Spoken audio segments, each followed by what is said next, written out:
All right, it's been a while, but Final Fantasy's out. And yeah, I'm curious about not only the limited environment, but also just, it's one thing to look at the cards in abstract, and it's another thing to play with them and see how they actually play. Let's go ahead and stream some drafts.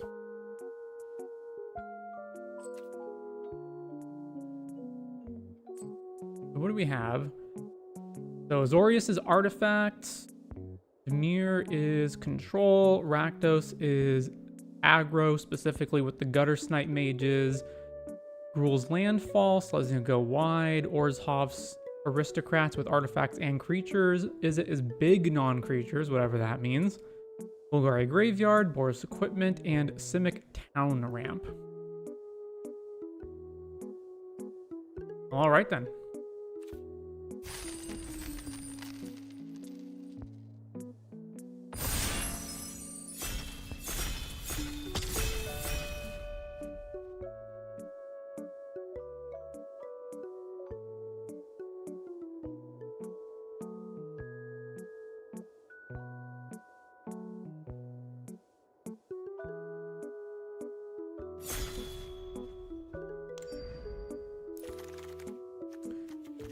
All right.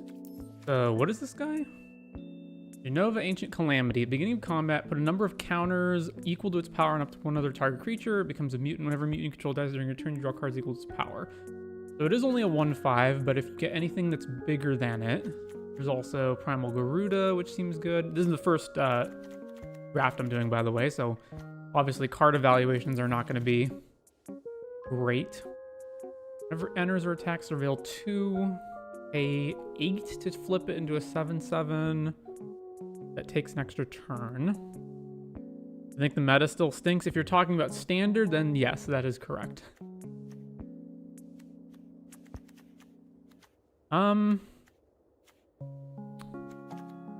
White Auracite seems fine too. In general, I'm going to lean heavily towards rares for 2 reasons. One is just to get a collection on Arena. The other one is because you only get so many opportunities to play rares in limited. So it's better to see how good they are versus taking a random, like, common or uncommon. Ooh, starting town. All right, well, I'll take that for collection purposes, but I'm not actually sure what. Let's take a look at what else is in the pack. So we've got 4/4 vehicle that makes a 1/1 to crew it. So it's basically a 4-mana 4/4, essentially. Create a token that's a copy of a land, artifact, or creature. What is this? Additional cost, sack an artifact or creature, draw 2, create. Oh, it's just Deadly Dispute, but with different skin. Sure. Ramp card. Tapper thing. Death, make a 1/1. So aristocrat card. Windrake style guy. Enters, lose 1, make a treasure. Whenever it attacks, you may sack another creature artifact if you surveil 2. Okay. Summon GF Ifrit. Rummage twice, then add mana. Pump spell. World map. Okay. Oh, taking starting town.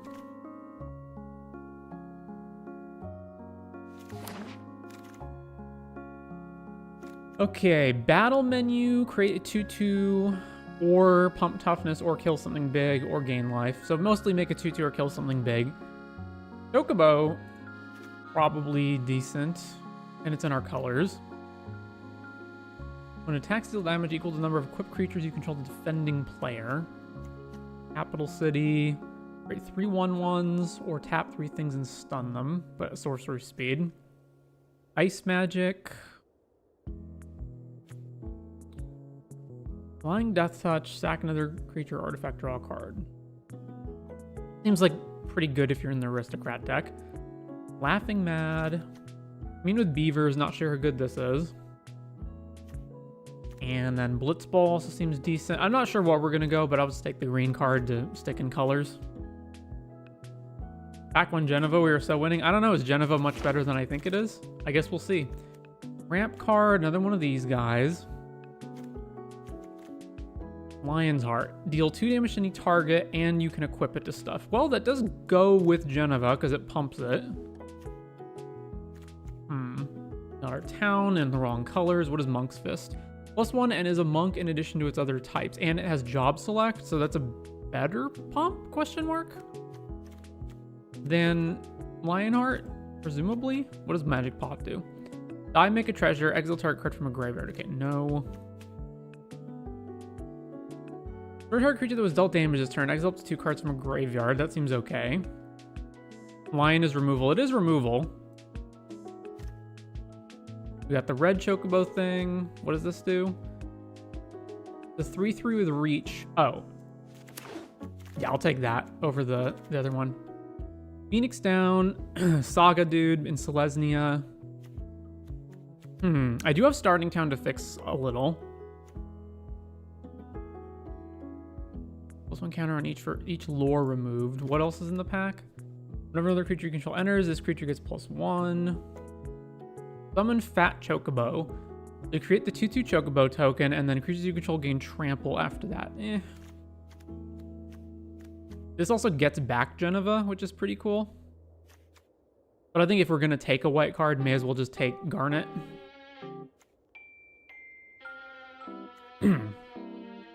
Also, Weapons Vendor. Huh, all 3 of these white cards are here, eh? Broke of Midnight.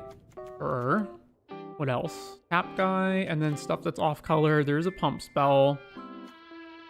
Then you have combination plus number +1 equal to its power to one target creature. The creature becomes a mutant. So pump is worth keeping in mind. I don't know, maybe we're going to be base green splashing into white and black for both of these cards. White seems very open based on that last pack and now this one. Although Stroke of Midnight isn't like incredible or anything, but it's perfectly serviceable removal. That seems decent enough.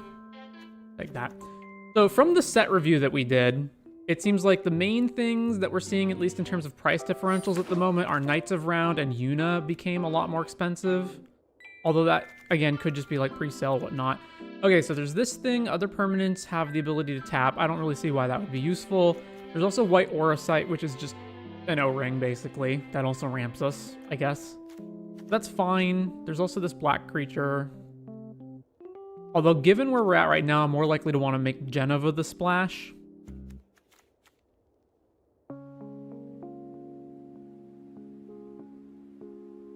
I'm into white for removal. Yeah, I'll just take Aura Sight, and then we'll be Selesnya and try to splash Geneva if possible.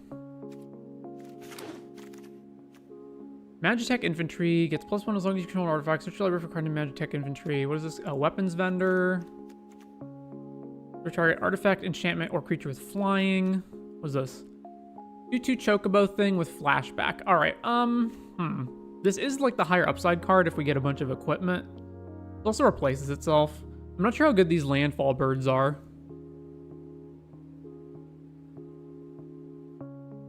I could easily go with either one of these. Back into Magitech? Not really. What does Sid do? Artifact creatures and heroes get +1 for each Artificer, and each Artificer in your graveyard, and you can have any number of them. Immune, Airship. I mean, this is just a perfectly fine 2-drop. 2 mana, 2/1, and then we can use it to equip the Geneva or whatever later, so I'll just take this. Alright, another 2 mana, 2/2, that's fine as well. World Map could help us splash though. Actually, you know what? This seems very replaceable. World Map seems a lot less replaceable, and if I do want to splash colors, I'm going to need this a lot more than this thing, so we'll take World Map. Capital City can also fix, although it's pretty bad. The alternative is to take a red card or this thing.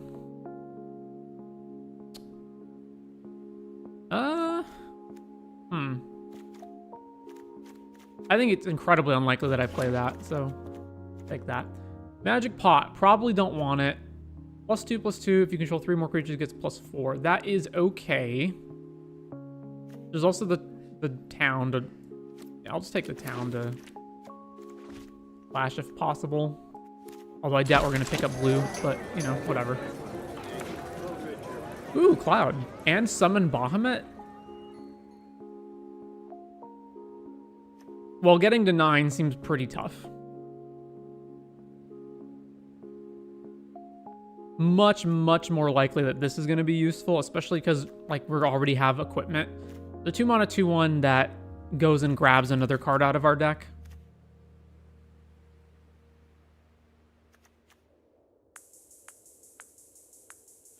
Yeah, between the two, I'll take Cloud. What else do we have in this pack? Side quest, Hunt the Mark. You're up to 1 creature. End step, if a creature died under opponent's control this turn, create a treasure. Then if you have 3 or more treasures, it transforms into a thing. Okay. Then we have another white Auracite. Fight Chocobo thing. Phoenix down. Yeah, we'll take Cloud. Malboro. One thing. All right, well. Okay, this guy I know is pretty easy, but he's just in the completely wrong colors. What does side quest catch a fish? Upkeep, look at the top. If it's an artifact or creature, you may reveal it, put it in your hand. If you do, create a food, transforms into a thing that puts counters on stuff. That's fine. And then the only other cards for us here are Grand Pulse Ochu. Also fine.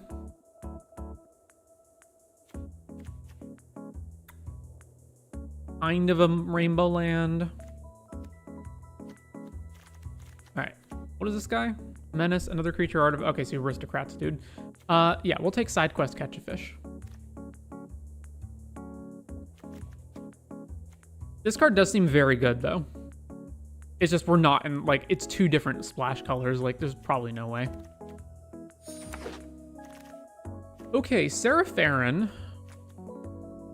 If beginning combat, if you control 2 or more legendary creatures, you can sack her to transform. We do actually have 2 legends already, plus Geneva. What is this? 1/3 that ramps. Cloud of Darkness. ETB, target creature gets -X, where X is the number of permanents in your graveyard. That's also fine. Fang is also fine. 7 mana 6/6 vigilance, reach, trample, blitzball. Target opponent sacks a creature, so edict plus you get a wizard. I mean, I'll try this. It's only it only applies to legends though.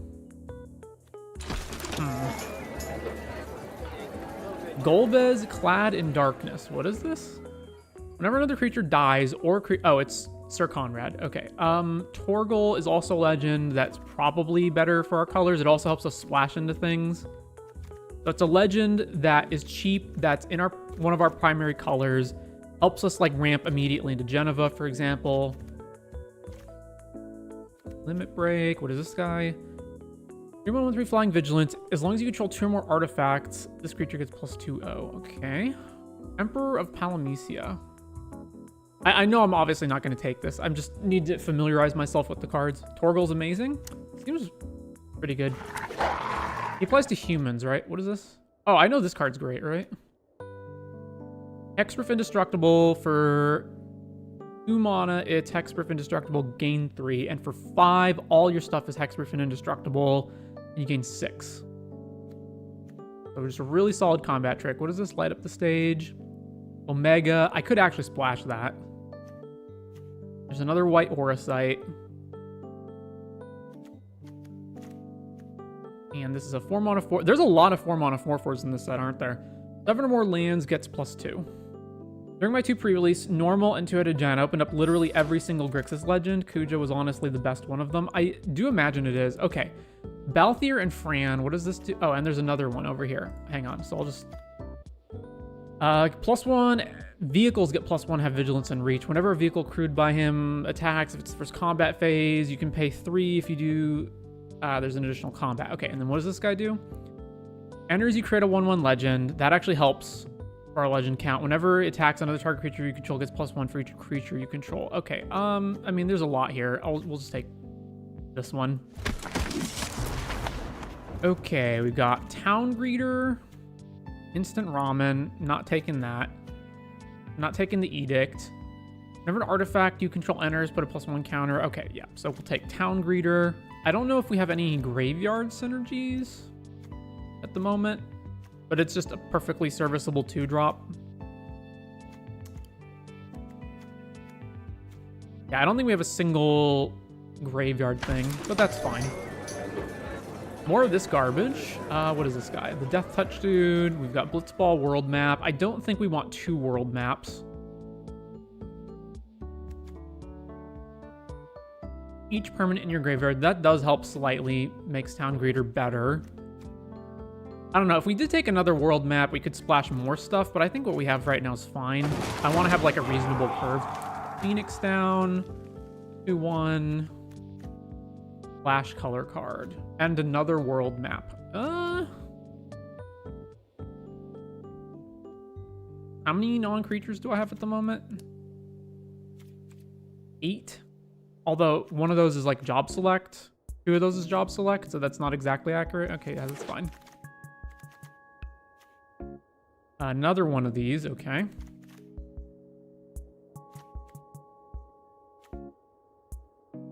Loot for 1 or 7 sack, drop 3, costs 1 less for each town. And stolen uniform. Alright, we'll take this ramp, dude. Or this? No, I think it's far more likely that we're gonna want just like good curve than splash. Okay, we'll take the Golgari guy, which I probably will play. Yeah. Oh, Omega. I will definitely splash Omega as well. When this creature enters mill 3, you gain 3. Yeah. Omega. And this thing, which I could play. I don't know. Probably won't, though. Zeldinct. There's another Omega. There's a lot of legends in this set, aren't there? Enters, gain control of target creature an opponent controls, and tap it against lifelink and haste. Whenever an opponent gains control of a permanent from you, whenever an opponent gains control. Okay, so you make the treasure. This one, what does this guy do? He's pretty big. Or cycling. So this is to get landfall going. There's also another Omega. Might want the fixing, honestly. That is a good point. We're at 23 right now. I would have to cut stuff, which is fine. Yeah, I actually will probably just... No, you know what? Yeah, I guess that's fine. Y'shtola. At the beginning of your end step, exile target creature you control, then return to the battlefield under its owner's control. Then if it's at the first end step of the turn, there's an additional end step. Pumping, guys. We're not going to take that.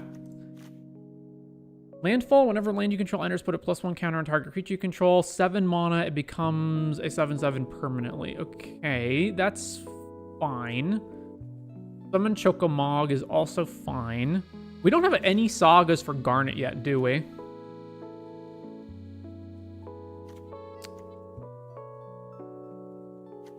I don't think we can splash double blue. So. Jumbo Cactuar.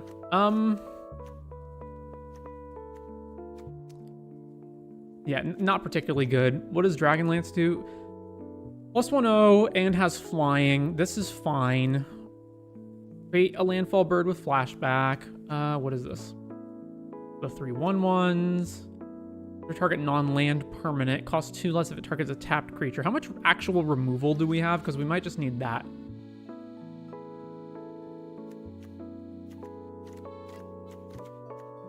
We have 2 Death Touch guys, which are sort of removal. And Stroke of Midnight, or Sight. Okay, that's decent. And we have some combat tricks too. +1 for each equipment. That seems fine as well. Magitech, we're not taking that. Paladin's Arms. +1, +2/+1, ward 1, and equips for 4. So it's a 3 mana, 3/2 that you can then move around. How many equipment do we have? 3. And Bard's Bow.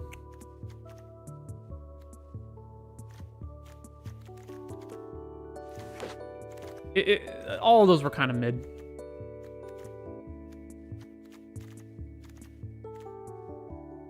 A Whirl, probably that. There's a lot of cards we're going to wind up cutting.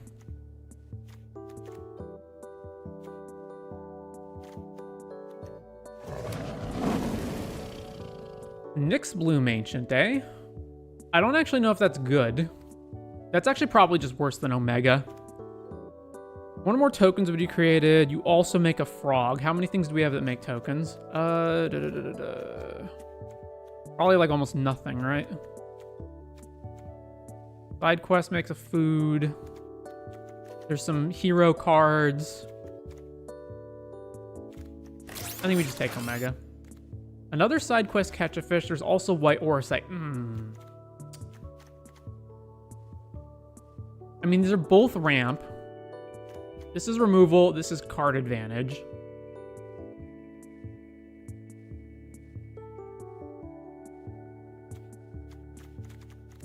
I'll go with side quest, catch a fish. And we've got this dude. Is there any benefit that this guy has? He comes down, and then we have to bounce him, so we can only attack every other turn. That's not great. We're also not particularly aggressive. I guess I'm probably not playing either him or this guy, so I'll just take this as an you know what? In that case, I'll just take this. Another Omega. Yeah, why not? Even if we don't play all three of them. All right, so now we're at the, like, the dead end. Take on a common, whatever. I'm not playing that anyway. Token generator. Actually, might play that. Take this. Ooh, that guy came around. All right. We're way over, right? 32, so we got to cut 7.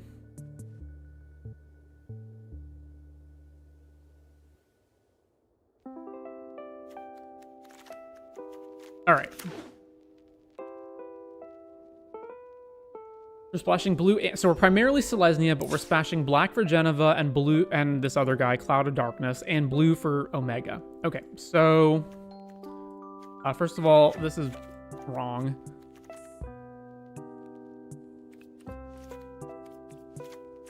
So it should probably be more in line with that.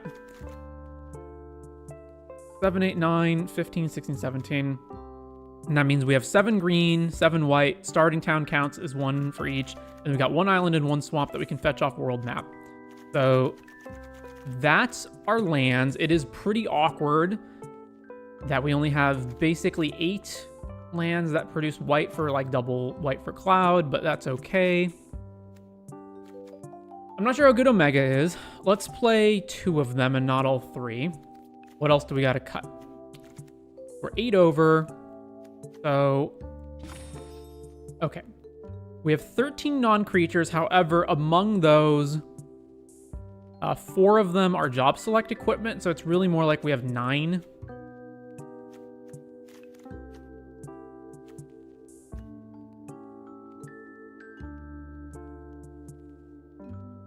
Oh, yeah, we do have a blue-white town in the sideboard, don't we? Yeah, okay.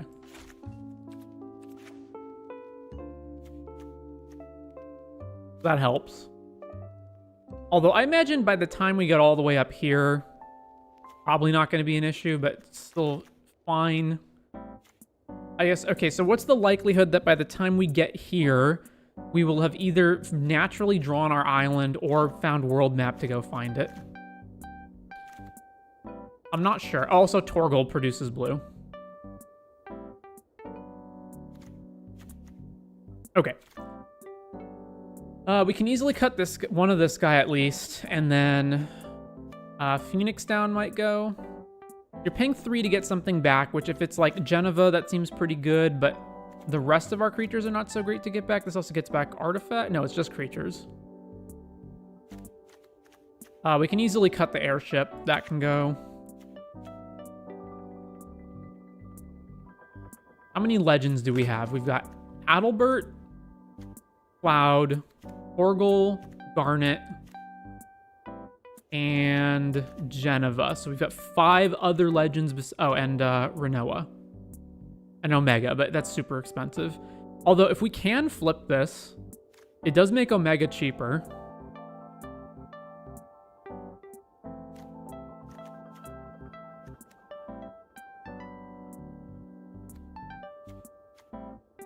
Okay, so on the 2s, so the main synergies that we need to think about are Adalbert cares about equipment, as does Cloud. But Cloud, I don't think we have any triggers based off of it, so it's mainly just this can go find whatever. So Adalbert cares about equipment, and then Sarah cares about legends. This also, the side quest fishes care about specifically artifacts and creatures. So if we can cut things that are not artifacts or creatures, it makes this more likely to trigger. Cloud of Darkness is also, is it? Oh, it is a legend. Huh. All right, so that being the case, I don't want to cut Restoration Magic, though, because this seems really good. So it's probably the creatures that are just like random filler creatures, like Coeurl can go. What does this guy do? Oh, this is the make a bird. All right, well, since it's technically a sorcery and not a creature, it means that side quest, it doesn't trigger fish to flip, so we'll cut that. Town Greeter, also not particularly great. There's only one card in our whole deck that cares about things in the... I guess Ochu and Phoenix Down care about things being in the graveyard, right?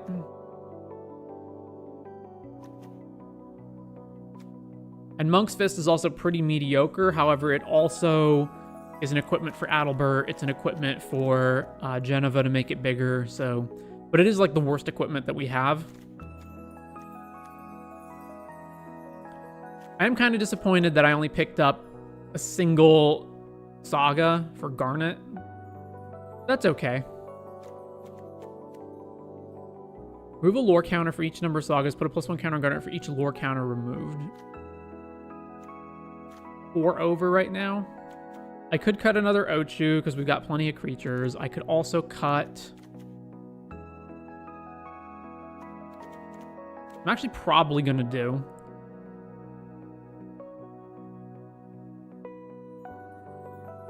Yeah, all right, we'll cut Ochu. We'll cut... Town Greeter.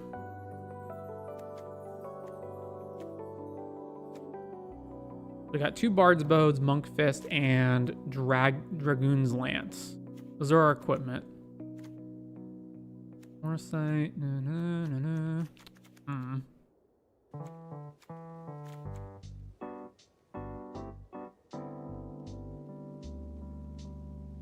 I think we cut Monk's Fist. It's the worst one of our equipment.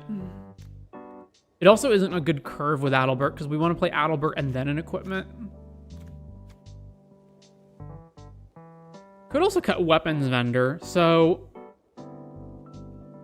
the only equipment that this really cheapens, like, okay, Bard's Bow, I guess, costs a lot to re-equip to something, as does Dragoon's Lance. It's only Monk's Fist that's cheap. All right, I will cut Monk's Fist, and then we got one more thing to go. 10 non-creatures, 3 of those are equipment. So the number of not creatures that we have is 1, 2, 3, 4, 5, 6, 7.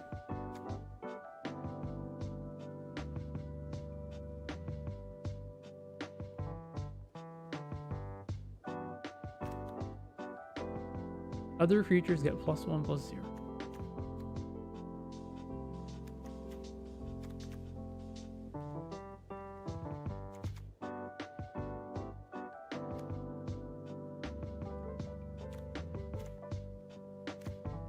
Not cutting a land. Could cut Omega because it's expensive. Could also cut Phoenix down.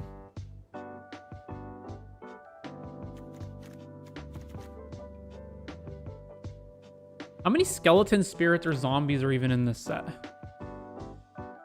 Set Fin type is skeleton or spirit or zombie. There's only 3.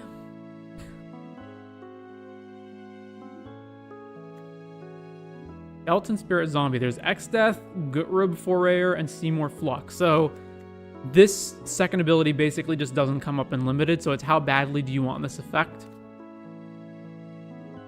How badly do you want 3 mana reanimate something that isn't one of these bigger things? Mainly, we just want Geneva back, but we could care less about the rest of it. Yeah, we can cut Phoenix down.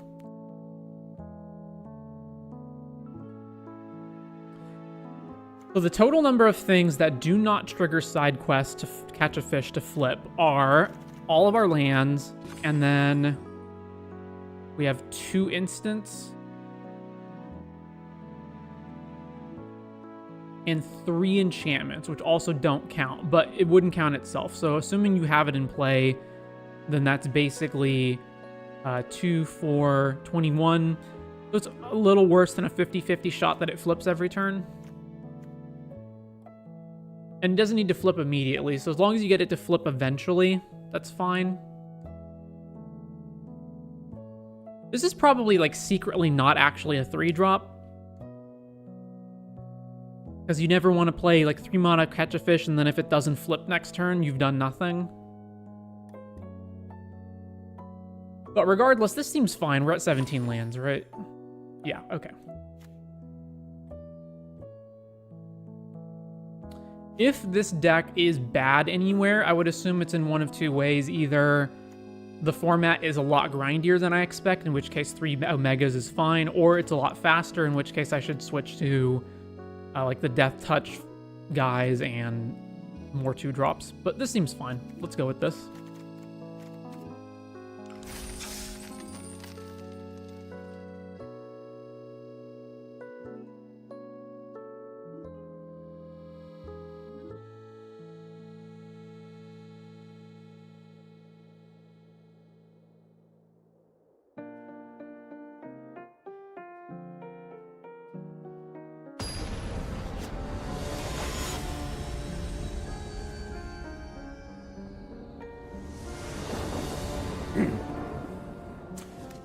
Ooh, 3 of our colors, although we don't have black, but it's also really slow, but we are on the play. I'll keep it.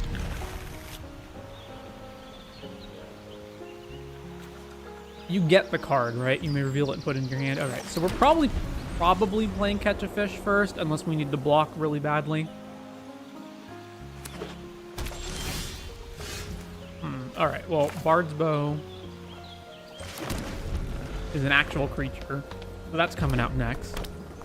And we're against Boros. Robin. Ooh. Turn to Robin. That could be rough. Alright, we need to possibly be able to block it.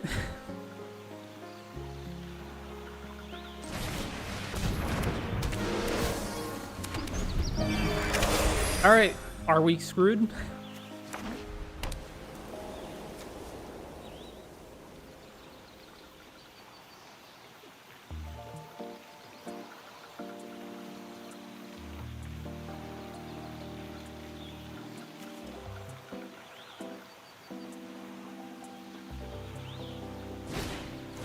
Paladin's Arms. Okay, so it will only become a 3 toughness creature if they want to attach it. We can block. Good. All right. Woo! Well then. Yeah, Geneva. Trigger. Target here. No attacks. Back to you. And then next turn I can play Chocomog, and Geneva puts 2 counters on this. Warrior Sword, 3/2, and is a warrior. So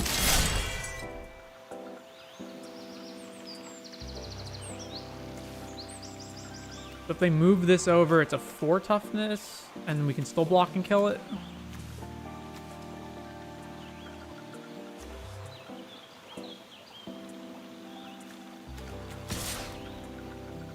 Really? Alright. Block here. I mean, we can't just let that hit us. Okay, so this Chocomog.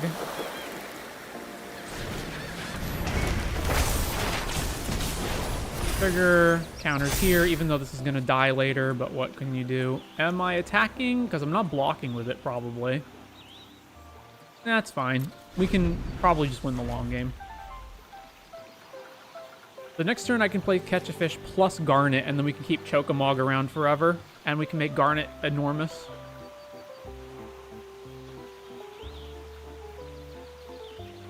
pretty good job stabilizing, it seems.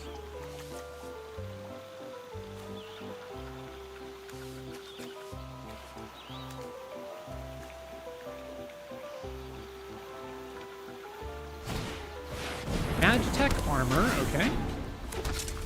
How much do these cost to re-equip? 4 and 5.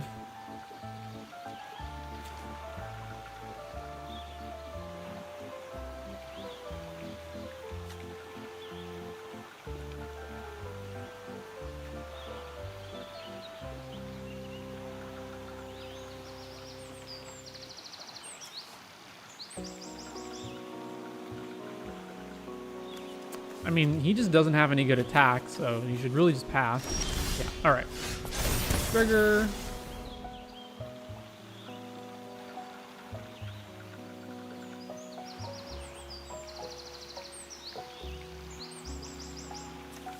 This plays defense now, so we cannot attack meaninglessly into this.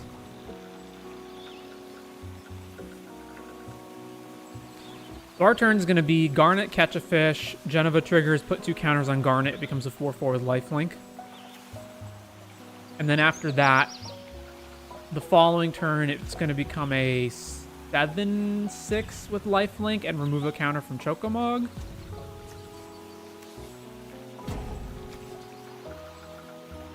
Oh no, it gets a +1 counter too, right? Yeah. So Garnet.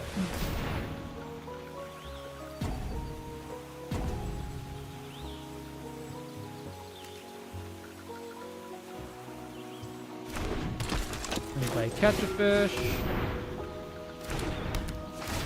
Trigger, put the counters here.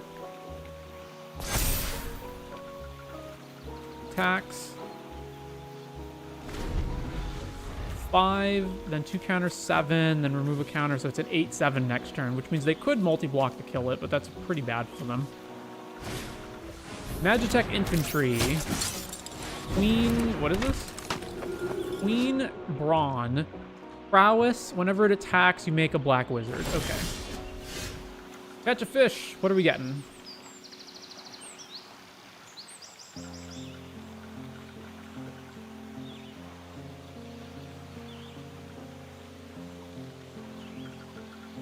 So if this is going to have 7 toughness, then they need to block here and here, so they could double block and kill it.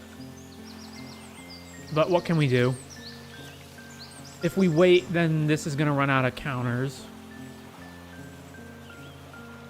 The best thing we could draw is like a combat trick or something. Or just something that makes Geneva bigger. Alright, reveal. Get this. This flips over. Trigger. It's 3 mana to activate this.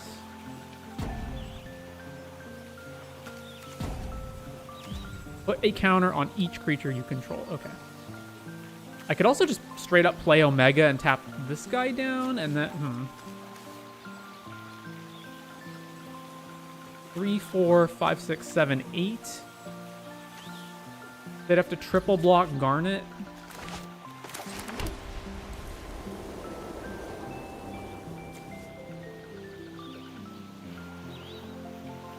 Number of non-basic. Okay. So we can play Adalbert, activate this, then Geneva triggers, puts the counters on Garnet. Yeah, let's do that. So Adalbert.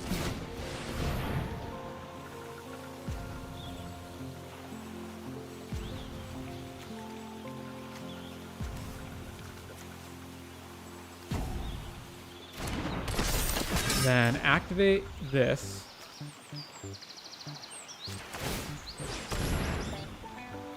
Oh, you have to sack an artifact? Oh, okay, that's fine. We'll sack the food.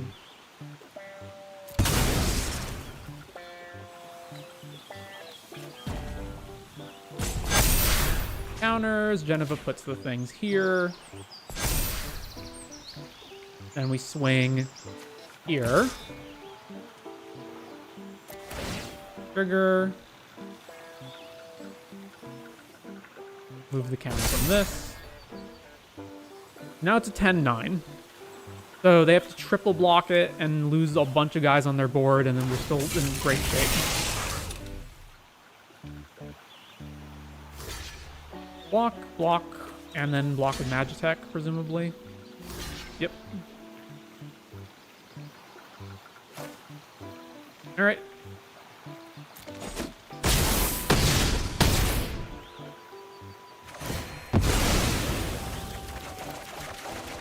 Oh my god. I forgot about that part. How many do we need to discard? Discard 5 cards. 1, 2, 3, 4, 5.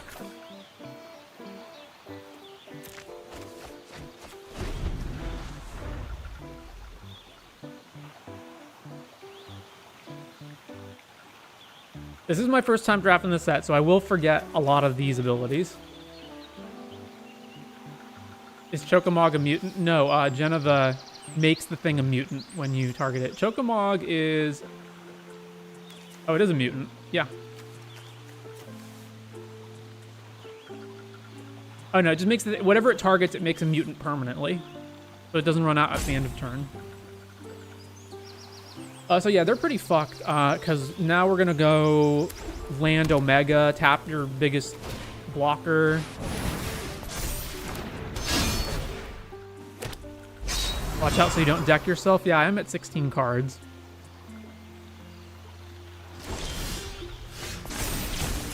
All right, so we tap down the 3-2 and then swing out. Play Omega. This has Ward? Yeah, okay. We'll tap down Brawn, I guess. Trigger, tap down Brawn.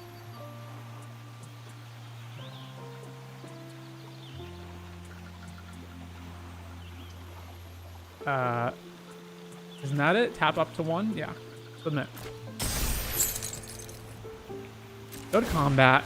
Trigger, put this on Adalbert. And then they only have these guys. So swing, swing, swing.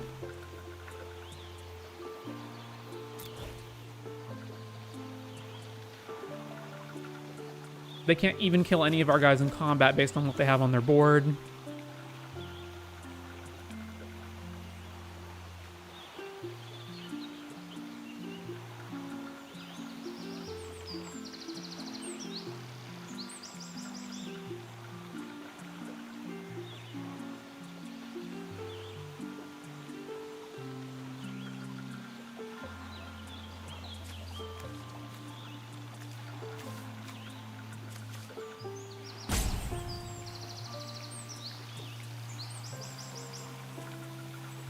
I mean, technically they don't have to block us. Like, they could just take 17.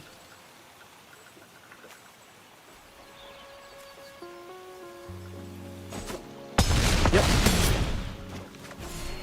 Play world map. And over to them.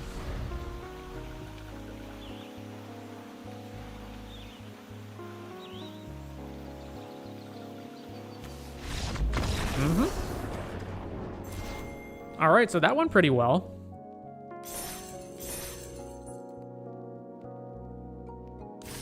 I don't know, maybe our deck's actually really good.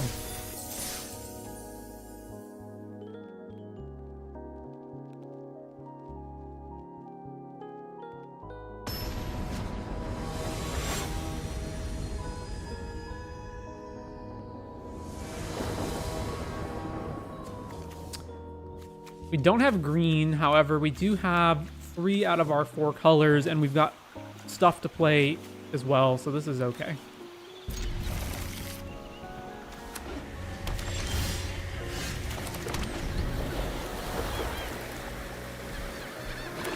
Rakdos. Ecties. 1/1, and we have to discard?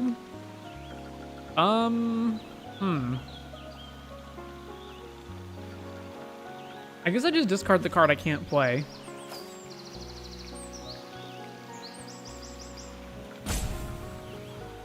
Yeah, that's fine.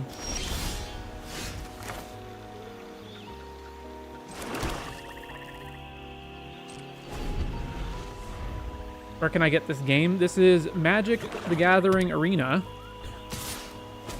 download for free. Okay, so are we playing Mog or Catch a Fish? We're not really under a lot of pressure, and the fact that they didn't do anything makes me think they have removal or something, so I'd rather just play Catch a Fish and potentially have more mana next turn. And more options.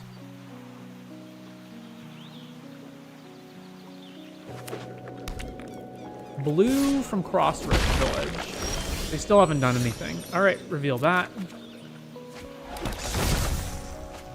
Ooh, Geneva. All right, well... All right, let's be mana efficient here, and let's just play Chocomog and Adalbert. So... Adalbert... Chocomog... And then back to them. I guess they didn't have anything at instant speed. They just have nothing to do for 3 mana for multiple turns? Huh.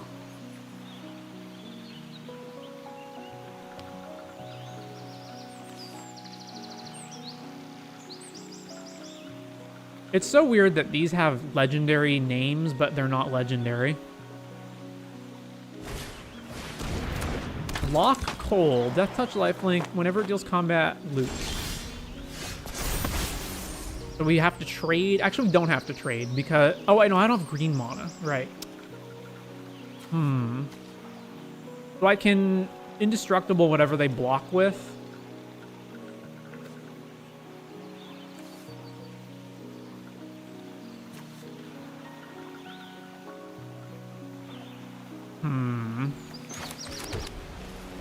Stack the food, make these bigger. This is going to run out too. Like, we don't have a lot of pressure going on is an issue.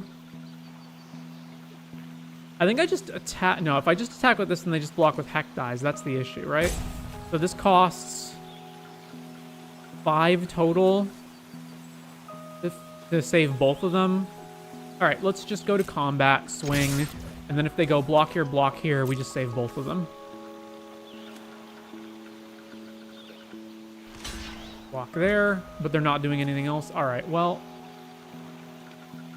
I'm not doing anything else, so I may as well use both modes.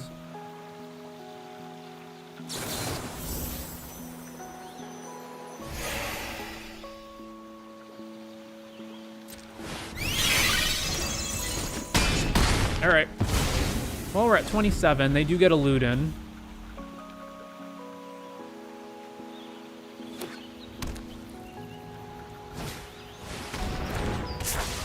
Black Waltz number 3. Flying Death Touch.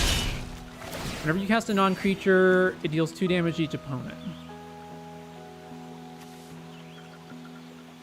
This is disappointing. This is going to run out, and then we still can't play Geneva, and we have 2 lands. All right, that's at least something.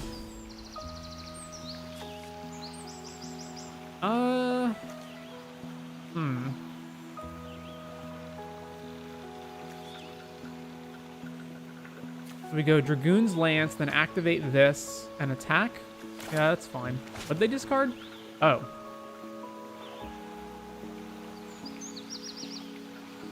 Well then. Play Dragoon's Lance. Activate this. Back the food. Counters. Swing.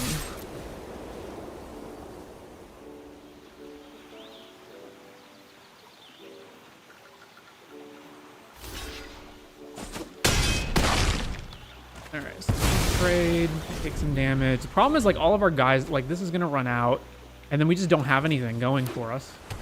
They're 1 turn away from casting. Actually, they don't have a second red source, but this is a problem. So next turn, this dies, and then all we have is a force. 4-2, yeah. Ugh. Stuns this dude, taking another hit in. Where did I go wrong here? Should I have just not attacked with Chocomog so that I could have blocked Cole if they attacked with it?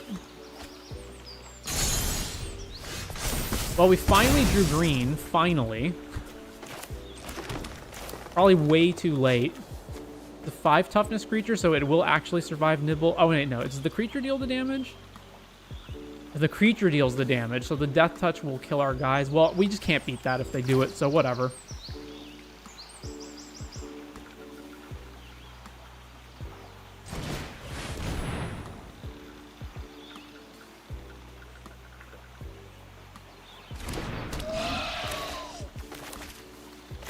I could sack this, but I'm not going to.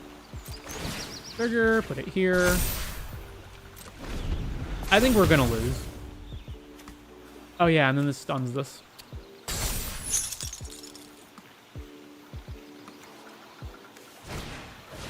Tech dies, we just fight our land. Well, there's the red source, so we're fucked next turn.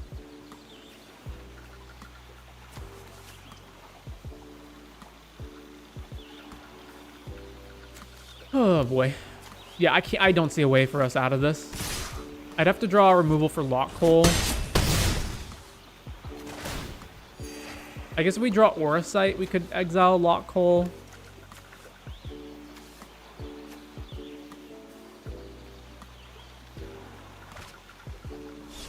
Actually, you know what I should have done? I should have sacked Dragoon's Lance, put counters on Geneva to put counters here.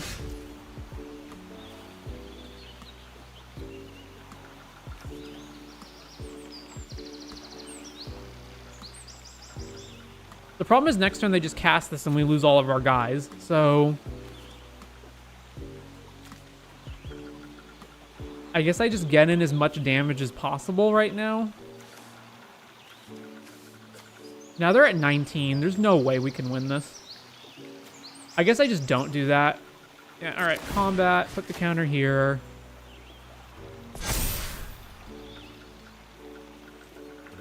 Swing.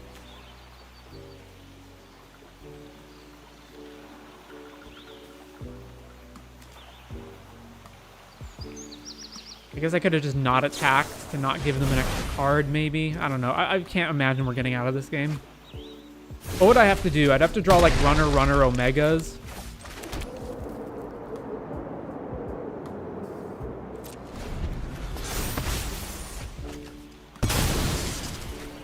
Yeah. So now they flash this back. Both of our guys get killed. They get, or they're not going to do that. Okay. Really?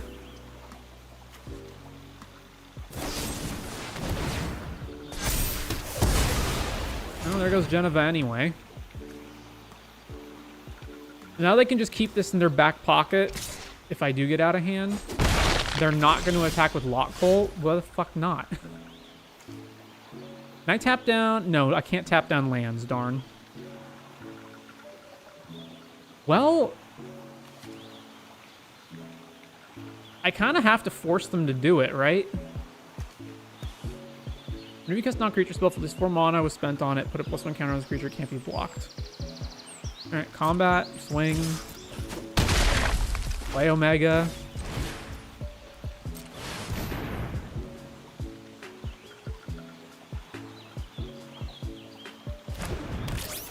Tap down, Lock Hole, I guess. Then they just go Nibelheim, kill our board.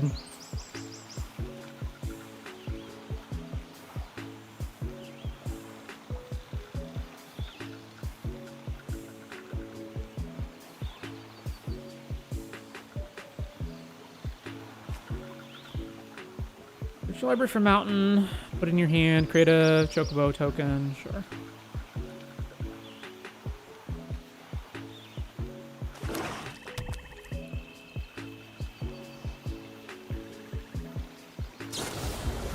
They're not gonna cast Nibelheim? Do they just not understand how this works with Death Touch? This creature enter, oh come on! You've gotta be kidding me. What did we exile? Sure. Weapons vendor. Why not? So let's see. With Geneva gone, I have no reason to hold black mana open. So tap this, this, and this. Play weapons vendor. Trigger, draw a card. Cloud. Never mind, I guess I did have a reason to hold that open. I totally forgot about that. Fuck. I could have used that to kill this too. Damn it.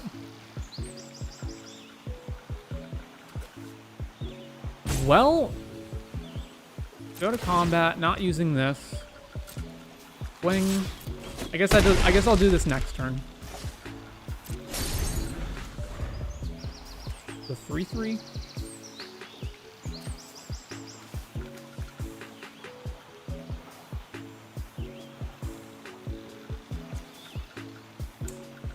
Yeah, that was a huge punt on my part. Okay, they're finally doing... Yeah, okay, so they just don't understand how this works with Death Touch then.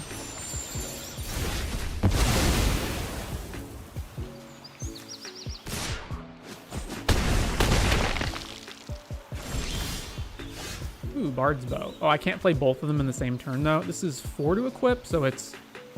I should almost... I guess... Yeah, I should almost certainly play this, right? And kill off... this guy? Yeah. Because they'll cast a spell, he'll become as big as this thing. I can't play both of them in the same turn. That's unfortunate. And it's 4 to equip. Oh, so I can equip it this turn, though. So, Cloud.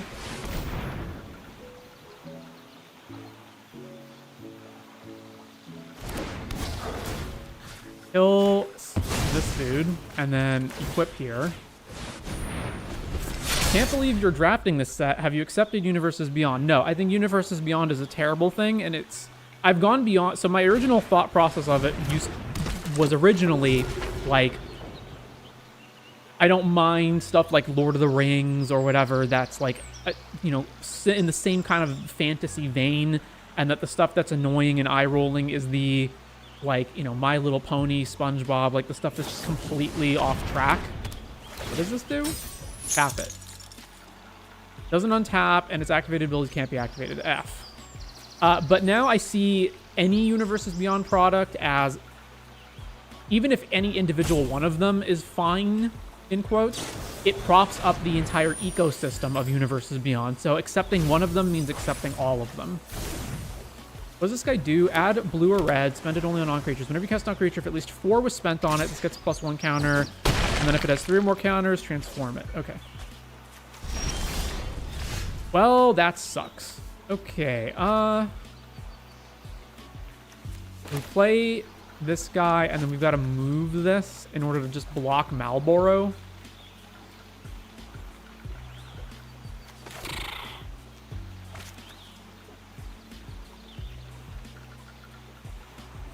This sacks specifically an artifact, right? Yeah, okay. Bard's Bow.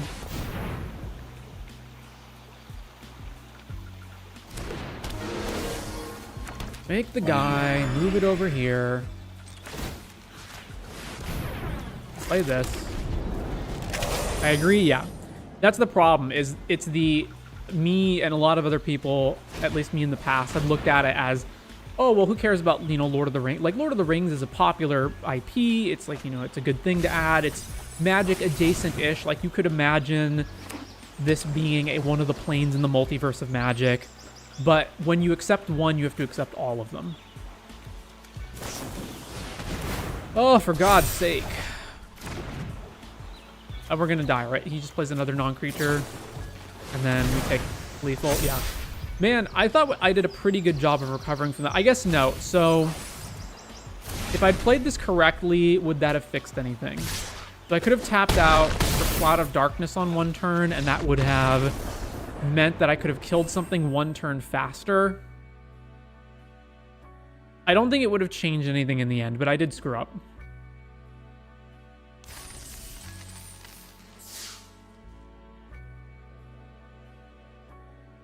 Also, very early on, I could have just prioritized blocking with Chocomog instead of attacking with it and preventing him from looting with Lock. That could have also changed things. All right, this is fine. As long as we draw a land, we're good. And we're on the draw. Let's go Adalbert into Bard's Bow.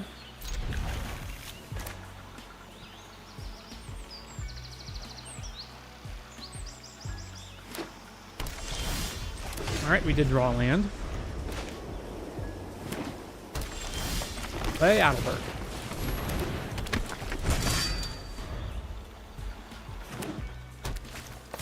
Traveling Chocobo. Okay. Ooh, Cloud, which we can't play. Yeah, alright, so we'll just play Bard's Bow and attack. So you can play lands and birds from the top. And if a land or bird entering, so double landfall triggers, basically. Ain't no shot you're blocking with this, right?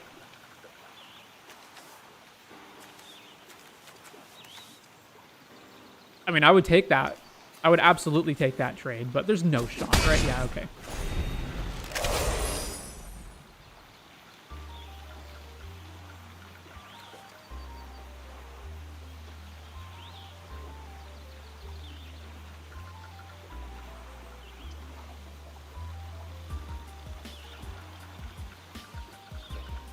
These catch a fish seem glued to your hand, indeed. Suplex to kill this guy, sure. If you attack, I will snap block. All right, no attacks. Ooh.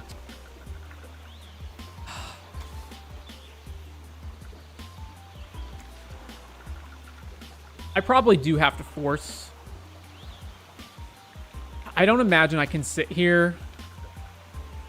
Yeah, and I'm probably going to want to play Catch a Fish, so I probably just have to swing. Even if he blocks, I'm not going to cast Resto Magic, because we need to cast Catch a Fish this turn. Yeah, alright. Then play Catch a Fish. Play land. Go.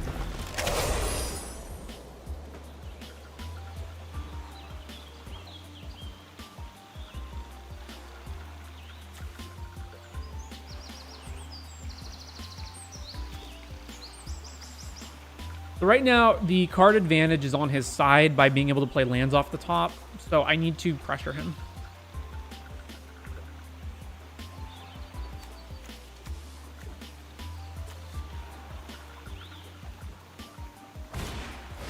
Gigantode. 4/4. If you get 7 lands, he's a 6/6. Sure.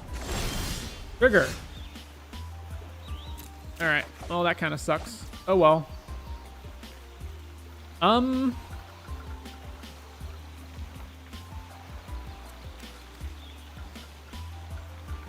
Huh, so now what? This will become a legitimate threat. I probably do have to burn Stroke of Midnight on him.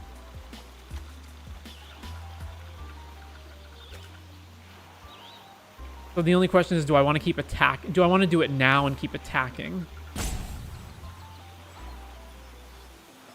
Probably.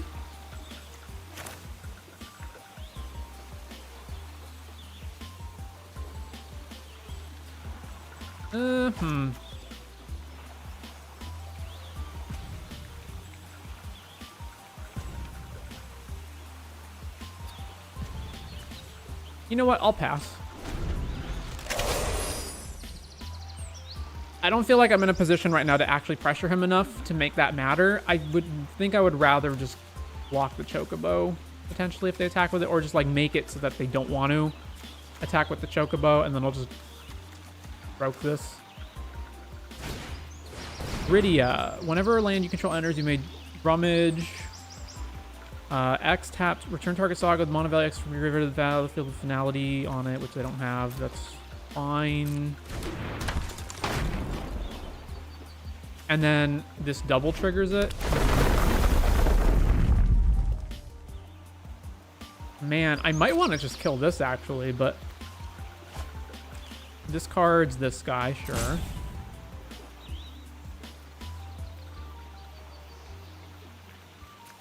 I guess let's see if they discard a Saga. I don't have to make this decision yet. They chose not to.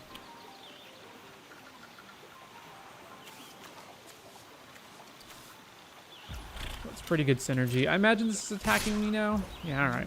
We'll just shoot it. Okay.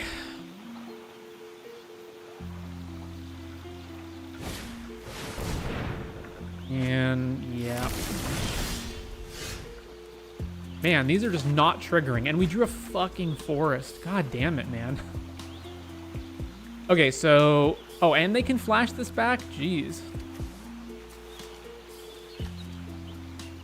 Alright, we gotta get something going. I need to set up for next turn so I can have more white sources so I can play Cloud and another spell. We'll just play another fish and no attacks. We've drawn 4 basic forests. Ugh.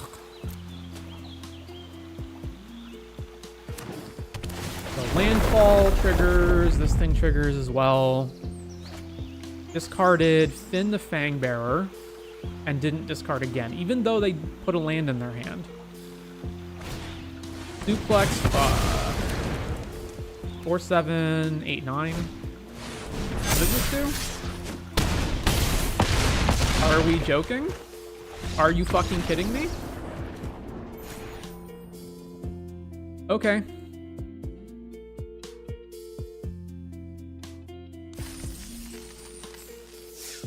I mean, I legitimately don't think I made a single mistake there. I feel like we just got shafted. Multiple turns of being unable to cast stuff that actually mattered.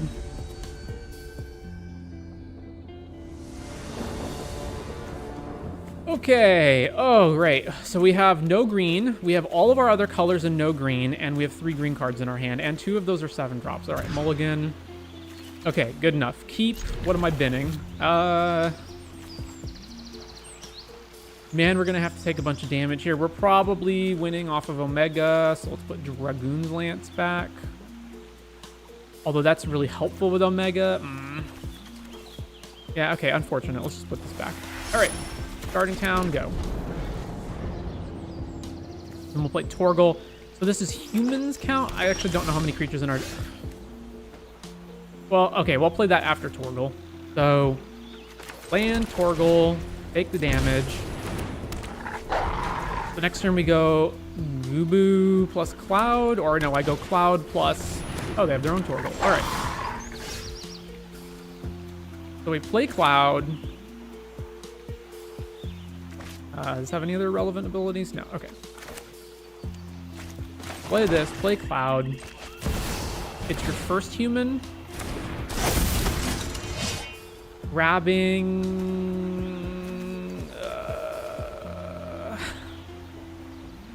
The heroes are not humans, eh?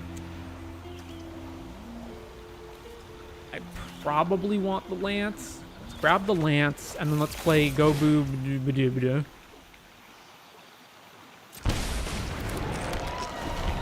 And now we have 5 mana for next turn.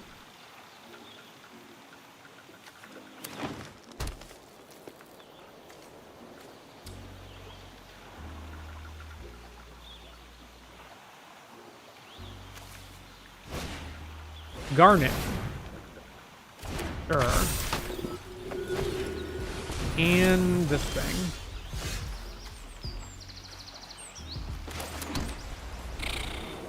Six mana. What are we doing? We don't have any good attacks. So we just play Dragoon's Lance pass.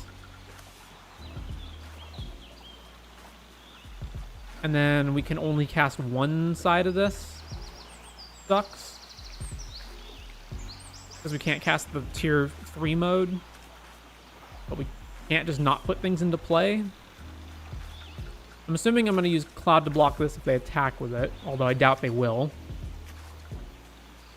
Landfall means we don't have good blocks on this card either. This just is not great.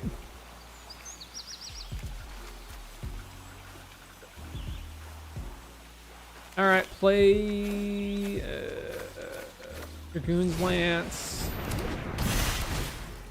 And then just pass.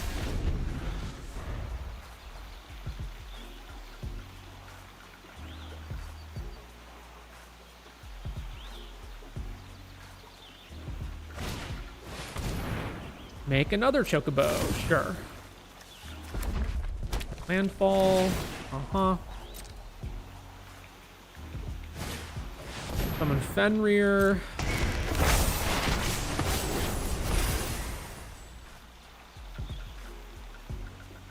What's the other modes on this do? Whenever you cast your next creature, it enters with a counter. Yep. Boy, like the worst turn ever to not have this up, eh? So this becomes a 4/4. We absolutely need to kill this. Which means, unfortunately, I do have to actually trade with it. Sucks so bad.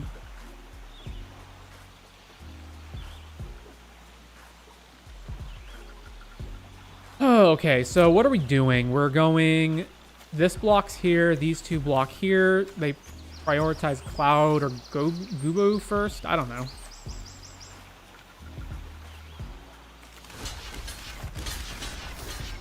And then I don't burn this. Because we retain 2 creatures. The problem is if they just kill Gubu.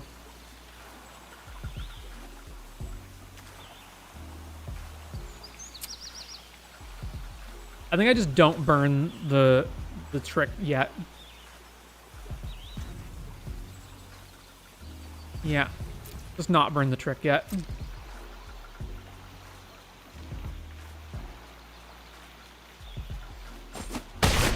Okay, yeah. I figured they probably would kill Cloud off and not Gubu, which would enable us to retain the amount of mana. Ugh.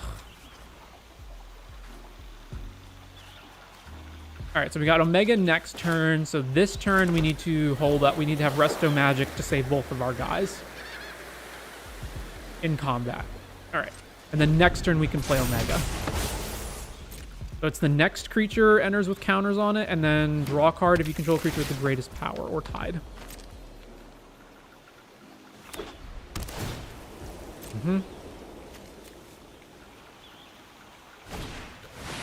How'd they just play 2 lands in a row?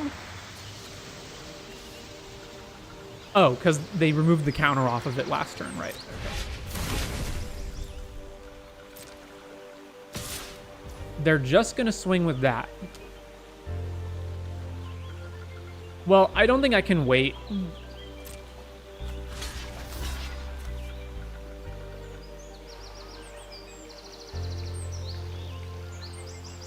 Yeah, so block and then just cast this full tiered.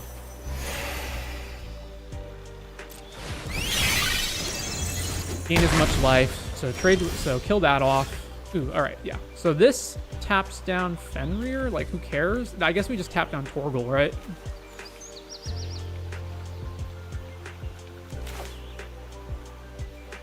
Yep.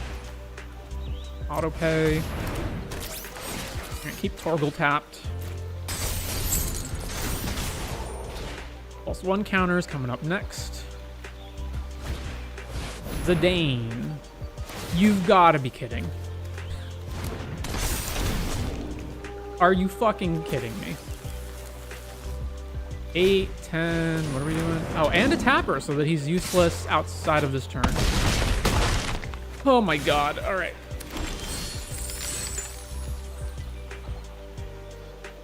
Why does this have 3 counters on it? Whenever you cast a creature, it enters with an additional +1 counter on it. Why 3? Because Torgal, that's 2. Where's the third one coming from?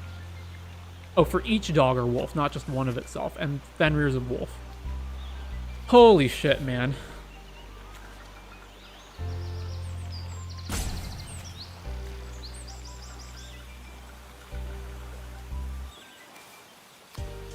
This costs me 5, and then I don't have enough mana to equip this. So I swing with Omega. They don't even have to block with it. Or they don't even have to block it, rather. I am just not in a good position. Play this. Oh, fuck. I didn't realize I didn't have the green mana before playing Forest.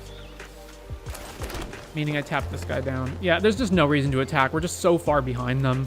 It's a 6/6. We have to multi-block it with Riona.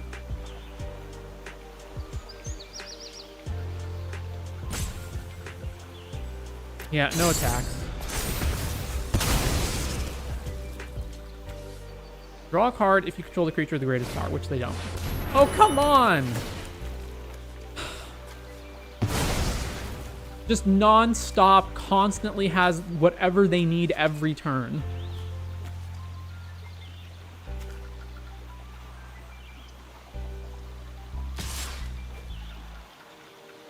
Yeah, alright. Actually, is it better to just lose both my creatures than Torgal? It probably is, actually.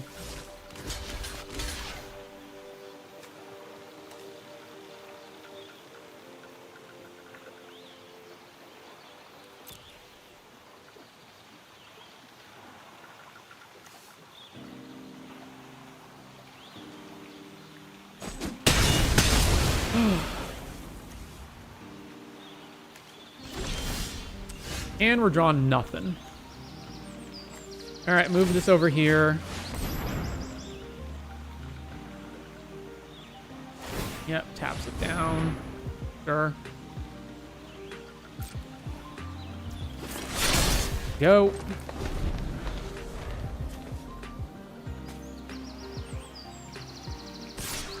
Swing, swing. I don't know, the Chocobo's more damage in the long run, so probably, I don't know.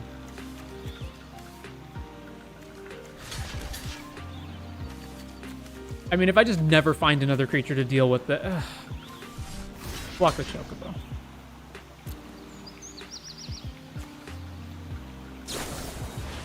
Oh, you've got to be kidding me. They just always have the answer. Always. Every fucking turn they have.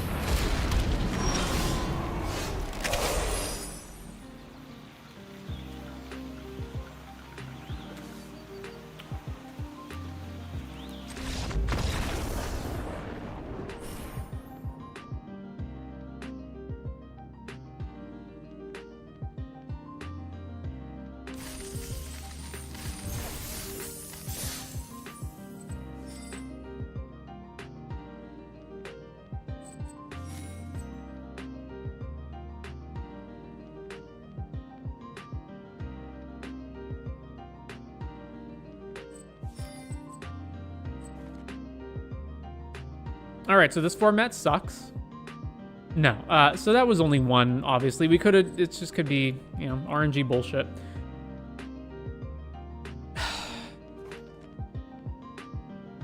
That was just so miserable, though. All right. Ooh, one whole pack. Okay, fine. Let's go again.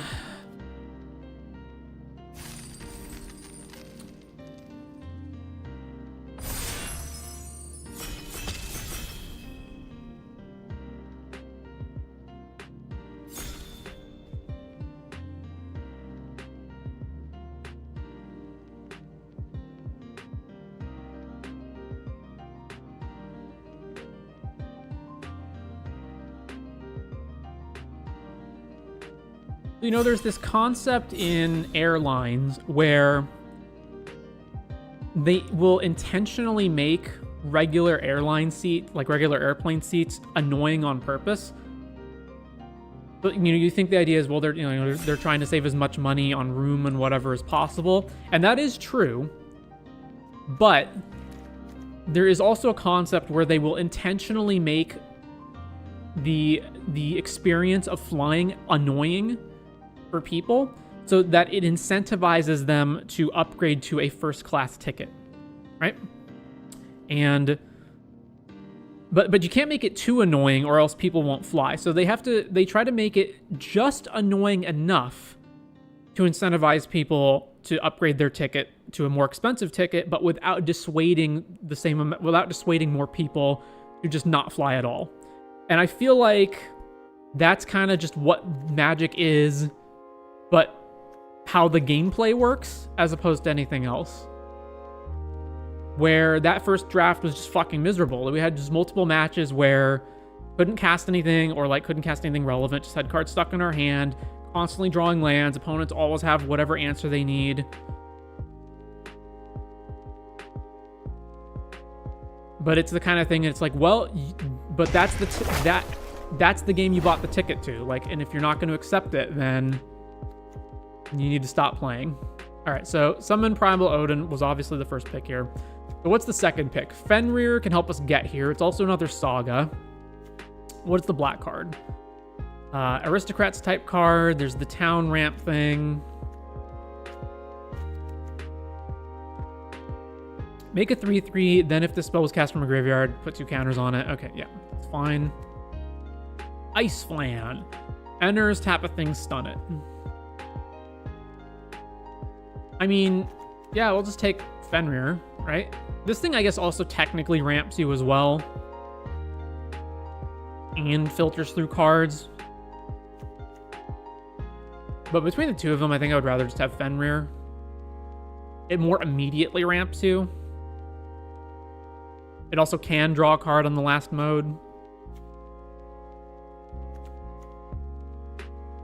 There's also an argument for the town one, but eh. All right, we have another Saga, but it's off color. We've got Chocobo Racetrack, Landfall, Make a Bird. This, I don't know how good this is. It is 5 mana to not do anything. There's also Aura Sight, which is quite good as well. I don't have to be married to Fenrir just because, like, I don't have to be married to green, rather. Draw a card for each tap creature your opponent's control. So this always draws at least one because the turn prior to this triggering, you tapped something with it. Actually, you stunned a thing, so it probably draws two if you pick two different things. That is pretty good. And again, we don't have to be married to a specific color. Or we can use Fenrir to splash into another color. I think that's fine. White Auracite has seemed to be pretty good.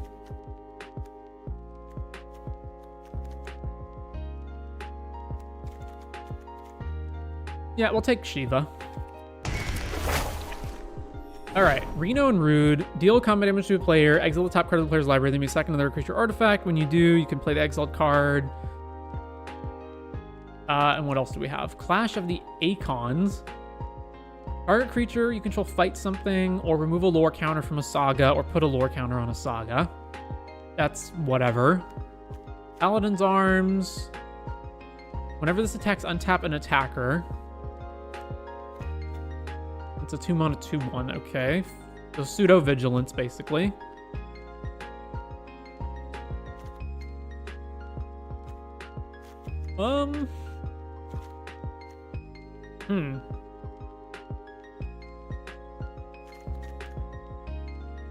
This is fight. It's not one-sided. I'll take Reno and Rude and see how good they are. There was also a world map in there to fix. What does this do? The Prima Vista. 5/3 flyer. Whenever you cast non-creature, if at least 4 was spent, it becomes an artifact creature until end of turn. It's specifically non-creature, so not like whatever. Okay. There's Weapons Vendor, which is off color. Dream Wall. 3/3. As long as this creature has a counter on it, it can attack as though it didn't have defender. It's 6 mana to put counter on it. There's Fixing in a color that we're not in yet. There's Bat Chocobo. Back an artifact or creature. -2 or -6. Ice Flan. Our curve's pretty freaking high.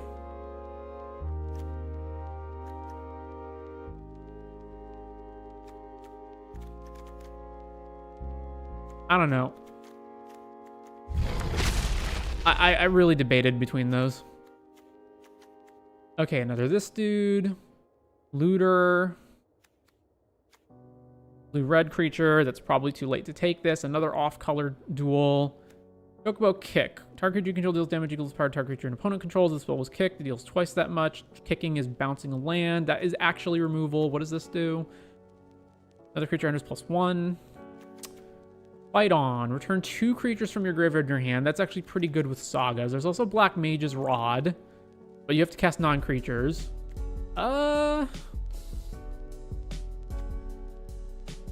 We just go for value.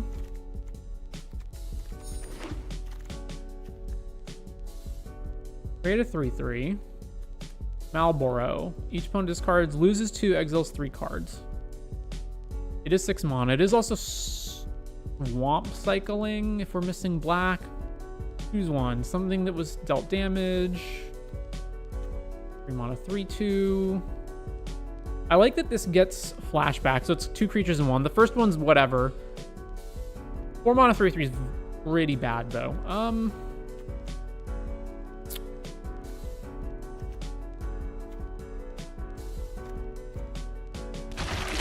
Yeah, let's take the black creature because I know we're gonna be black. All right, T-Rex.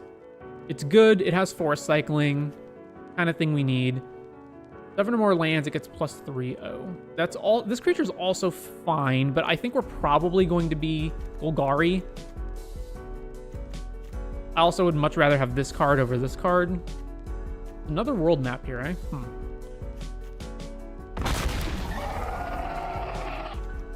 So far my experience with this format seems to be that it seems to not be that fast, at least from the games that I've played. Like, it seems to be relatively, like, value actually matters. Whenever another artifact you control enters, you can loot. Okay. Draw 2, put a counter on up to 1 creature.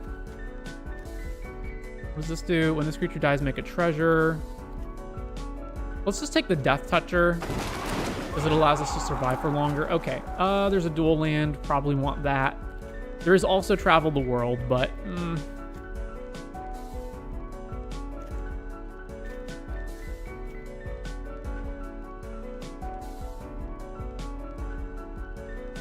The thing is that if we're not taking this blue land, it's very unlikely we're even going to be able to play sheep. Like, we probably can't even play the other thing.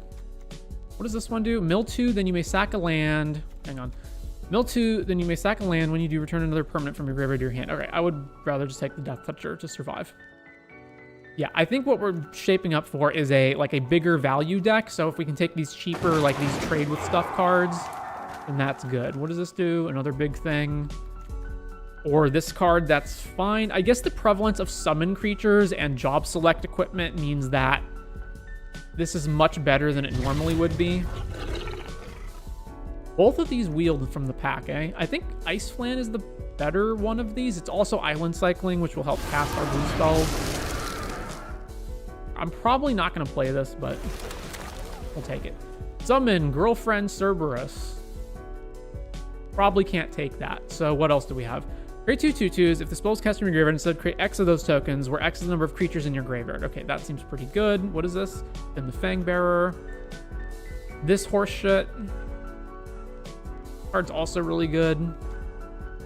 Search the library for a basic or town. Put it on the battlefield. That's also incredibly helpful.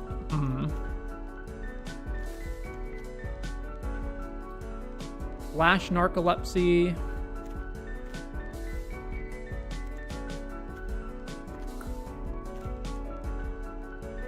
This requires we have a bunch of creatures in the graveyard. Are these tapped? They are tapped.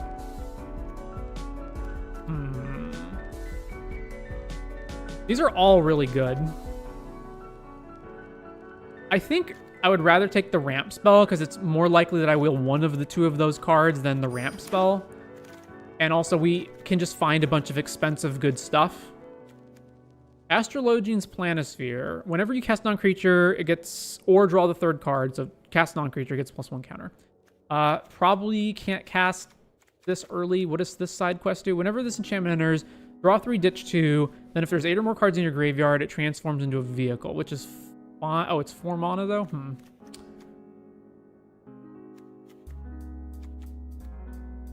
Whenever this creature, or no, okay, so Aristocrats card, what is this? Strixhaven Stadium? Sure. Reach the, search for, okay, so more land, more ramp, or we could just play Gubu. We do need, like, cheap stuff.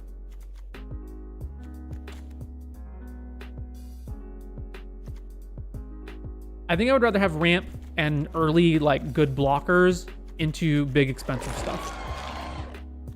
The Fire Crystal. Create a copy of a thing. We probably can't splash that. All right, what else do we have? Sleep Magic. This is basically 1 mana removal. Edict. Black Mage Rod. Surveil Draw. And then some green cards that are fine. Yeah, we'll take Sleep Magic. Golgari is the deck for the final days, so higher chance it will wheel for you. I don't know what you mean by that, but I do think it's more likely that one of the two, like, grindy cards wheels than that the ramp card wheels alone. So yeah, we'll take I mean, we're not really blue, but, like, that's fine. Because we don't have to... Ooh, Go-Go. What does Go-Go do? Copy target activated or triggered ability you control X times. You may choose new targets. This ability can't be copied. All right, we have multiple summons. Like, that's great. Also, Ice Flan. We have Garland. Final Days is in the pack, but yeah, I'm absolutely taking Go-Go. Let's... Requires less setup, maybe? I don't know. It's also better ramp payoff. I'm also surprised this is still here. But could actually wheel. All right, take Go-Go. Matoya. Do we have any surveilling or scrying cards? Creature enters tapped. When you cast non-creature, you may pay black. If you do, return this from your graveyard to your hand. Ice Flan. What does this ring do? Tapped, add double colorless. Pay 1, tap target non-land permanent. That's also good. How much scrying / surveilling do we have? Because I think it's 0. Yeah, I'm pretty sure it's 0. So... Creature enters, mill 3, gain 3. Let's take the ring, and this lets us ramp to our big stuff, and it's also a tapper thing.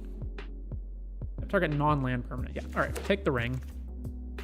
Triple Triad. At the beginning of your upkeep, each player exiles the top card of the library. Until end of turn, you may play the card you own, exile this way, and each other card exiled this way with lesser mana value than without pay. Okay, yeah, but it's triple red. Like, there's no freaking way we're going to be able to play that, right? Like, even in our deck with fixing, we have what? Summon Fenrir to fetch a card, to fetch a land, and then Prisha's Wanderings to fetch a land. Like, there's just no way. Let's just take the other ramp.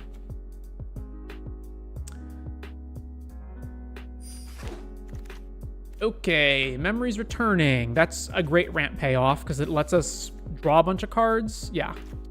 There's also Ice Flan, which is fine. What does this guy do? Back another artifact or creature, put a counter on this, and it becomes the creature until end of turn. That's also fine. There's also Blitz Ball. But I think we have enough ramp at this point. We got 2 Prisha's Wanderings, Summon Fenrir, Gubu, Ring. I think we can take just... I think we can prioritize payoffs now over more ramp spells. Ice Magic, bounce a thing, grip tide a thing, or shuffle into a thing. Or we can just take the dual land. Yeah, let's just take the dual land. What does this guy do? Lose 1, make a treasure, attack, sack another thing, surveil. Yeah, take the dual land. This came around. There's also a dual land.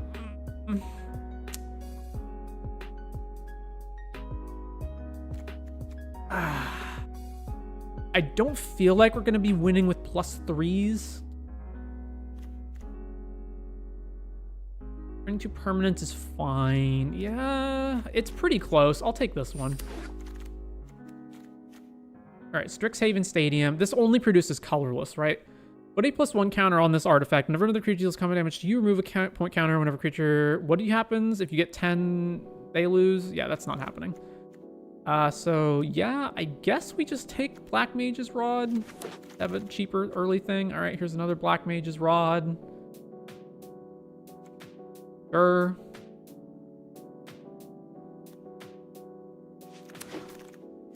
Prima Vista, probably not even playing this. It depends on how many non-creatures we have. Or we can take this guy that just blocks. Yeah, whatever. Prima Vista. We got a whole other pack to go. Ooh, that's actually decent. Okay, Mughul's Valor I know is super good, but it's just not in the right colors, unfortunately. There is also Diamond Weapon as a big threat.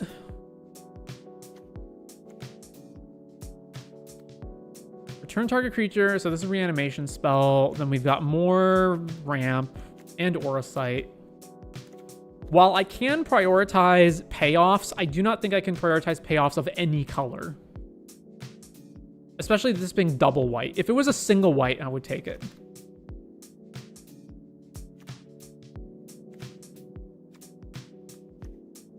We're gonna have to cut a lot of cards. All right, take Diamond Weapon. Barks and Boko.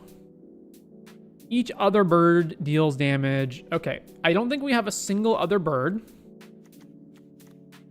Yeah, we don't have any birds. So what else do we have? Travel. Until end of turn, target creature gains +1/0. When this creature dies, put a number of +1 counters equal to its power on up to one other target creature. There's a Town Greeter, which is good to find lands. It's like a decent 2-drop. It's also good to fill up the graveyard for Diamond Weapon. Those are like the main considerations. It's either travel or Town Greeter. We only have 2 towns, so this costs 5, at like best. All right, Danith, no, not taking that. Not taking the side quest. There's the Sack dude, the Fleshbag Marauder dude, which I'm probably also not taking. And there's this ramp guy. There's also another town. Blue is our worst color in terms of like being able to splash it, so I think we just take the town. It also makes the travel the overworld better. The main other card we'd want from this pack is Gubu. All right, take the town. Another Reno and Rude. Light up the stage. X-Death is actually like a decent threat and helps us gain life, so that helps us stabilize. What's this? This is the Edict.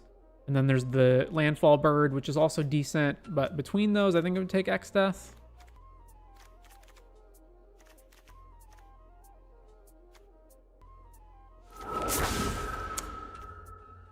Carpet of flowers.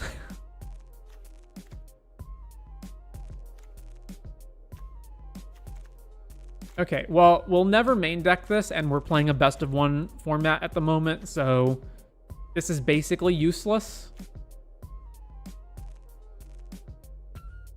It wouldn't be if I had a good way of filtering it away. Like if we had multiple like ways of discarding and drawing, like looting it, that'd be fine. But since we don't, we'll just take the T-Rex. All right, fight spell, looter, removal spell. Probably need this one.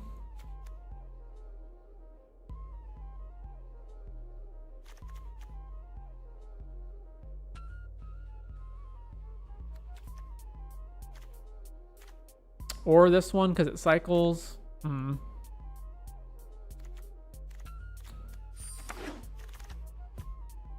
Stiltskin, Moogle Merchant. We're obviously not taking that. Here's Matoya. There's also this thing. I'm probably not playing Matoya, but there's nothing really else to take. I guess there's this 2-drop, but whatever. Like, just like other cards, but it's fine. Take the rare at this point. Okay, Cactuar is like an actual blocker. There's also Heck Dies, which is not a good blocker, although it does make our opponents discard. We're probably not playing this either. We're probably not like playing anything at this point, but that's fine. Never another artifact enters, Rummet or loot. Yeah, whatever. Stolen uniform, commune with beavers. This does help us find lands, I guess. Sure.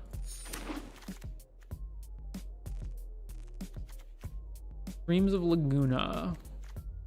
Also fine. We're just not going to play these cards at this point. Let's take this. I will play Gubu, though. Reno and Rude. Probably not playing a second one. What does this thing do? Oh, absolutely taking this. How is this still here? 3 mana instant speed removal for anything? Another commune with beavers. All right. Okay, so we're obviously way over budget. We're 38 minus the 3 towns, so we're 15 cards over. Or, yeah, so we're 12 cards over. Okay, so we're not going to play Heck Dies. We're not going to play... Can Reno and Rudy even hit our opponent? Maybe. The Black Mage's Rods are okay. They do a decent job of blocking, and we also have like a decent amount of like commune with beavers and whatnot to trigger them. Matoya, for sure, that's going. It is a decent blocker, but if we can never trigger this, pretty sure we just get rid of it. Let's see. This guy, whenever you cast non-creature, you can get it back. That's fine. That's perfectly fine for value. This dude is probably going... Yeah, because we're not really attacking in this deck. This is fine. Fine. Definitely want to try Go-Go. Prima Vista, that can get cut. What else do we have up here on the big mana cards? Iron Giant is the worst of our threats because it's the most expensive. Although it is like a really good creature, right? It comes down, immediately stabilizes. It can probably block with anything and like attacks decently. But we have like enough payoffs, right? We've got Diamond Weapon, 2 T-Rexes, Summon, Ice Flan. We probably don't need it. And if we're looking to cut cards, and we do need to cut a lot of them, then this is probably acceptable. I doubt I'm ever going to need the +3 mode on this. So it's like, would I want to spend 5 mana on return 2 things? I don't know. It does make like our cheaper guys better. So like if we get later into the game and we just have like Gubus and whatnot in play, it does actually count as a payoff for them. So that's probably fine too. What else? This guy's a horrendous blocker because he enters tapped, but he is just good late game.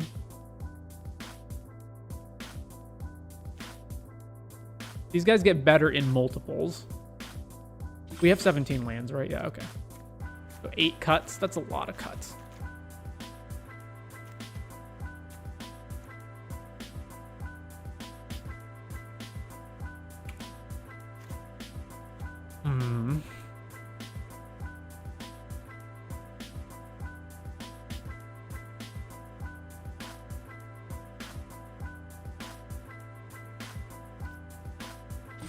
We have 17 creatures plus 2 job selects, so that's 19.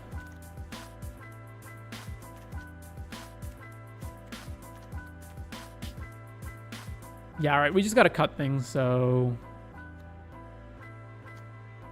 Iron Giant can get cut. What else? We may actually be able to play 16 lands. We have multiple things that land cycle. We have 3 of them, plus Commune with Beavers.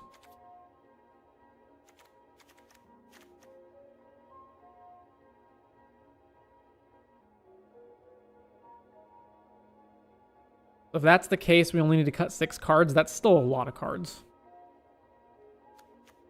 All right, Black Mage's rods get better the more of them you have. That being the case, even that being the case, though, I don't know that we necessarily want this because we have 14 and we're probably cutting some of those. So they're decent.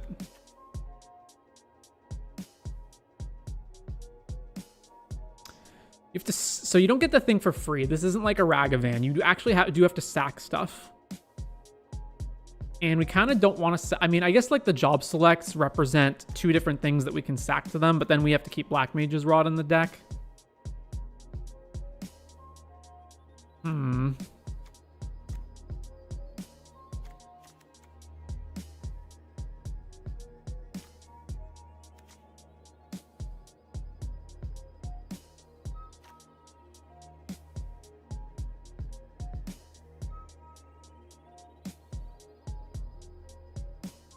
Cut Airship Crash. This guy.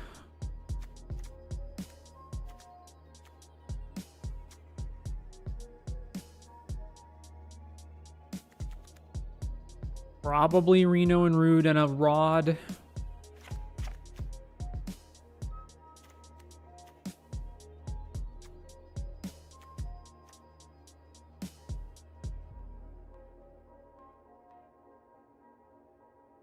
We have 3 towns. So let's say we're probably not going to have all 3 of them. Let's say, so if we have 1, this costs 6. If we have 2, this costs 5.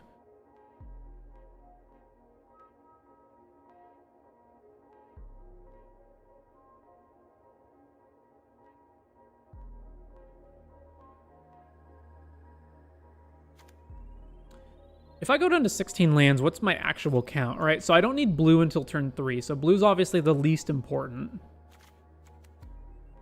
So right now, black is only 6 in the deck. That's completely wrong. So 7, 8, get rid of these islands. Then blue is 5 in the whole deck, which is also probably wrong. Green is 7 at the moment. We need more green because we need Commune to find us more lands.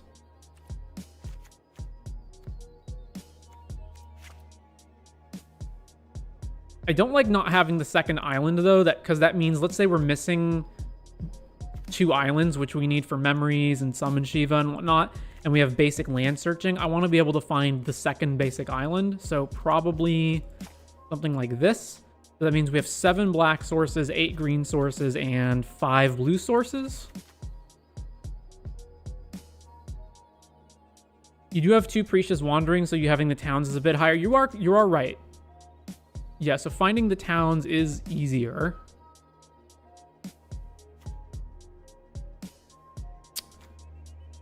And then I probably can't go to 16 lands, right? This is 17 right now, and I really don't want to go lower than this. So if that's the case, then the easiest cuts are the Commune with Beavers.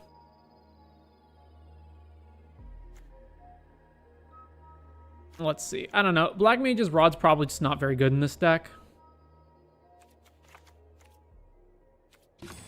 11 non-creatures, even though, yeah, I'm sure we can trigger it a bunch. And, like, cheap cards like Commune with Beavers are good, too. But, actually, I guess I was thinking... I'm not evaluating this right, because I'm thinking about it as, like, it's a gutter snipe. But the fact that you can move it around means that you can move it onto other things later in the game and keep triggering them. So you can move it onto, like, Goobus or whatever later, and you can just keep triggering those. But I doubt we will win the game with, like... attrition, 1 damage at a time to our opponents. This feels like more like a card that would be in an aggro or tempo deck, which we're definitely not. Because we're probably winning the game with just play a big threat, kill our opponent with the big threat, or outvalue them, not slowly whittle their life away. I think 16 lands in this list could work. I do think it could work. My issue with it, with only having 16 though, is I still want a number of sources. I'm already stretched to the limit here with having 8 green, 7 black, and 5 blue. And I would absolutely be willing to only have 4 blue, but that would mean cutting the second island, and that means if I'm ever in a position where... Oh, I guess that's fine because the Prishas can search for towns. Yeah, you know what? That's fine, because then even if we don't have the second basic island, we can just search for a blue town and play that. Yeah, okay, that's good. We'll cut the second island.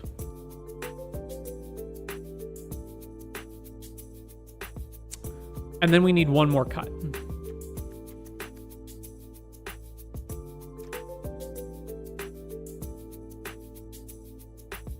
So the most obvious cards to cut are Fight On or Rydia's Return. I don't think I want to cut either of those. Especially given that we have multiple Saga creatures and multiple land cycling creatures.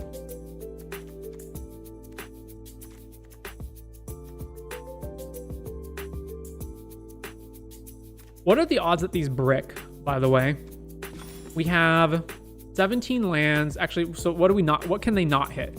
We have 8 total instants and sorceries and 5 enchantments, but the enchantments count creatures as well. So we've got 3, 8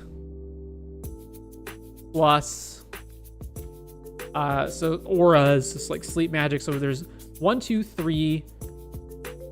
Where is it? 4, 5, 6, 7, 8, 9. It's 9, 10. Travel to Overworld. So there's 10 non-hits. And if you're casting one of these, it means one of those has been removed from the pool. So there's 9 non-hits. So if... Look up our hypergeometric calculator. So if there's 9 non-hits...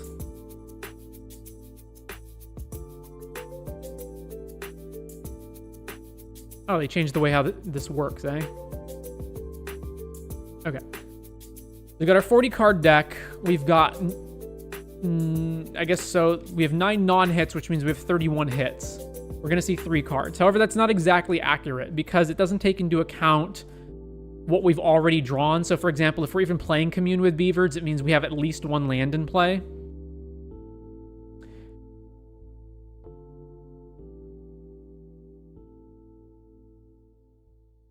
So what's the odds that we hit at least one? But not taking that into account. So 40 card deck, 31 are hits because 9 are non-hits. We're seeing 3 cards with Commune. If we need one of those cards to be something that we can actually hit with Commune, what are the odds that we hit? And the odds are... Man, they changed the way that this works.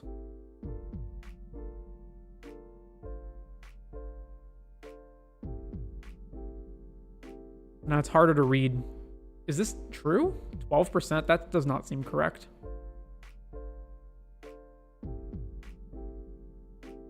This feels like it's in reverse.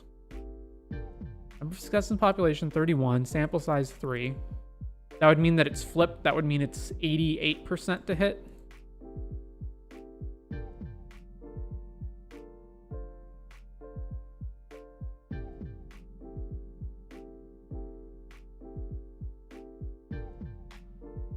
Oh, sorry, it's listed down here, isn't it? 70% to hit. So that means 1 out of 3 times will brick. That's pretty horrible.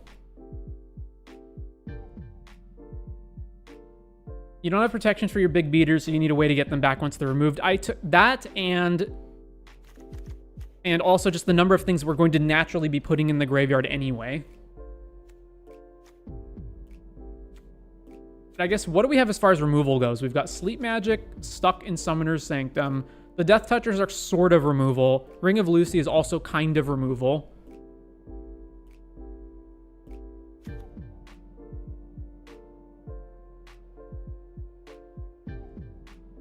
And there's like stuns with Shiva and Ice Flan.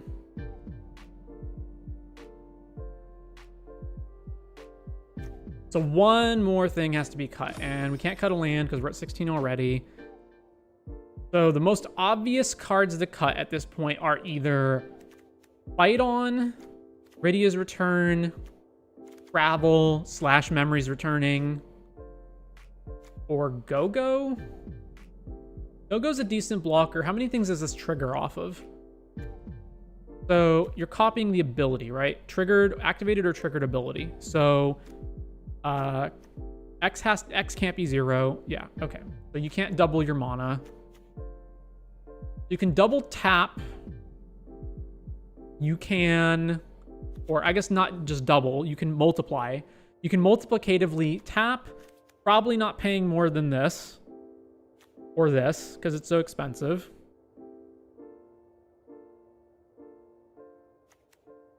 And doubling up taps on these auras is irrelevant. So the ability, like transforming this guy, I guess gain 3 life if we play this later, that's fine. Let's say, but that's not really like actually helping us. That's just more. So we've got Fenrir's trigger, we've got Shiva's trigger, Ice Flan's trigger, Odin's trigger, and then there's some life gain off of the T-Rex and X-Death, so that's kind of more.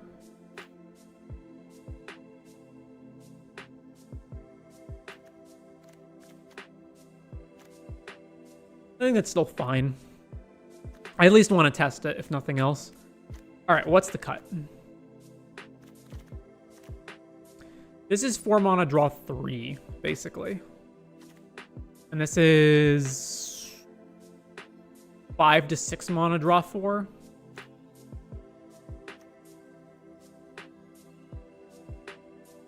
Commune? Yeah, I feel like it's a commune.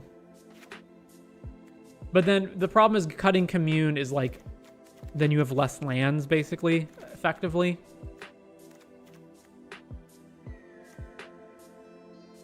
That's one of the things, though, where it's like, would you cut Ponder? Even though it's not really Ponder.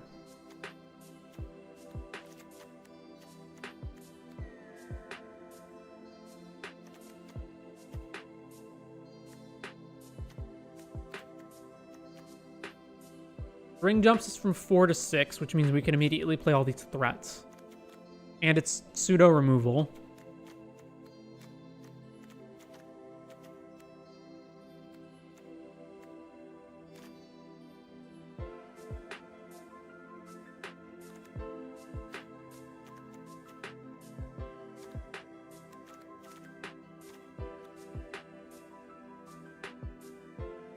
Also, we just have so little to play early, right? It's basically Demon Wall, 2 of these guys, 2 of these guys. That's 5. Sleep Magic if we have blue, which is not likely early in the game.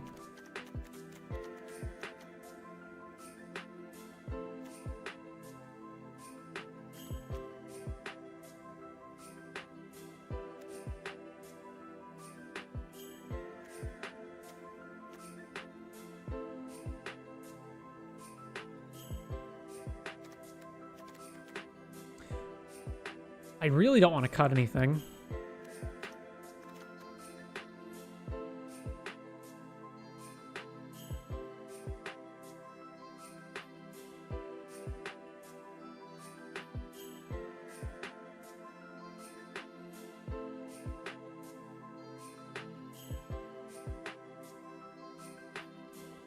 Just play 41. I am actually thinking about just playing 41.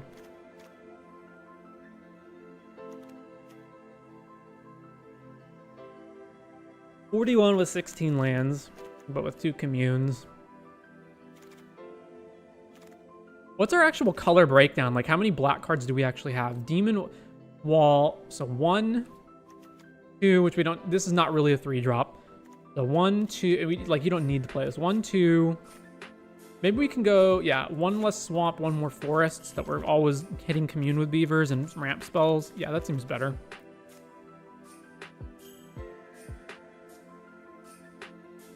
Maybe cut the double blue town. Yeah, I was thinking that it's that or memories or maybe Go-Go isn't good enough. I don't know. I think I'll just stick with 41.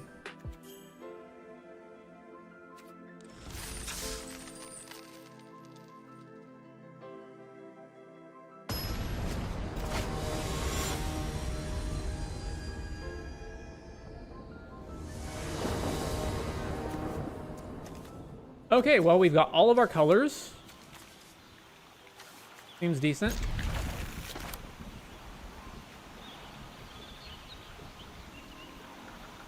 I think turn 2, I'm probably just cycling Ice Flan.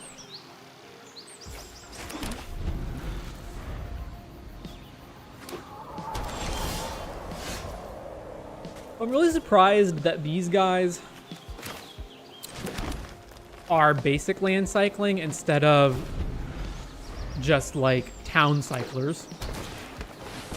Gobu, yeah, all right, cycle this.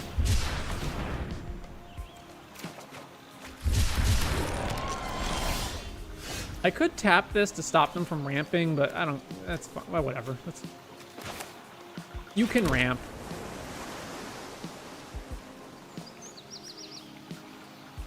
And then I'll tap down whatever threat you play. And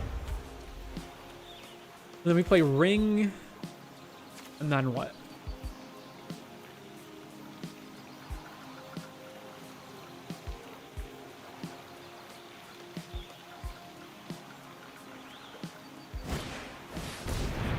Okay.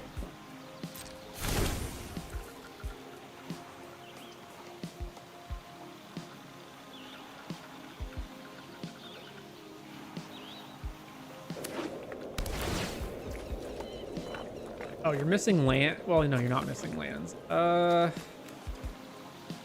I just tapping this bird? I'm definitely casting this turn, so yeah.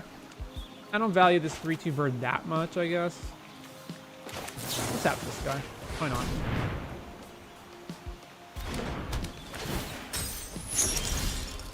Okay, now what? We're just playing Ring Pass.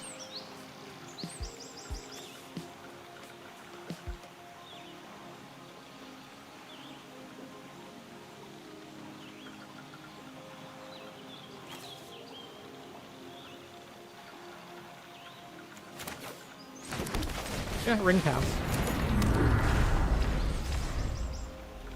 Problem is we just don't have anything that great going on right now. Like, I guess the plan is play Ochu, block, and then return it and Iceland. Earth Crystal, what does this do? Distribute 2+1 counters among 1 or 2 target creatures. If 1 or more +1 counters will be put on a creature, twice that many. Okay, so 6 mana, put 4+1 counters on something. Well, we did find the T-Rex. So I guess we played the T-Rex.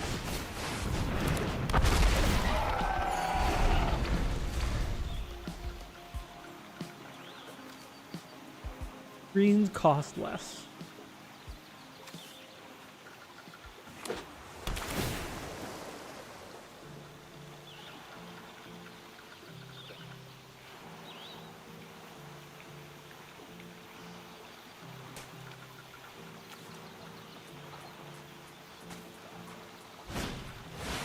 Oh, your own T-Rex.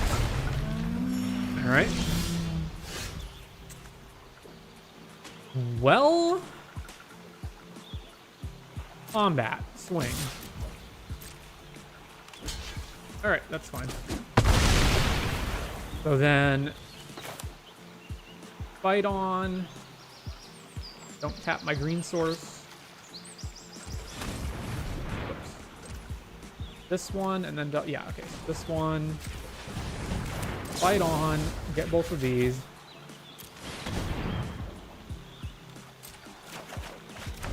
Then play Ochu, and proceed. Problem is this one crystal alone means every threat that they have becomes a legitimate actual threat. This instant speed as well? Wow. All right. Okay, block. May flash back this thing or just play something else. Behemoth. When this enters, choose one. Destroy target artifact or enchantment or draw. Oh, come on. When I kill my ring and then if I don't draw land, I can't play these guys.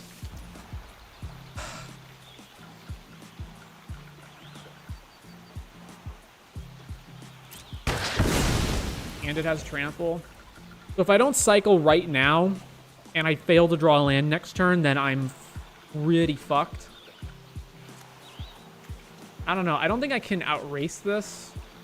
Am I cycling the T-Rex and playing Ice Flan?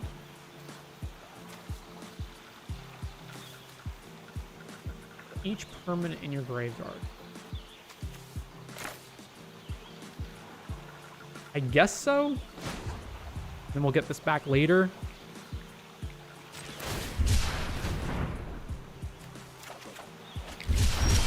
All right, yeah, and we did not draw land. So, plan. Tap down this guy. Swing.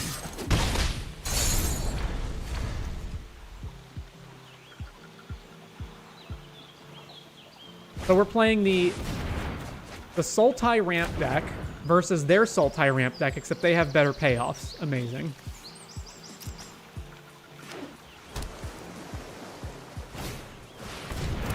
Yep. Holy crap.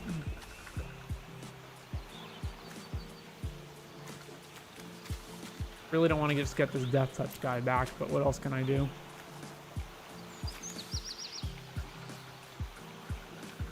Ramp put a counter here, and then this can block Gigant. Actually, no, it can't block Gigantode because Crystal means everything's bigger than all of our stuff. Oh my god.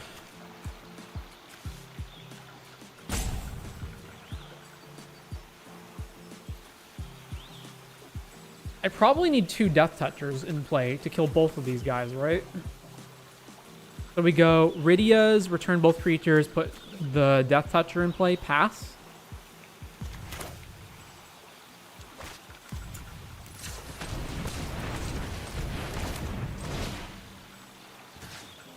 Yeah, this. Oh, you can return Ring?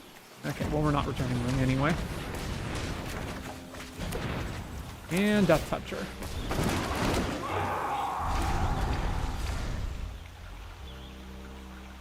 Another problem is they can just not attack. They can just sit here and keep putting counters on Behemoth every turn until it's so huge that we can't even block it.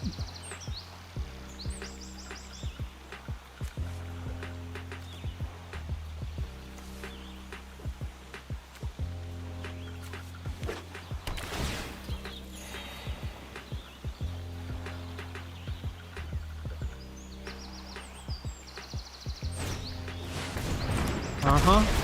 Oh, you got another one, do you? All right.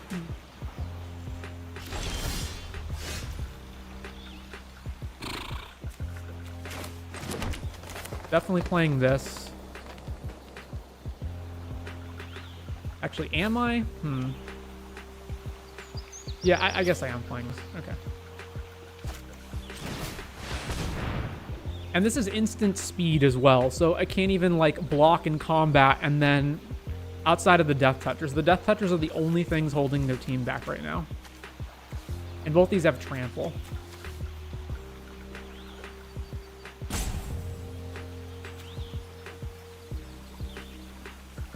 How do I even win this?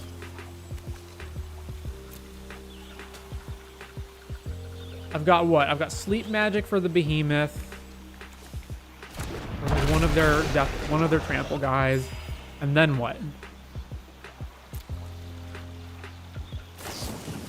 Instant Vomit, sure.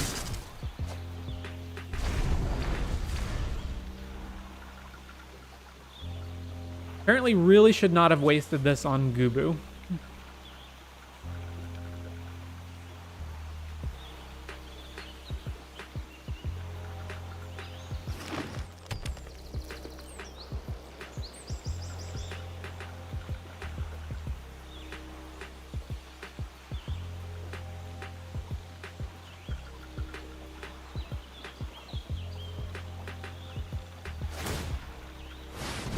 Oh, you can put it on 2 different things, eh? Sure.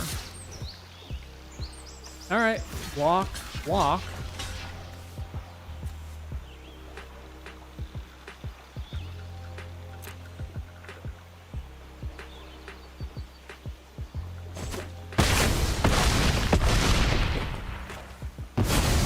So we're at 8. Town Greeter, sure. I'm really surprised they did that. Combat tutorial, poo-poo. Like, if I were them, I would have just hold up and just kept putting counters on things until the attack was lethal. So now's my only shot to actually attack them. But all I can attack with is the T-Rex. That's not even good. One or more +1 counters we put on the thing. Twice that many are put on it. So 4 counters on here means I have to have both of these guys up to block. Oh, what am I doing? I should have played Precious first. Oh, Precious is an instant. So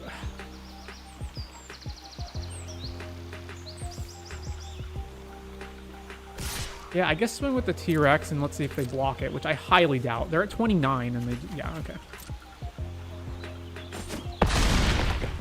Okay, so I have 5, 6, 7. So I can't have Precious up if I play both of these. So play Go-Go.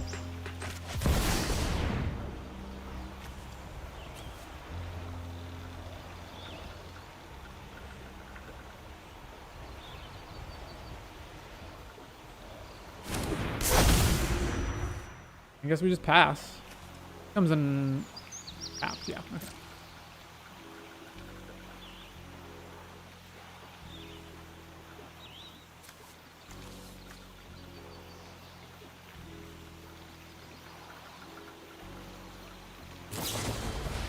Ice magic back this dude, sure.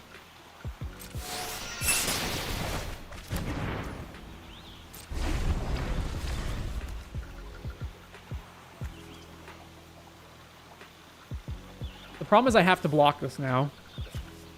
Because now it's lethal.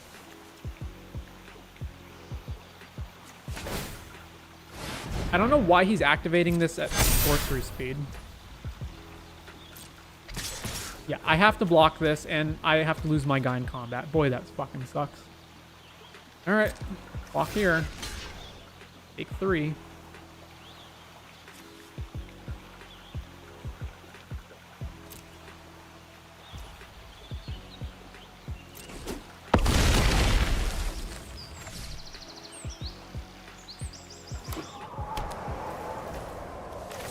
Alright, Precious.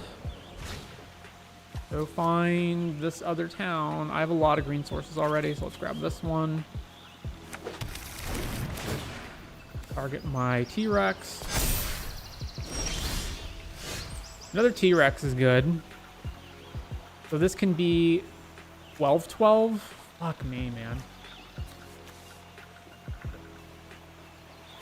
If I play this, then I play Gubu and pass, and then Go-Go can't do it, but I have to. All right. Play this guy. Need some life. Play Gubu.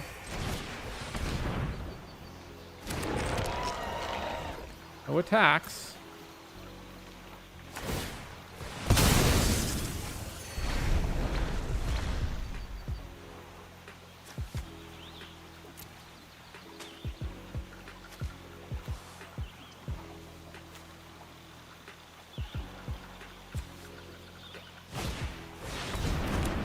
Oh, man. Yeah, all right.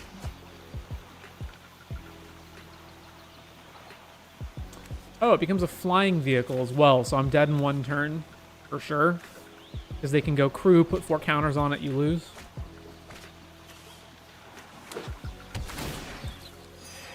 How many cards do they have in their grave? 12? Yeah, okay.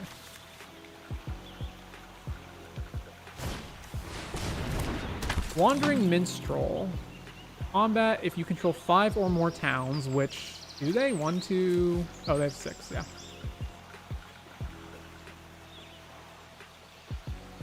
Do you have an airship crash in the main? I do not.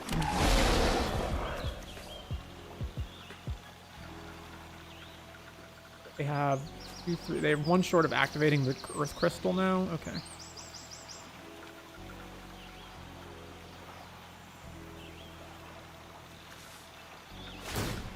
And then this flips, and then we're just dead next turn.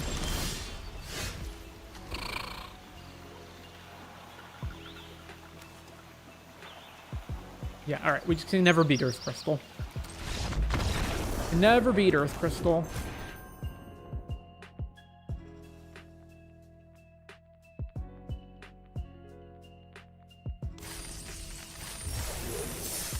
All right, back to the deck. Is there anything we're changing? I don't think I would put Airship Crash in just because of that last game. The only reason I would reevaluate this is if the format itself says that there's enough targets for this. Yes, there are summons. But I think that game, the only target I would have had for this would have been the Earth Crystal.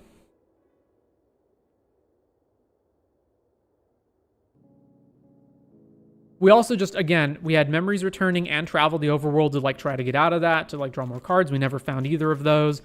We could have found Sleep Magic to tap their guy down. Didn't find that.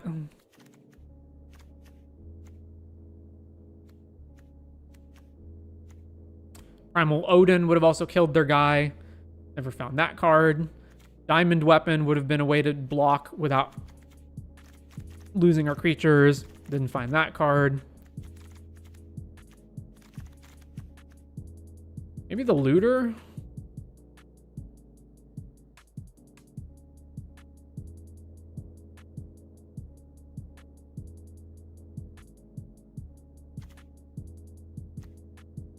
Maybe forget Demon Wall and play the Looter.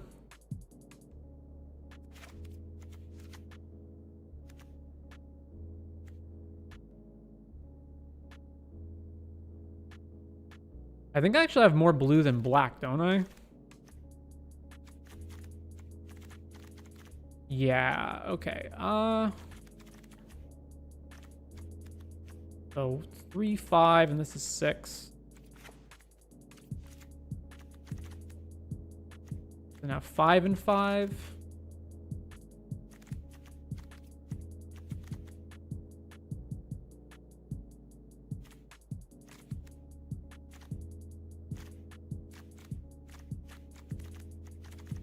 Or do I want to be 4 and 1, 2? Yeah. Do I want to be 6 and 4? Maybe. Yeah, I think I do.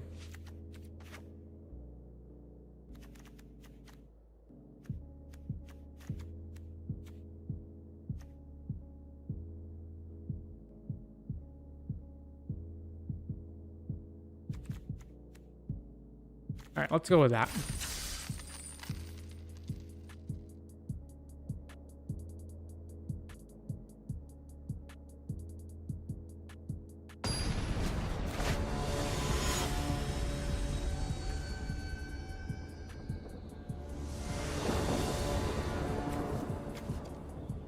Okay, only green, but we have Commune and Precious, so keep.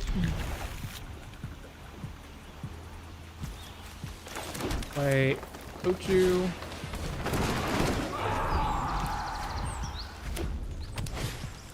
Blazing Bomb. Oh, aggro. Whenever you cast on a creature, 4 casts on it, +1.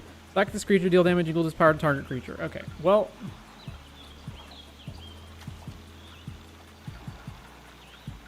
Combat, swing. Oh, you are just going to block it? Alright, sure. Beavers.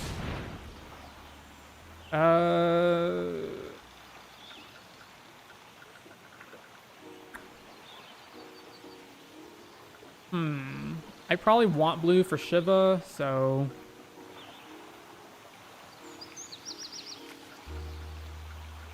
Wait, go-go?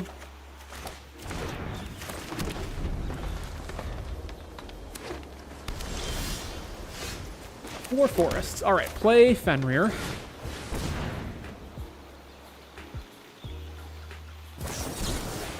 You've gotta be joking. Are you fucking kidding me? What is this? Whenever you cast on a creature, it gets plus XO, where X is the amount of mana. If it's 4 or more, draw. Oh, great. Well, I have to cast Precious now in order to get blue.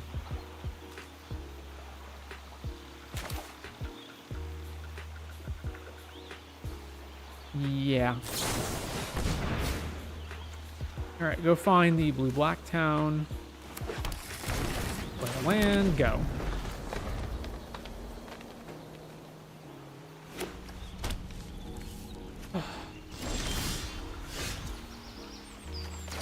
Go, go. Boo, boo.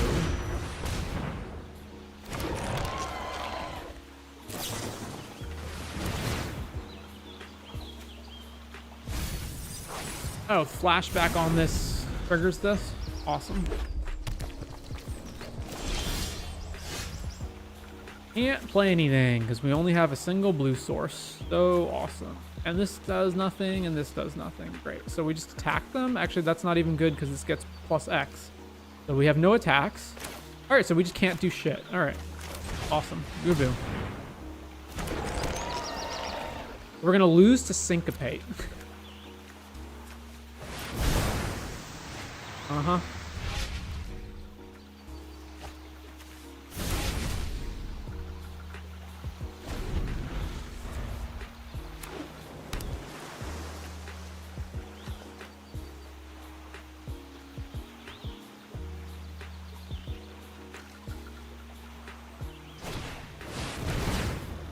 Okay, another card draw. Isn't this card just fantastic? I love beanstalks. Don't you just fucking love beanstalks?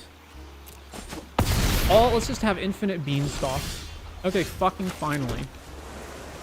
This costs 6. I mean, we can just play something that gets on the board, so. Shiva. Keep this tap.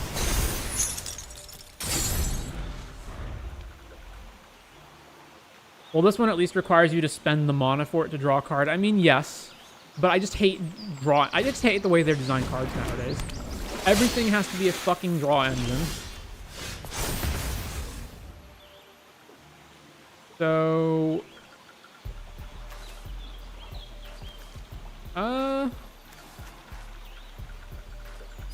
this is more likely to want to attack, so just keep this tap down.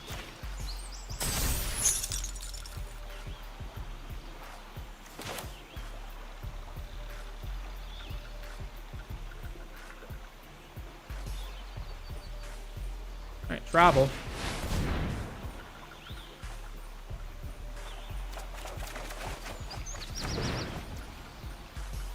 Is it worth attacking with Shiva? I don't think so. This will become unblockable. This can be blocked, maybe. All right, so now we go Island. I guess Quick Rend can probably block. I don't know.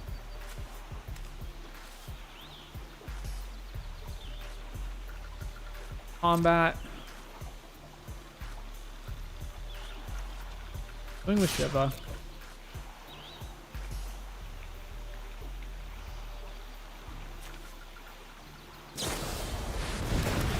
Bouncing it. Sure. Or put it on top, right? Yeah, top's fine. I'm gonna play Quick Rend. Whew.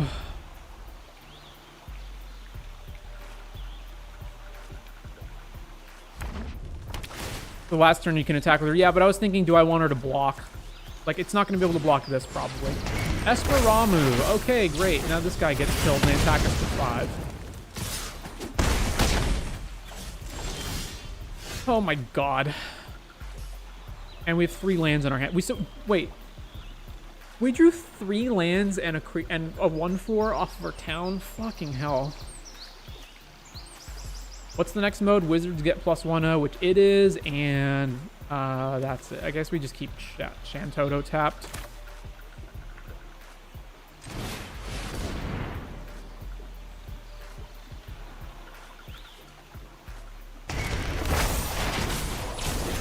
Alright, keep this guy tapped down. I mean, I could have kept this guy tapped down because he's unblockable, but this is going to become gigantic, presumably.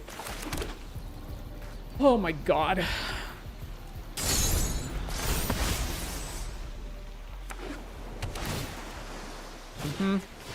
What is this? You have another bounce spell. Okay. 6. Block that. Take 6, go to 3.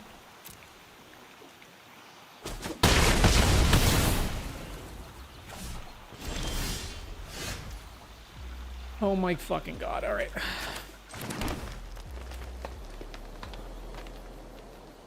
So we want this to be tapped down permanently. So we need to... I need to place Stuck and Summoners on this guy.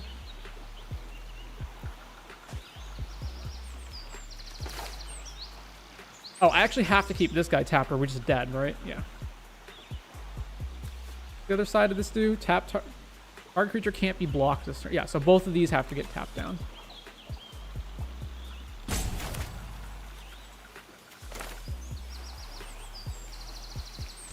So Shiva.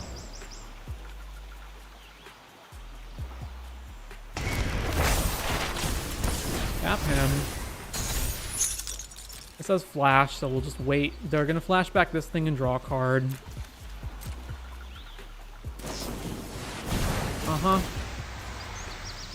So resolve.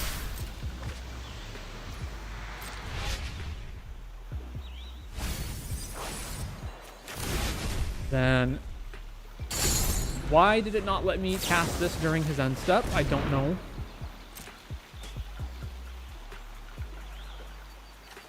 I don't understand. Did I have to put a stop on my own end step? That makes no sense. All right, tap this guy down. We're still so fucked. Like,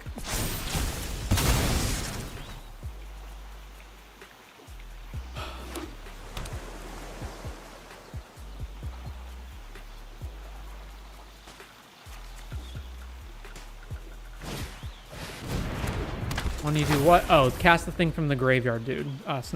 Crappy Snapcaster, but it doesn't matter. This dies, and then this thing becomes gigantic. Oh, they can just target us. Okay, sure.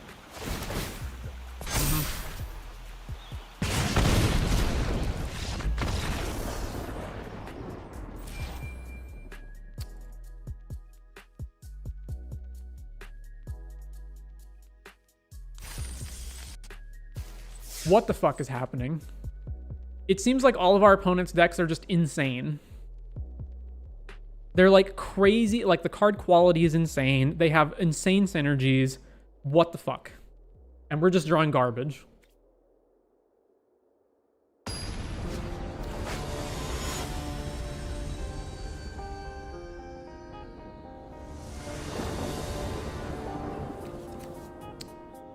We have no green mana.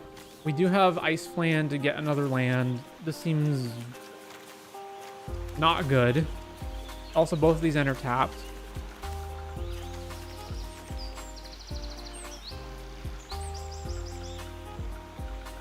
We do have actually our good cards, though. Okay.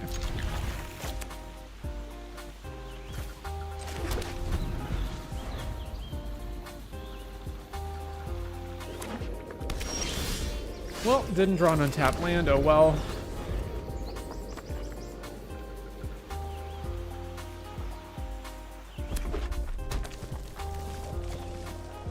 Another Is It deck. Prompto. What does this do? Whenever you cast non-creature, if at least 4 mana was spent on it, make a treasure. Sure.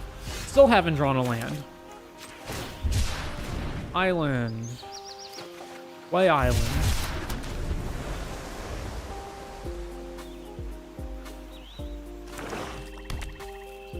Grixis, Lockhole. Yeah, we're just gonna lose because we're way too far behind on the board.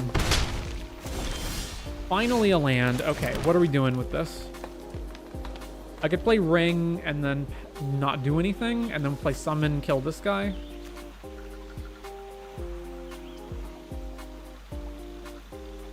Yeah, alright.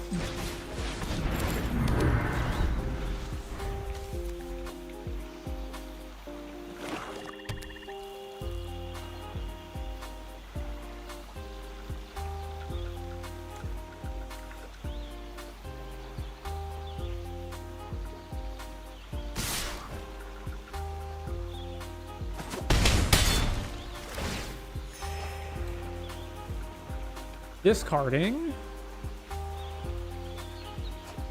Matoya. Okay.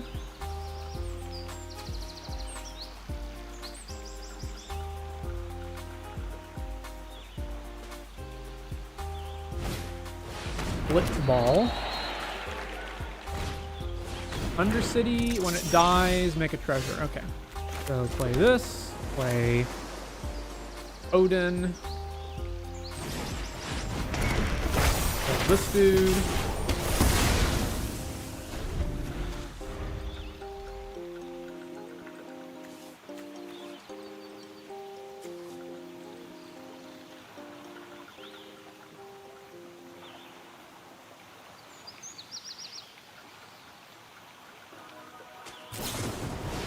Thunder magic. Deal enough damage to kill him. Yeah, okay. And we get 4, down to 8. Alright, we gotta get some stuff on the board. So we've got Gojo. And then 4 more mana after that. So then I can play Memories. Or I can just play Memories first and see what we draw and then decide based on that.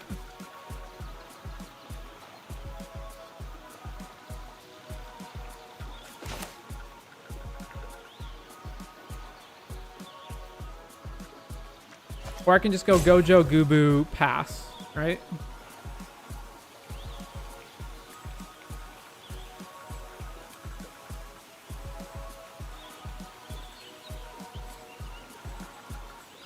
That seems decent.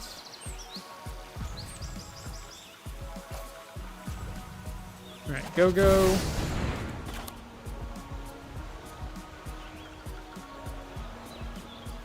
This is less mana efficient, but I just want to have more blockers on board.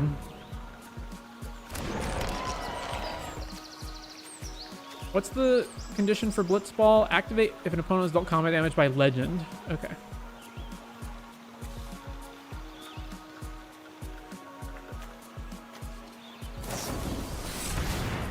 Come the fuck on.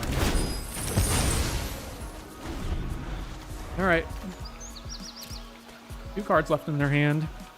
That is also, by the way, one of the reasons I wanted 2 blockers.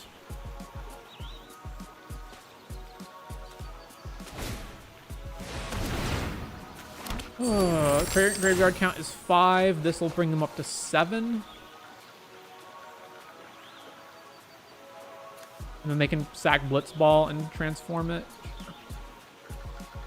Actually, no, they can't sack Blitzball unless they can kill Gubu.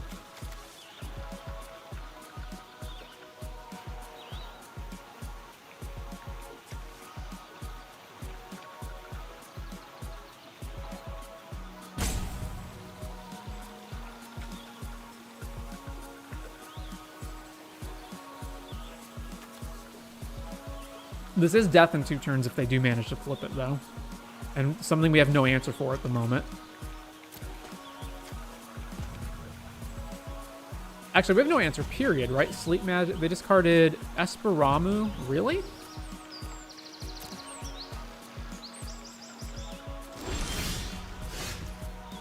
Yeah. Oh, this enchants artifacts? Okay. So now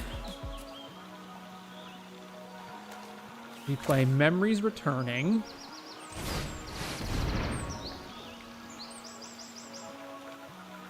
Okay, well, I'm taking Jesus, what a terrible 5. All right, I'll take Fenrir. And then he gives me a land. Or no, he puts Commune with Beavers on the bottom, right? And then I take Commune with Beavers. And then he puts a land on the bottom, and then I get a land. Sure. Then we play Fenrir.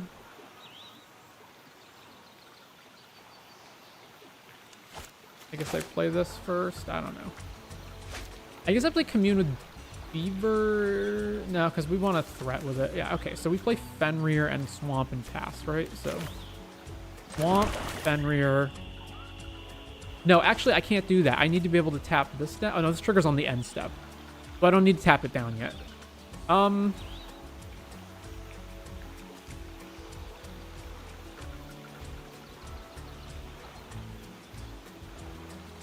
Yeah, that's fine. So play Fenrir. I'm not going to play Commune, because in order to play Commune, I have to tap Gubu, and I'm not risking that he can hit me. So what do we have? We're missing forests, right? Yeah, so grab a forest.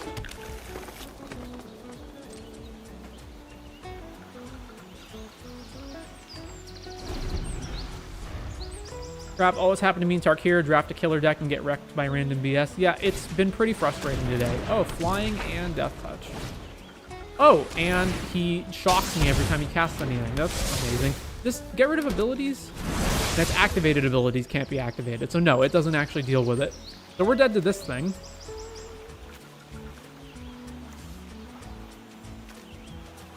Oh, and Black Mage's Rod. So they have, so he has Bolt every turn. Amazing. Fucking amazing.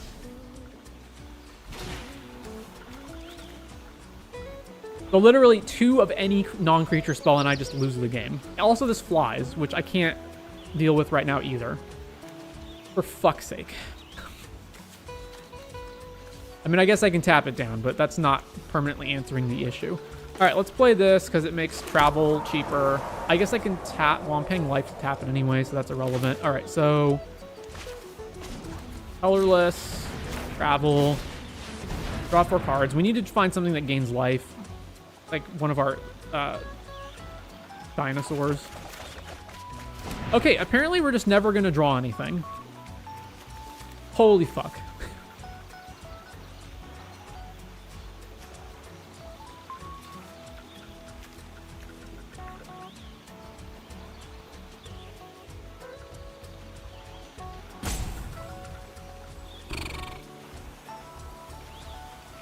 How the fuck do I get out of this?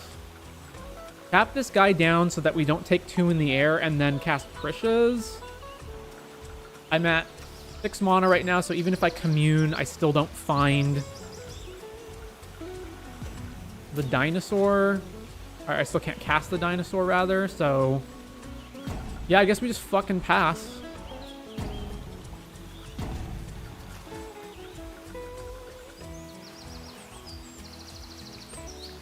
Holy shit, man. Like, what the fuck? You can find Diamond Weapon. No, not really, right? We've got 3 permanents. Oh, I guess I could find Diamond Weapon.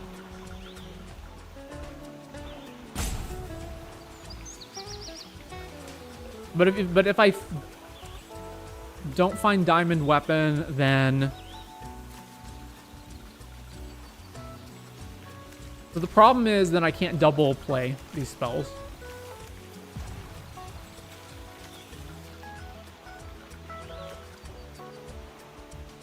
That does sound like the better move, though. We're just gonna fucking die to these things, though.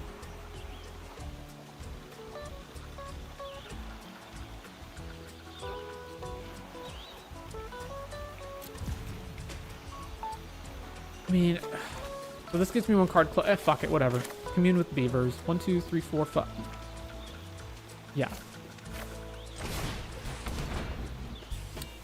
Try to find Diamond Weapon.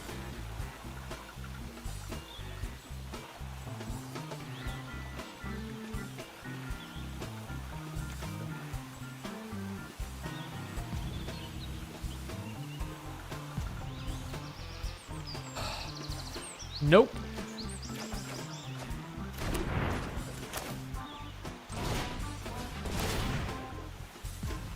Also, isn't this insane?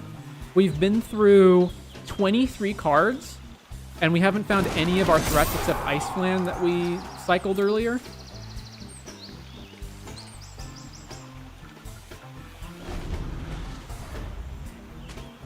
So I'm going to have to cast Sanctum on Black Waltz.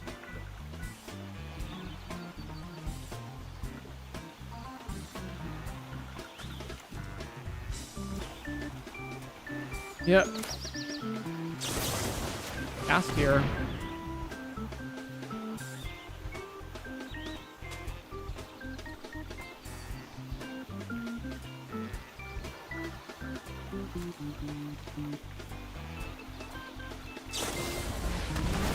Oh, they have a bounce spell to save it.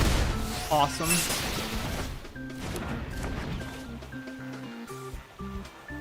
And now they can trigger Blitzball, right? Or they can sack Blitzball now because they technically dealt damage with a legendary creature. Or hell, they can just replay it, right? Yeah. Alright. So they have no spells. This is going to flip, right? Yeah, so this will be another flying creature. Oh, is it combat damage? Oh, it's combat damage. This thing flips over, so now they have multiple... Oh, there's Diamond Weapon. Thank you so much.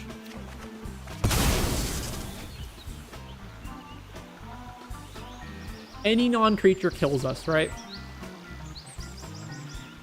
This costs fucking 9 to flashback, so we can't do that and have... Actually, can we do that and play Diamond Weapon?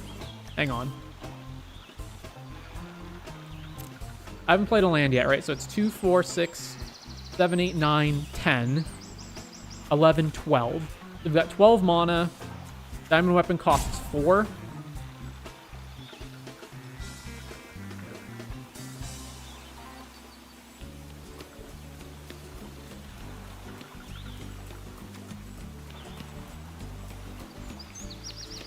Six, 7, 8, 9, 10, 11, 12.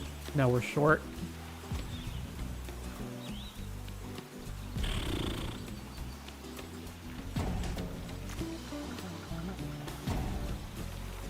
Okay, so I can Rydia's return the Odin and then kill this, but then this still kills us. Hang on. That's 5. Fuck, I'm running out of time here. That's 5, 11. I have 13. I can't do both. I can get back nothing. I can get back this thing stuck in Summoner Sanctum. All right, so turn 2, get back stuck. Oh, I'm running out of time. Thank you so much, Duck. Cast this, get back Duck and Odin. Why did it not tap Lucy?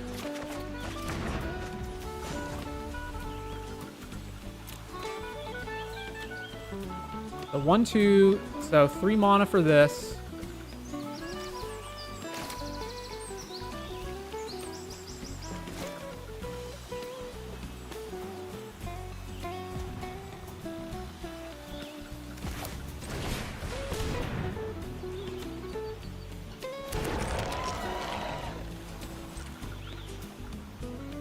Three mana for this on the thing here. All right, we're dead.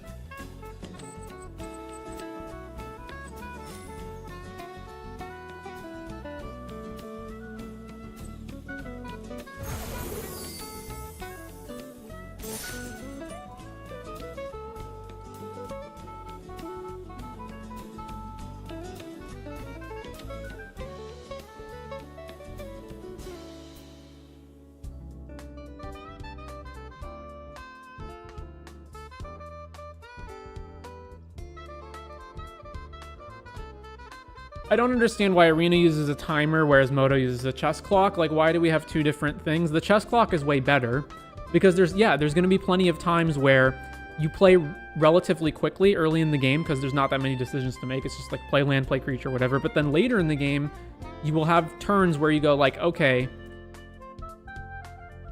I really need to think this through. There's so much going on. And then the Arena timer just kicks in and it's like, no, you don't have time. Go.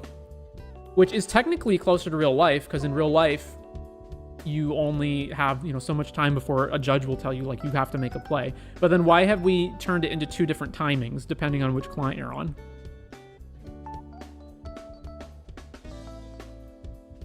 We go 1-3 twice?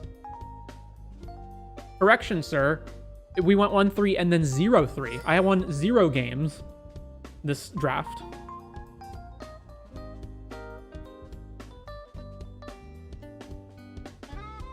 Yeah, so both drafts, I felt like I had a reasonable deck. And then I can say that only arguably maybe one game I made like a debatable mistake in terms of I had the Chocomog, the 3 mana Chocomog, which I could either attack or block with, and it was arguably better to just not attack with it and hold it back to block the opponent's lock. But every other loss has been a result of our opponent's deck. It's been a combination of two things. One, our opponent's deck is insane, and two, we draw utter shit. And that's happened like 4 matches in a row.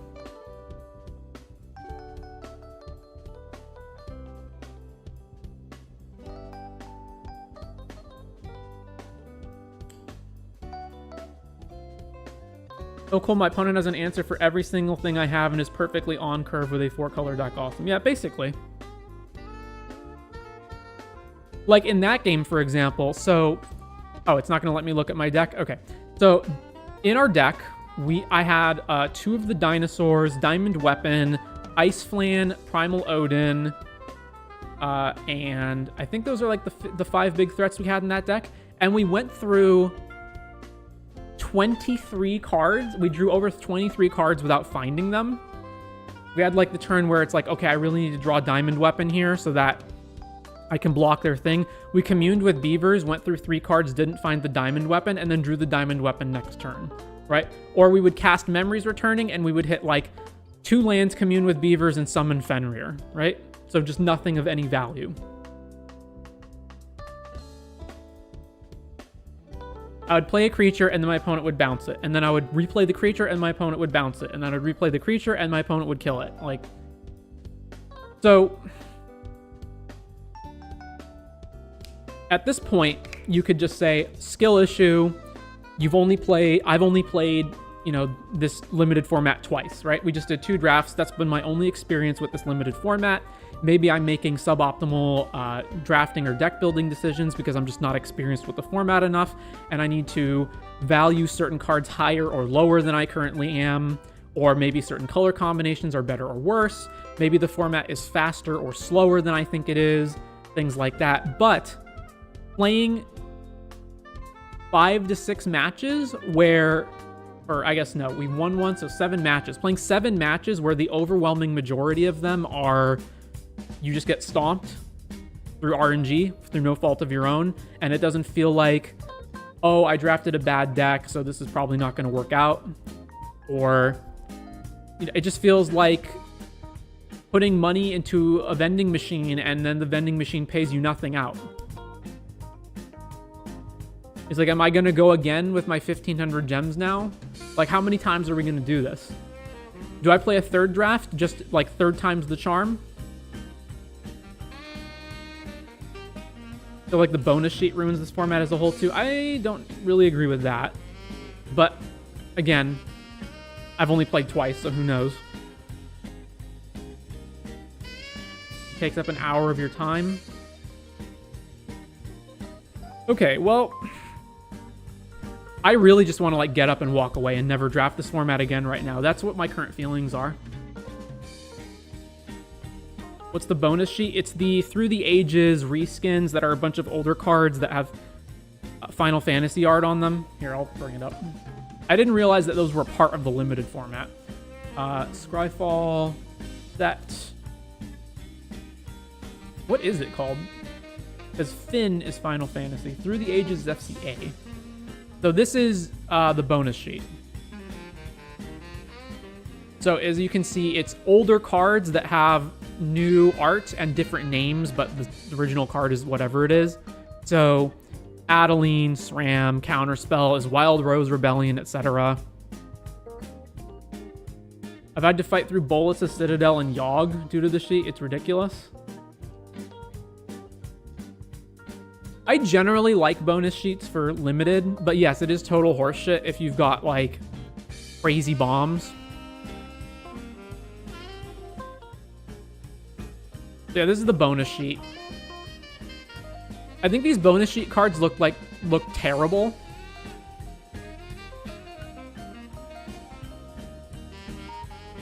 First of all, I think the art on most of them sucks. Some of them are good, like this Dark Ritual art, that's pretty cool. This Ancient Copper Dragon art, I like this. It's obviously going to depend on what kind you like. Also, they have a bunch of different art styles. Like, it's not one unified, consistent art style. But I think in general, these cards look pretty... Like, the art on these cards looks bad. But even beyond that, even for the art on, even for the cards with art that I actually like, the frames and like the board, like the text on them, they look horrible. Just every one of them looks absolutely terrible. They're so difficult to read too.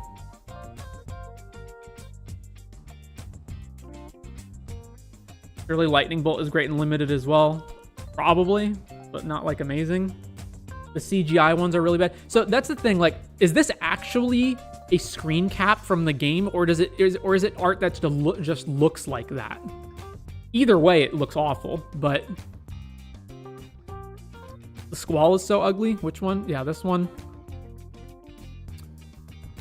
I think, so of these, how many different ones are there, by the way? 64? Okay, so of these, I think the ones with good art, and again, your mileage may vary. I think the good art on these is...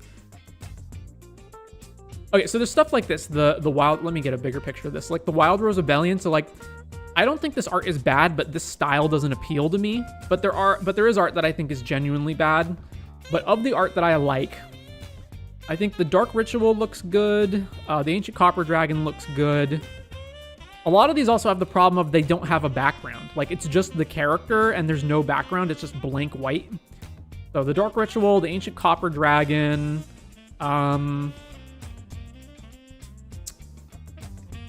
Stroke of Midnight,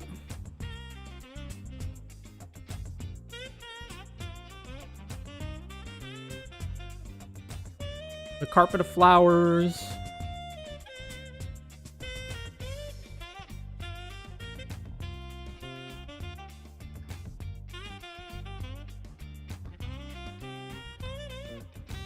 yeah, that's it.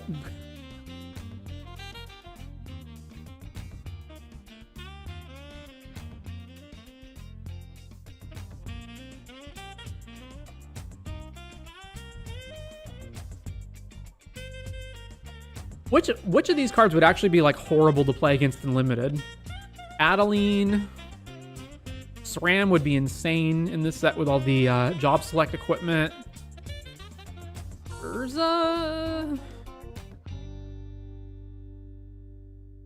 Citadel. What is this? Yawgmoth.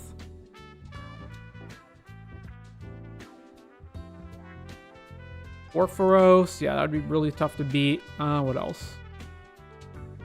Timna. I don't know how good Winota is in this format. Chroma's Will. Really? This is in here? So in limited, you can't even use both modes. Okay.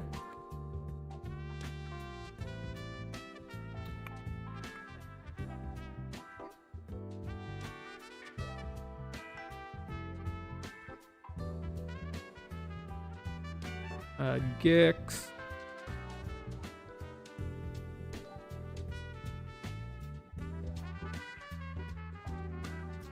I don't know how good Najila is in limited. Probably good. Ragavan would be crazy. Ragavan's on the sheet? Wow. All right.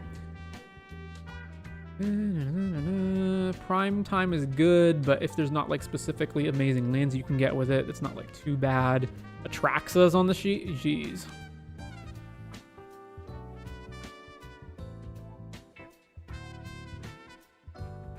Rom? All right. Moldrotha?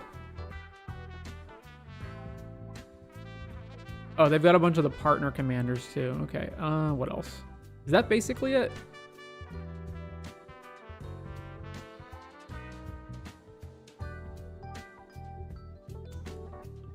Henrith was insane for me in my pre-release. If I got him down with any open mana or untapped, I was unkillable. All right, so, I mean, after doing 2 drafts of this, I want to break my keyboard in half, but let's be fair and say, you know, what is the saying? Once is happenstance, twice is a coincidence, 3 times is a pattern. I'll give it one more shot.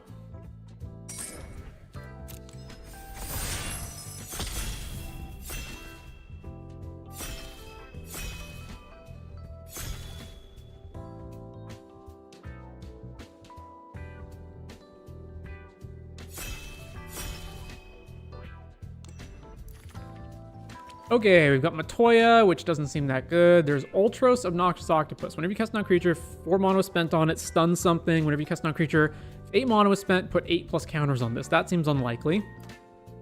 Tonberry. Enters tapped with a stun counter on it. During your turn, this creature has first strike and death touch. Okay. Cloud of Darkness. The Dane. Attack doesn't seem particularly exciting.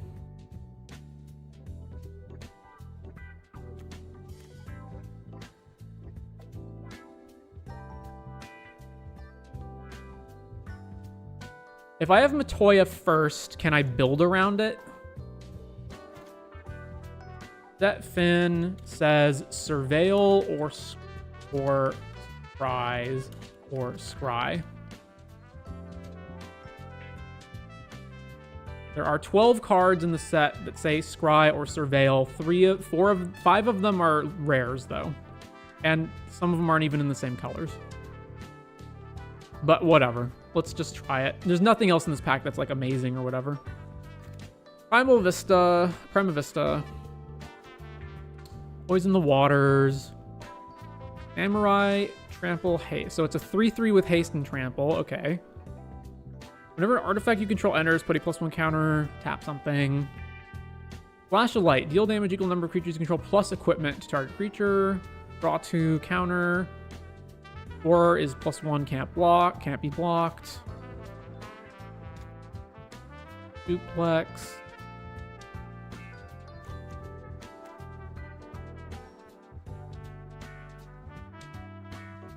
So what? There's like Dreams of Laguna, there's the uncommon fairy in the set. There's not a lot of options for scrying or surveilling.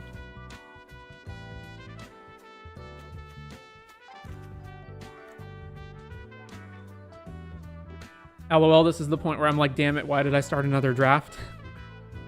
Itis is decent. Yeah. I think I'd rather go with Katana. Create 4 1/1s, then put a +1 counter on each creature you control. So create 4 2/2s and buff everything else. Also Colosseum Behemoth. Also the Snapcaster Mage.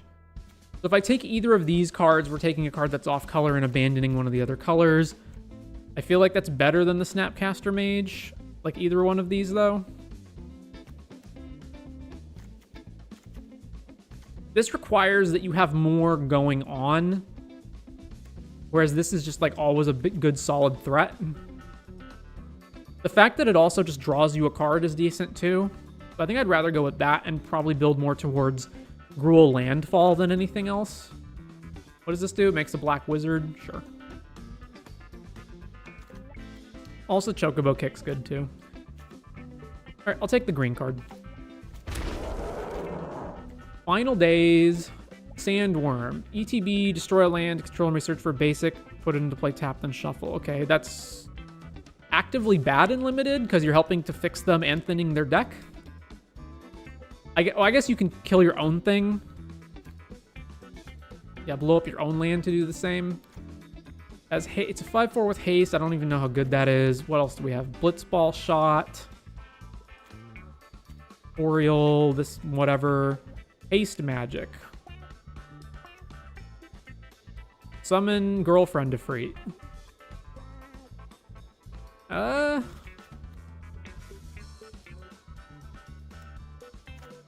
Flashes back for 6.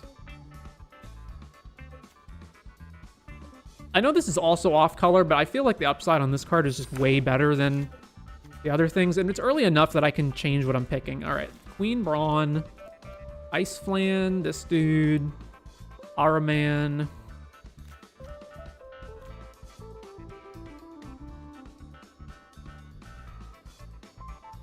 So between all these cards, I think I would rather have Queen Brawn. I think these black wizards are better than they look.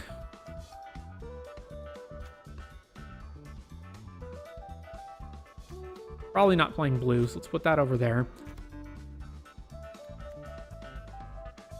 The magical Christmas land is you double a flashback Final Days or something, but I'm not going to take that for that reason. Let's take Queen Brawn, and then we'll figure out whether we're in black and green as we move along.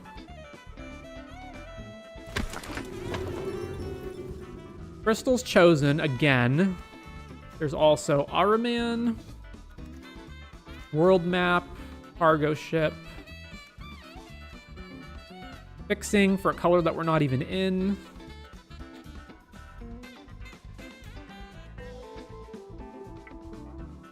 Arman's okay. So what, you sack like your job select or your wizard. I guess that's fine. Probably more likely to play this and be in Rakdos than I am to play this white card and wind up in white. I don't know if this being here is a signal. I'll just take Araman. Whatever, it's fine. Resto Magic, another Colosseum Behemoth. Well, that feels like a signal, because this card seems very good. Also, does Resto Magic being this far in, is that a signal? I'm not sure. Ari's a 2/2 Death Touch, worst case scenario, yeah. One upside with the Snapcaster is that it interacts favorably with Final Days, finding the Esper another when you cast this from the grip. Yeah, there is that too. Right, I'm just taking Behemoth. I might wind up in Golgari. I might wind up in Garul. I don't know. I'm going to take that. Maybe White's open too. I don't know. Phantom Train. Summon Esperamu. Esperamu does seem good if you can get the spells for it. It's just non-creatures, right? It doesn't even have to be instants and sorceries, although that's obviously the easiest to enable. Sack a thing. It becomes a creature for the turn. Is there an obvious best color in this limited format? I don't know. I haven't played enough of it to determine that. I'm going to take Esperamu.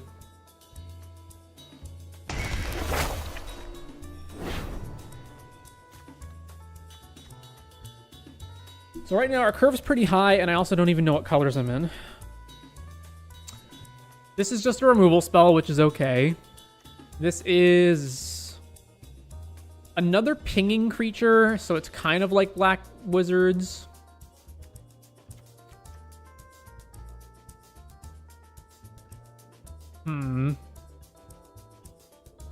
I think between all this, it's pretty close. I'll take the pinger. Seems like tempo really matters in this format. Okay, fight on in case I wind up in black.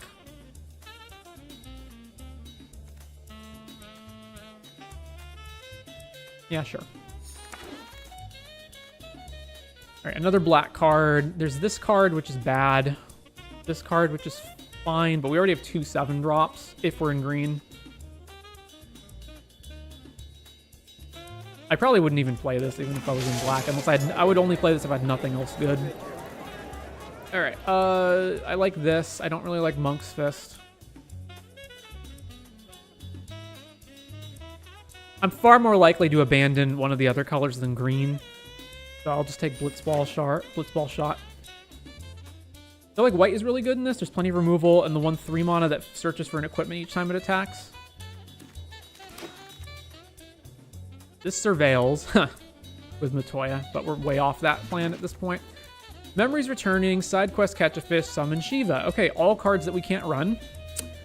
Then this multicolor card, which we also can't run. So I guess we're taking the T-Rex, right? What's this dude do? Trample Haste, 5/4, Mountain Cycling.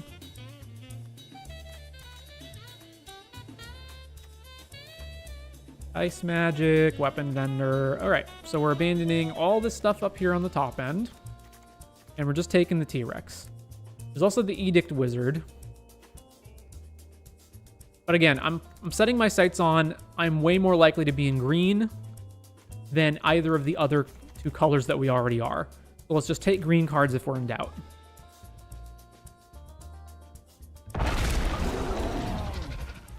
Edgar.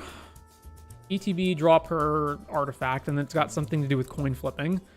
Heal, oh no, make a copy of the thing. There's a Death Toucher. What is this? Fling.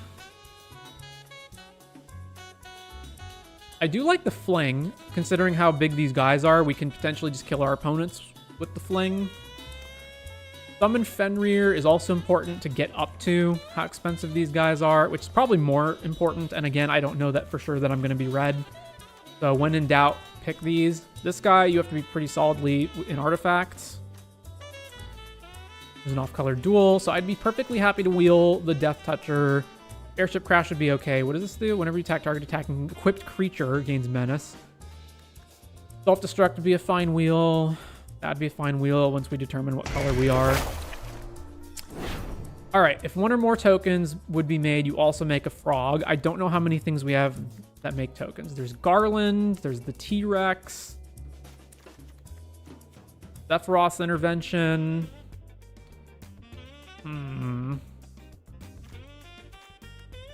Hero Select. We also have this guy.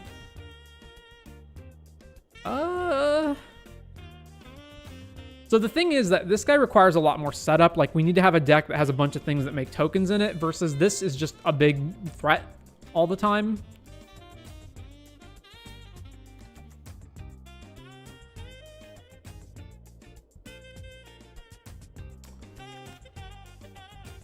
Yeah, I'll just take the T-Rex. Catch a fish this. There's another summon Fenrir. There's also Rydia.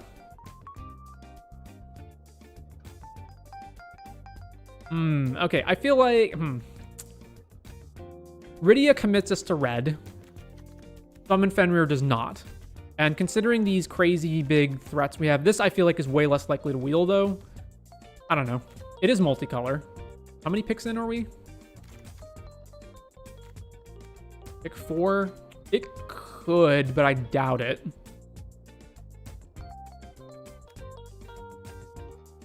Turn a Saga with a finality counter on. I think the upside on this is probably way higher. All right, so we're committed to red then.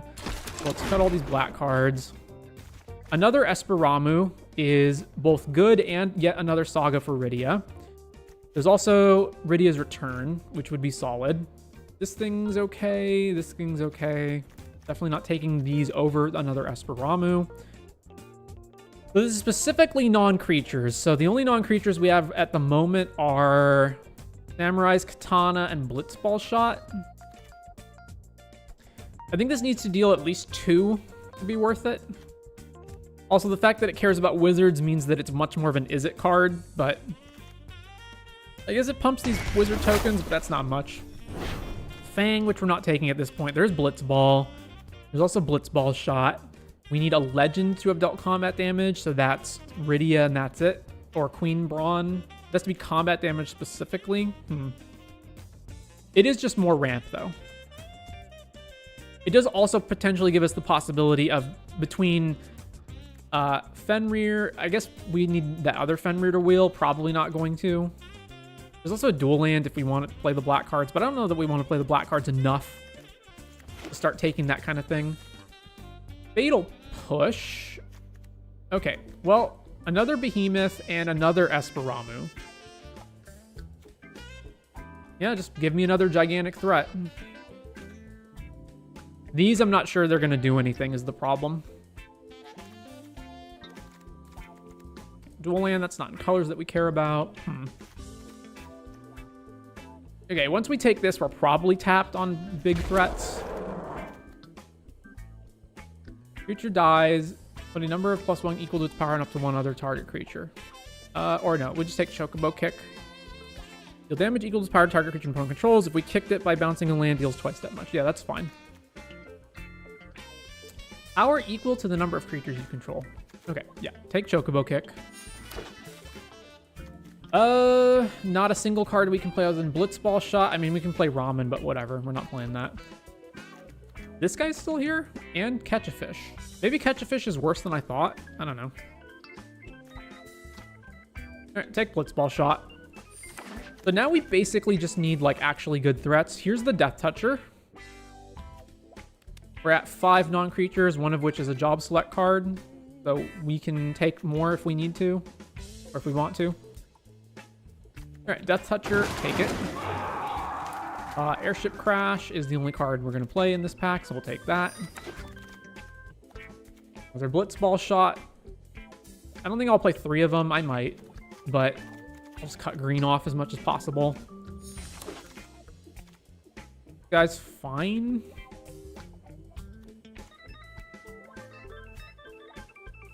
Do 2 on that. Not playing this. Okay, more cards we can't play. What is this? Deadly Dispute. Not playing that. Another card we can't play. And then finally, Landfall. Put a +1 counter on target creature.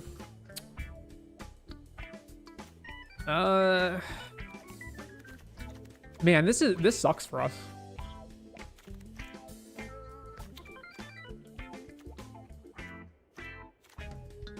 Sephiroth's intervention. Let's see. So we've got Fenrir Blitzball. That's only 2 pieces of fixing, so we can't really splash anything right now.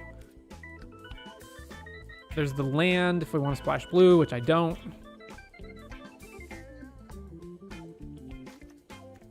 Another Blitzball shot. We just don't have enough creatures to justify that, I don't think. I don't even know how good this is. Minwoo, Sir Conrad, Final Days. All right, I guess we take Diamond Weapon or Choco Comet. Deal X to any target.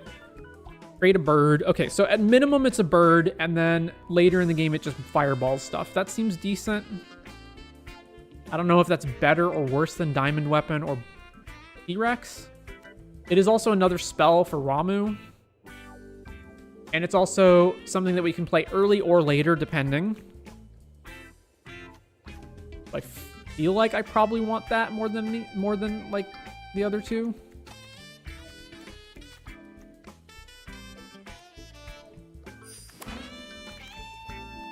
Masume or Masamune. Equipped creature. What does it do? Equipped creature is attacking. It has first strike and must be blocked. It has, if a creature dying causes a triggered ability of this creature or an emblem you own to trigger, it triggers an additional time. Okay, so we have nothing that triggers on death. So it's basically while attacking, first strike and lure. That seems whatever. Then there's Vanil, which is okay. Chocobo Kick is okay. Thunder Magic is good.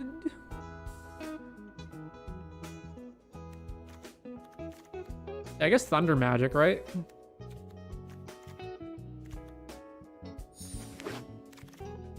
Another Minwoo. So white was just like completely open. Okay, I'm gonna take the red guy over Ochu. It's just like a better late game than this thing. These guys have seemed pretty weak so far, and I feel like a lot of that is things like the Black Wizard tokens, for example, meaning that you don't have to attack as much.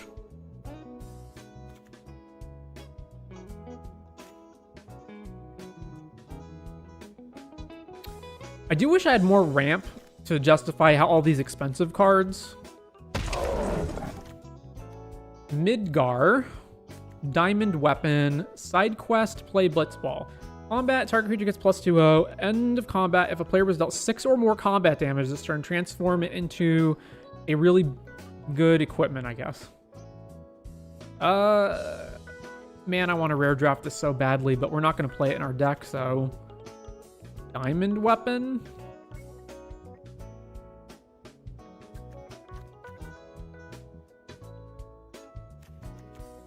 There's also Bard's Bow and Ladoodle Land, Balamb, and Omega, and this thing.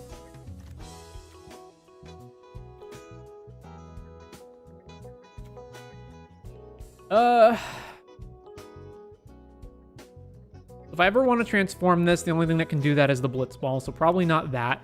The Omega is also a splash, so probably not that. So then it leaves this thing. Or this thing. Let's just take that. It's also a Saga to work with Rydia.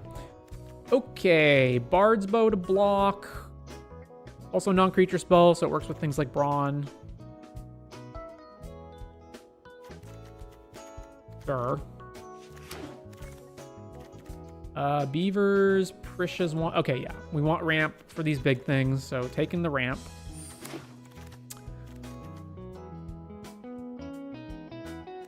Well, probably not playing any of this. Your next end step.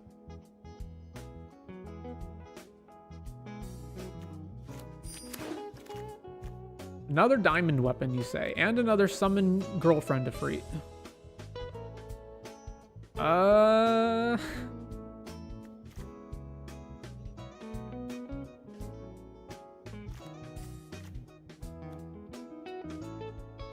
I probably can't justify taking more big expensive stuff.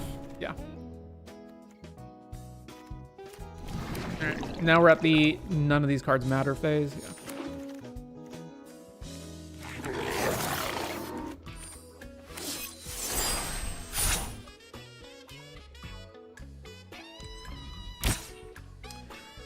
We have 12 non-creatures. How many of those are equipment? 2. So we have 10 non-creatures. All right. Easily we can cut one of the blitzball shots. What else? I don't know how good this card is. If you get it early, it means you can just keep loading up counters on stuff. But you have to have a very specific curve for this to be good. Later in the game, it becomes a big creature. But I guess so. It's combat relevant that becomes a threat later, whereas like Blitzball Shot is the better of like the trick. Like the instant speed +3 trample is way better than landfall +1 counter, but this can never be a threat, whereas this can be a threat. But if we're looking for things to cut, this seems like a pretty easy cut. That or like the Blitzball Shot.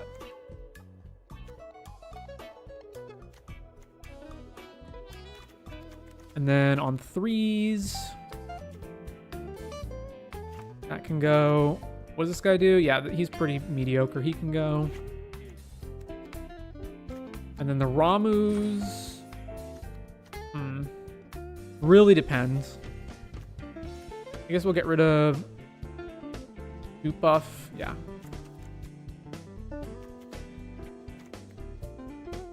Head to bed. Hope you don't have too miserable a time with this deck as well. Well, thanks for showing up, Hutterson. Yeah, if this fails, we're done. If we go another like 0-3, 1-3, whatever, then I'm just done. I'm done with this format, and we're not playing Final Fantasy anymore. 2 cuts. All right, so the things that get into the graveyard early are Thunder Magic, the 2 Blitzball Shots, maybe Choco Comet if you decide you just need a 2-drop, although I imagine most of the time you'll hold this until at least like turn 4. And then Prisha's Wanderings can get into the graveyard. Also, so if you trade off with any creatures, that doesn't matter. And the Plumping of the Wizards, it applies to itself and basically nothing else. The only other wizard is the Black Wizard tokens that Brawn makes.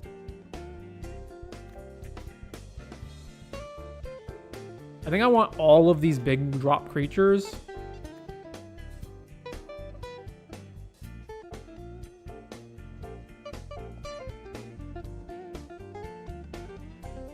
So what's my removal? Thunder Magic, Choco Comet, 2 tricks, and then the Ramus, sort of, depending.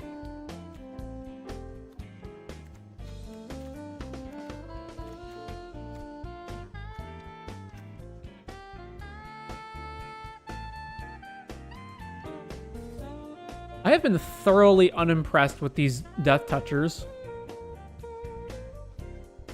so far.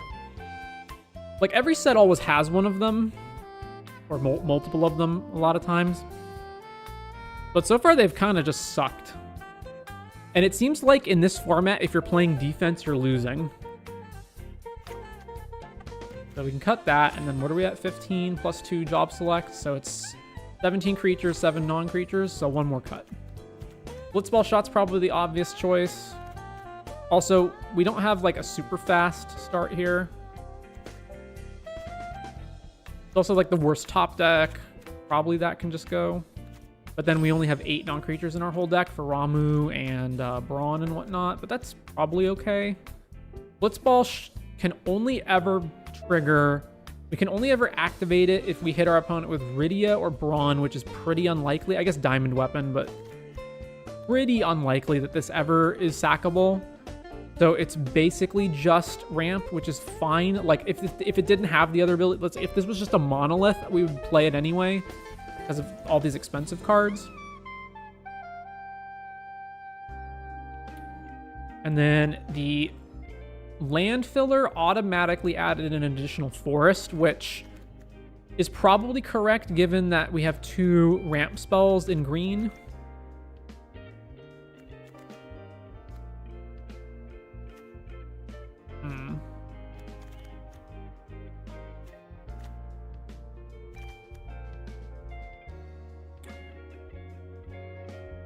All right, I think this is fine. Let's go with this. This deck looks really fire. I don't think so. I think this deck looks mid. It doesn't have anything really incredible, and it doesn't have amazing synergies either. It just feels like a bunch of like middle of the road stuff. How many sagas do we have for Rydia? We've got 4, 5 with Fenrir, 5. All right. Last chance. Does this format suck or not? It's also such a shame because the best way to acquire a collection to play constructed on Arena is to draft over and over. So if the draft format sucks, that's a big problem. All right, this is fine. Keep. I doubt we're thunder magicking anything on turn 1, but may as well just play Mountain first. Okay. Play Sabotender. And then next turn we're playing Ifrit. Depends on what they play. Yeah, if it's something that can block it. Ooh, Katana. All right. I don't particularly want to discard anything either, so trigger, deal 1 to you. I guess if I swing here and this blocks and they get a 1/1, this swinging is probably not even good. I think I just swing with Katana.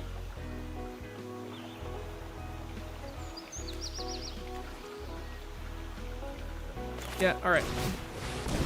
Memorize Katana, trigger, attack.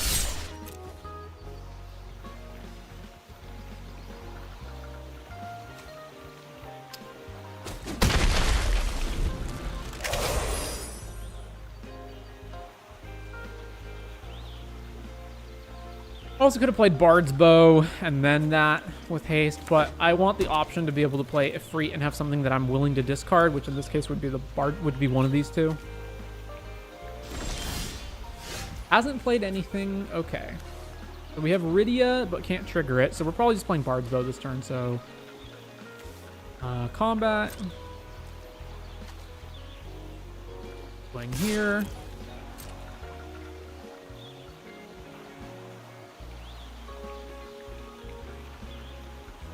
They block and combat trick, then we respond with Thunder Magic and then play Rydia. Uh-huh.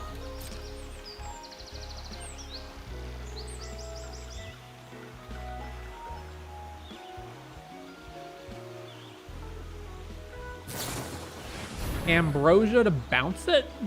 I guess that's fine. Then I just trample you for 3? Okay. Uh-huh. Damage?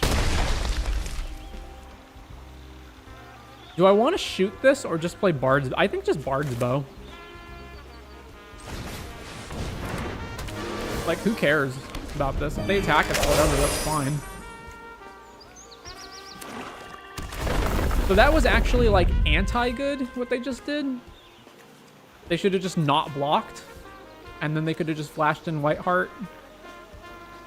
If they really wanted to play it. Did they just not read that this has trample?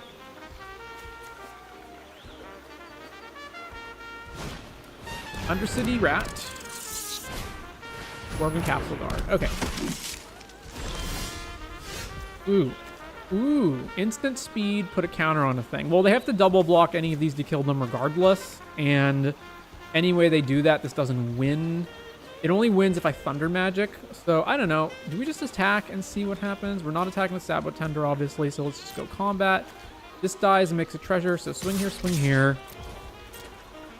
And then if they double block, we just Thunder Magic one of them. Make their block bad.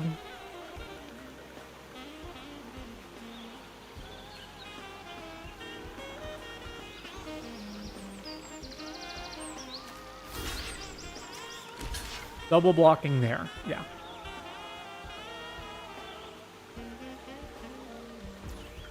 So then Thunder Magic. Kill Ambrosia. Damage. Fire Rat makes them a treasure. Then we play Rydia. proceed.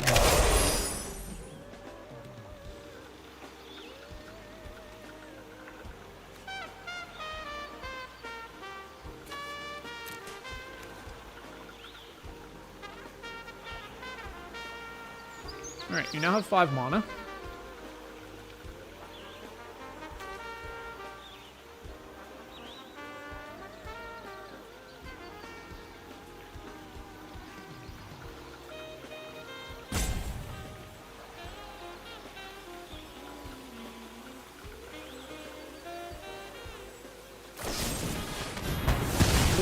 Destroy target non-land permanent. Costs you less if it's a tapped creature. What's your favorite Final Fantasy card for Commander?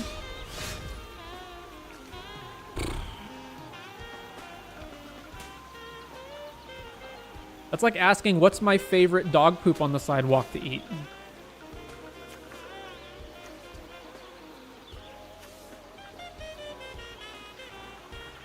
Alright, if he blocks here, then this loses, regardless if I cast Prishes. So...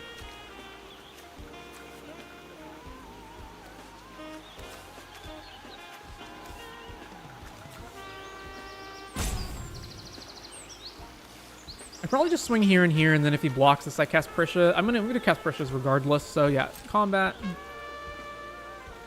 Swing here.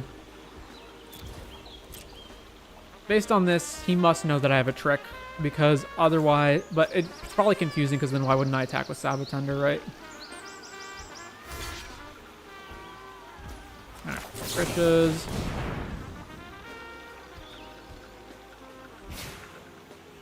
Go find a forest. Triggers. Over here. I will absolutely discard Girlfriend to Free. Okay.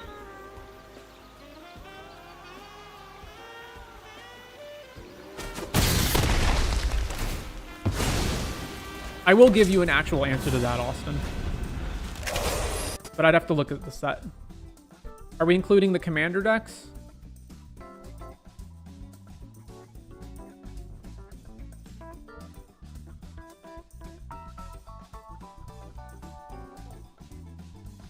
What's my favorite card for commander?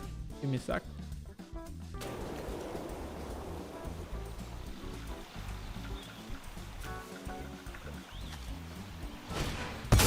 Malboro. Okay, we're gonna discard Queen Braun, I guess.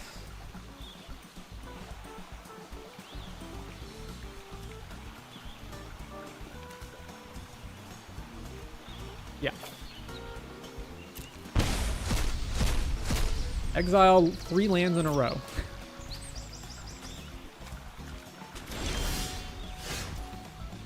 Okay, so if I go Bard's Bow... Oh, no, I can't equip this. It's 6 to equip? Okay.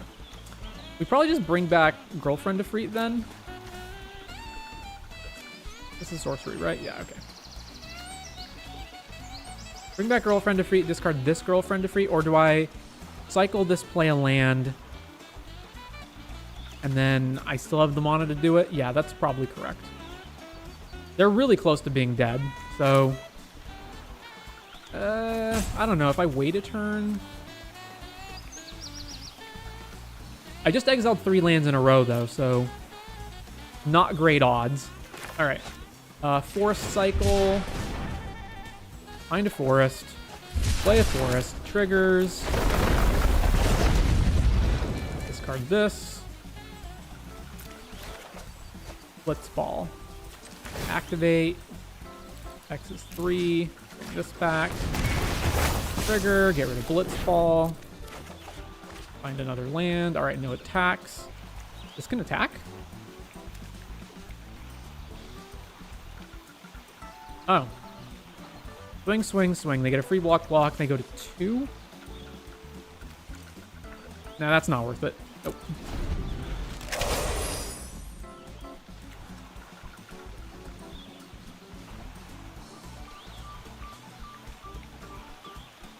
I mean, I got land number 6 here. I'm going to trigger this, put him to 4. I can move Bard's Bow at that point. Or just activate Rydia again. Or, yeah.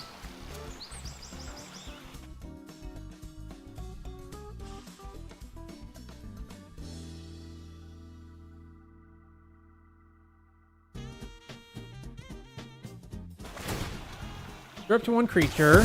Blowing up Rydia. Okay. What does this else do? If a creature died, make a treasure, and then if you have 3 treasures, something. Discarding a land here? Meaning I can't get to... I do probably want something to play this turn, even if it means that this isn't going to get there, so that's fine. All right, submit. I guess this is going to make mon... Oh, they're dead. All right.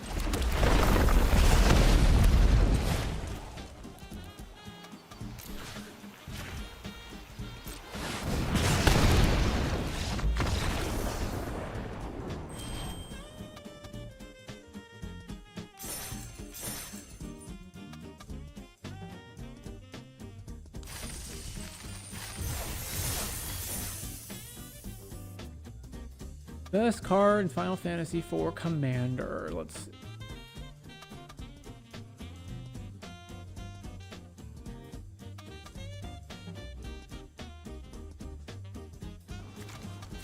Double red, no 3rd land, but if we find a 3rd land, even if it's not a green source, we can at least still play Katana or Blitzball, so this seems keepable, as long as we just draw a 3rd land. Just gotta win 1 more to be the best draft yet, indeed. Alright, no 3rd land. I guess I could play this Choco Comet? That does just not seem very good. I'll just pass.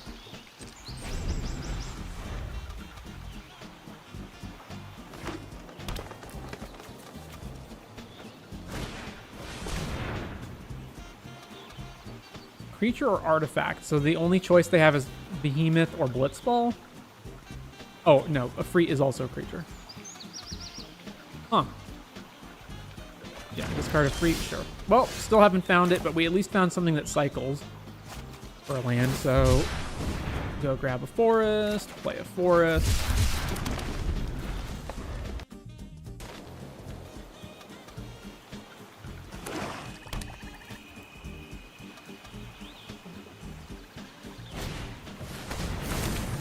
Make this dude. Okay.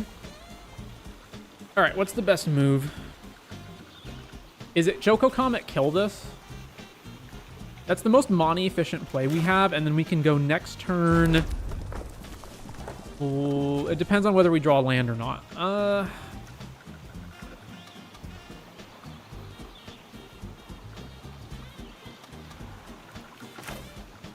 Yeah, let's do that. Let's play 2. We're going to draw another land next turn.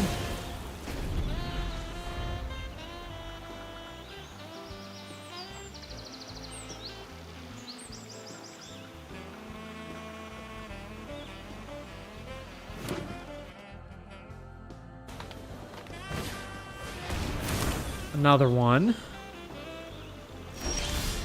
No land, but we did draw this. All right, so...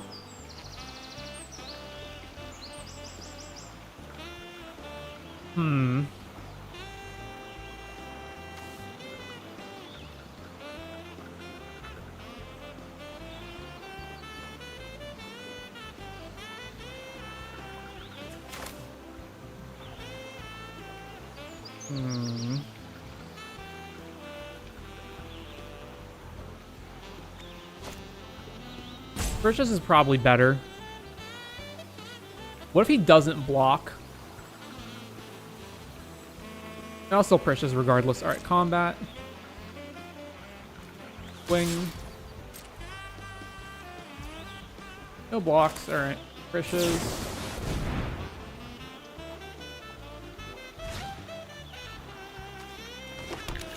Landfall.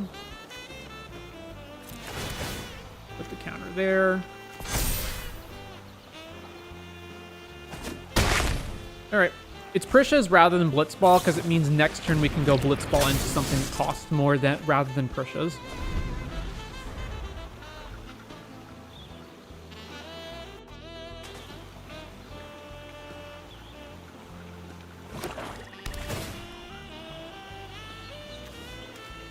These are 7 to flashback? Okay.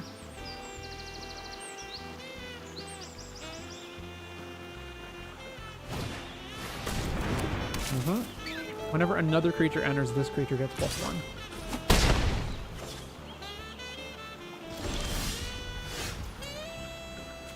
All right, Blitz Ball.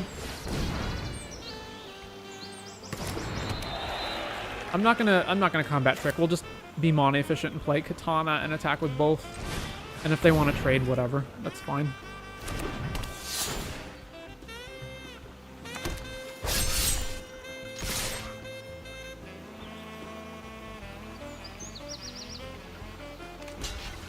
Lock the Chocobo.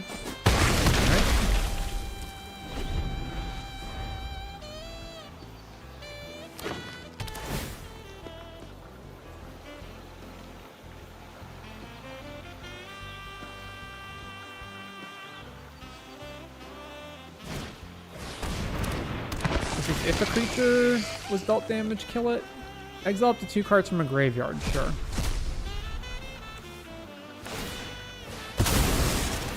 They're sacking the instant ramen now, okay.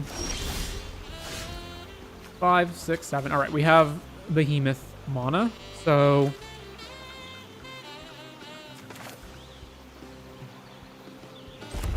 Go ahead and attack. They trade, that's fine.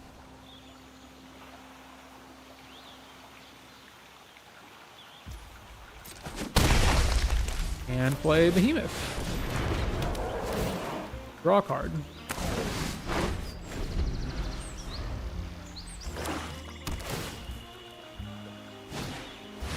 Diamond Weapon, you say? Well, we have another Behemoth to kill it. So... Behemoth. Blow this up. Swing.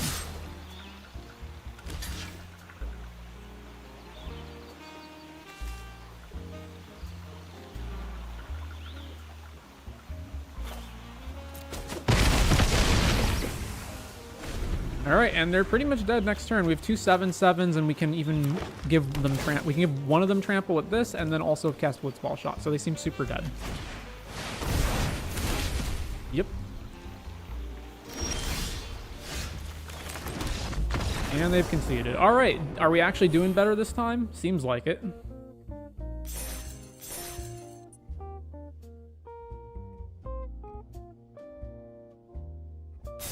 Hey, look, it's our best draft yet.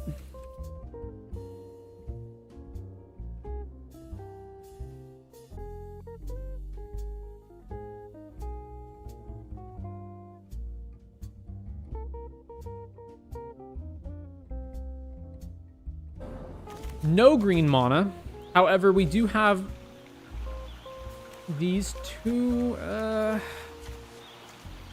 So 2 cards in our hand we can't play, and we can't play anything on turn 2. And even these cards are not great. Yeah, this is a mole. All right, keeping, and we will put a forest back.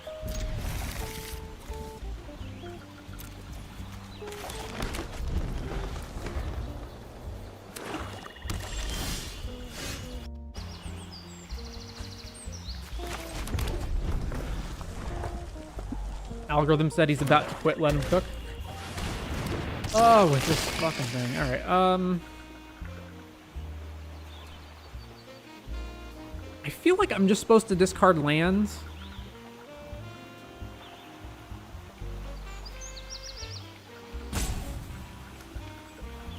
Yeah. Even though I have a 7-drop, yeah, because...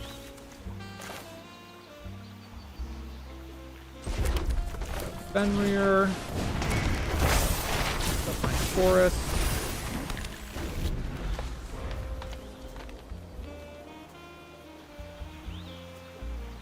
We'll just naturally find lands throughout the course of the game.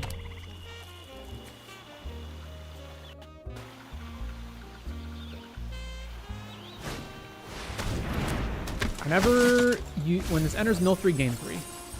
Land Arden. Probably not what they wanted to see. It's also 2 lands that are the other color that they don't have. Trigger. Yeah, I don't want to trade this, so we go... Tap, tap, tap. Girlfriend Ifrit. Comes in as a bigger thing.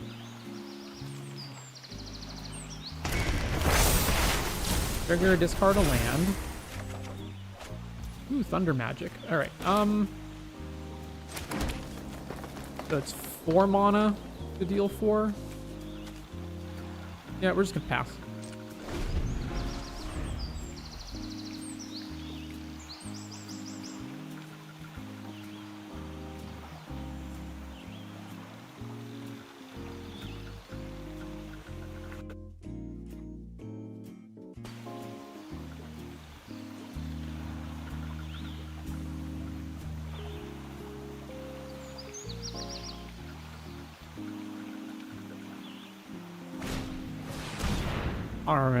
R-Man, okay, yeah, that resolves.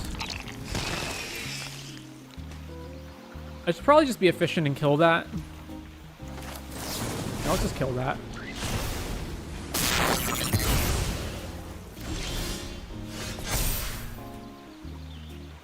Alright, so we want to draw first and then rummage, so... Draw. I definitely rummaging Sabotender. Alright. We still don't have a good attack, and I don't want to trade in combat, so we play this, pass, and then if this survives, next turn we get mana and we can play Colosseum Behemoth. Genra, reinforcement, okay. Land, Ahriman. Wow. Holy crap. Alright. Colosseum Behemoth, trigger, draw a card. Yeah, not attacking.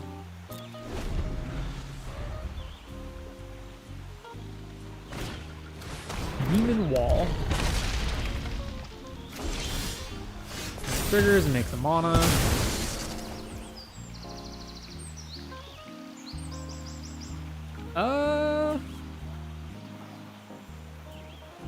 Is there any reason to do this main phase and then attack? This is 3... Actually, if they triple block, I can only kill 2 of their guys. Oh, this is an artifact. Yeah, okay.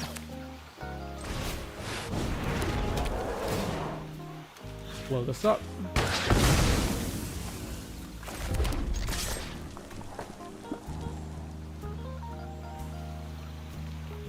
I mean, no real reason to chunk right now, right? Yeah, okay.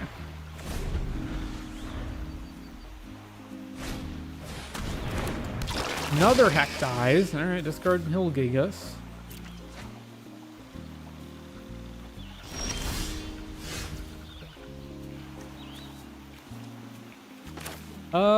What can I draw for 1 that matters? Nothing. Combat. Swing.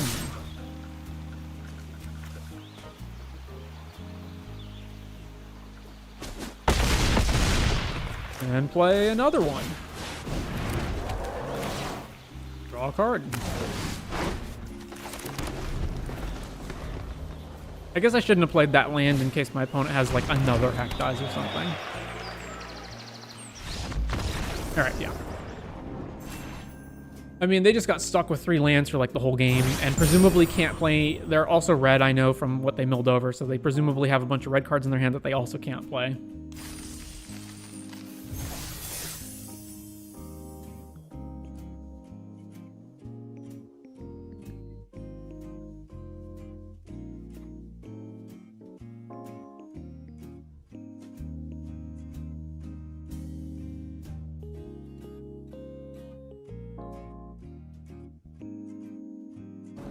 All right, got lands, got plays. Seems good.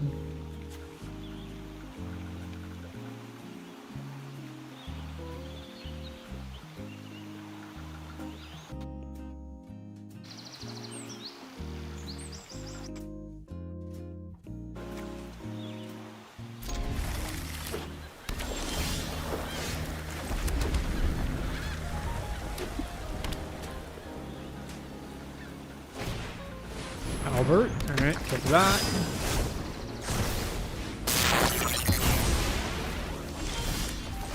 Sabotender.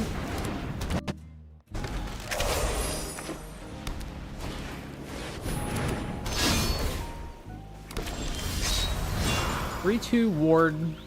All right. Do I want to attack this? Or attack into this, rather? Probably? I don't know. Nah, I can block this better than attacking into it, so that's fine. So we'll go land, trigger, deal damage to you, then play Brawn. No attacks.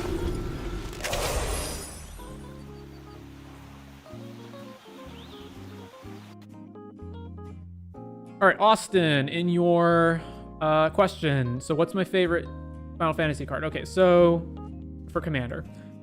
I feel like Matoya would be interesting to try to build around as the commander. I don't know. I mean, there's probably a bajillion surveillance scry cards. Now, I don't know if that would be super linear, though, and it'd just be like, oh, okay, that's boring. Just find every single cheap card that says scry or surveil and just jam it into the deck. But I don't know. That seems like the first fun deck building thing to me. Other ones are obviously Vivi is like super broken, so probably Vivi. Kefka also seems like it'd be decent. And then Starting Town, because it's another way to make mana bases not horrendous, even though it's a gajillion dollars right now. So those would probably be my picks. All right, what are we doing? We're going Ifrit, discard a mountain. Yeah, right? Oh no, this triggers when it attacks? Yeah, okay, we need to be able to trigger it once. So Ifrit. Trigger, discard a mountain. Alright. Play this. Oh, right, this is not a non-creature. Forgot about that. Alright, well, we got Blitzball for next turn, so no attacks. How much is Starting Town? Oh, like $20 fucking or something. But we're in pre-sale, so all the prices are bullshit at the moment.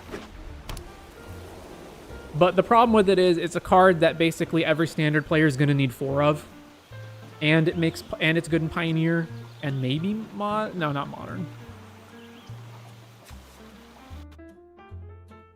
Well, maybe. Are there any Modern decks that play Mana Confluence? If there are, Starting Town's probably better.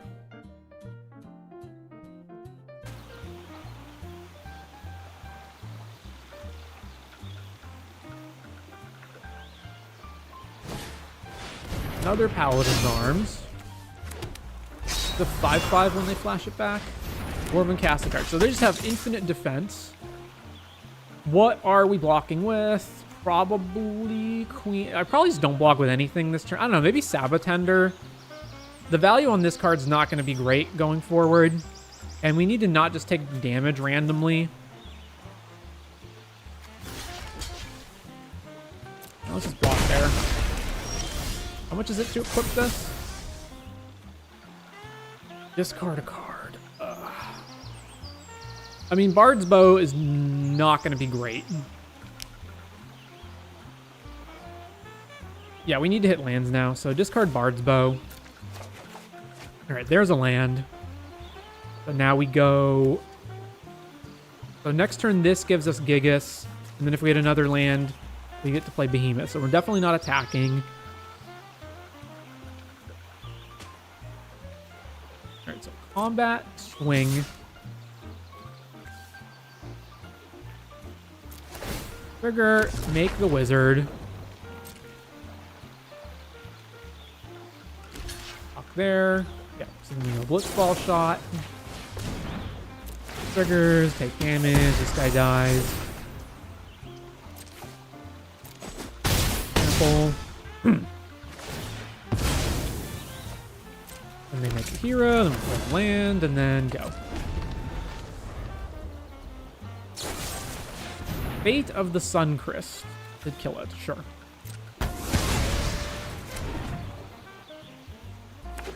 And we don't have any good blocks, unfortunately, so we're just going to take a bunch, right? I assume they'll attack with both of these. They are out of cards, though. They didn't attack. That's surprising. That is quite the draw.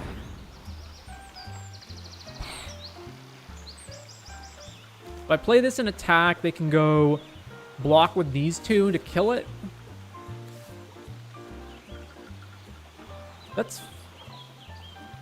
We're trading like 1-for-1 there. That's not great.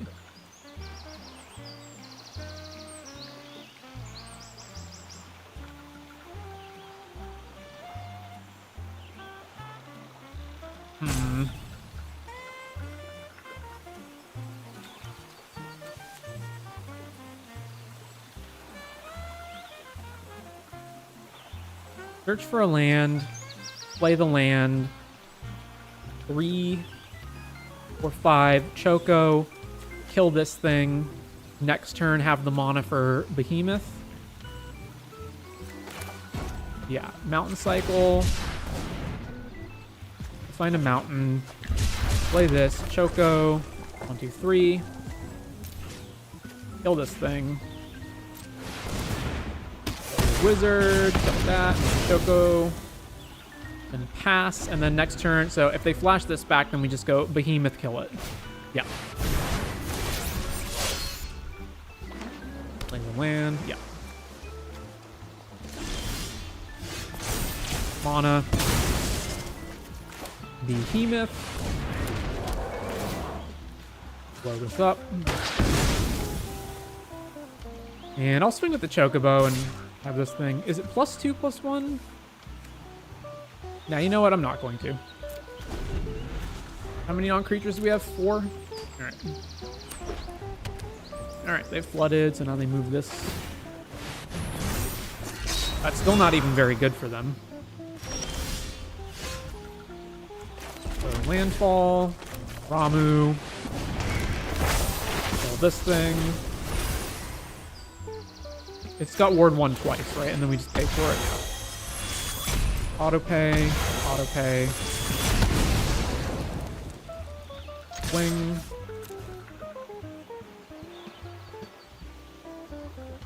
This has trample, so they gotta block, because if they don't block... Okay, I guess they're not blocking. Any non-creature I draw kills them with Wizard, and then everything else kills them. But, you know.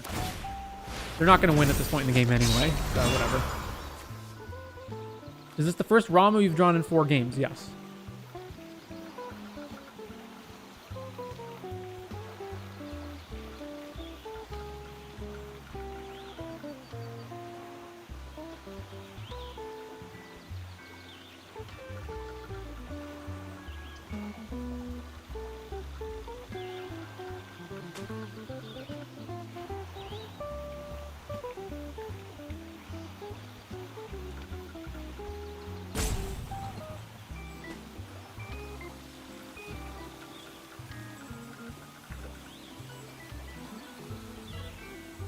Last opponent got mono screwed. Now this one's flooded. Yeah, so we've had a lot of non-games today.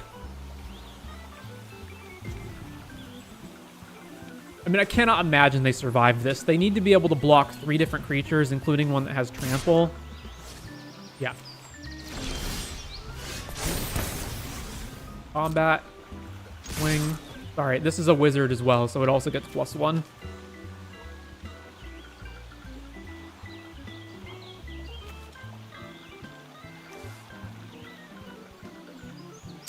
Was the flavor text, I am Ramu the Esper, really necessary on this card? Like, I think we got that. I think we can read.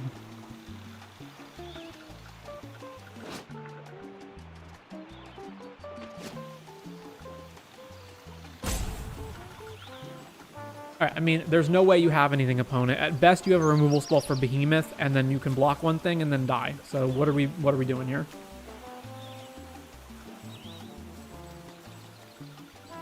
It is a quote from the game. No, I understand that it's a quote from the game, but, like, what are we doing? Is this, like, a super iconic quote? Does the guy, like, say it all the time? Like, he's a summon, right? I guess every time you summon him, he says that. Is Esper Ramu, like, one of the go-to summons that you cast over and over and over, or that you summon over and over and over? And he says it every time, and so, like, if they didn't include it on the text, the fans would have been like, what? Why doesn't he have the flavor text? I am Summoner Esper Ramu. Kind of says it all the time. Is it like, you must construct additional pylons? Like, is it one of those? It just had to be there. Alright, this is fine.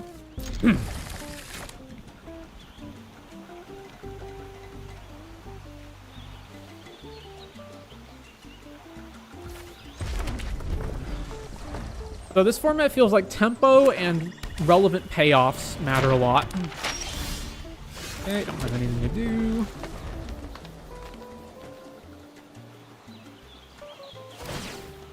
World map. Sure.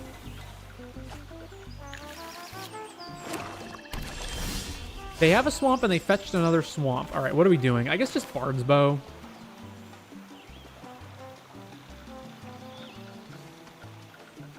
Or just play a Freet. Get that going. You know what? Let's play a Freet. Start a forest. Yeah, Behemoth.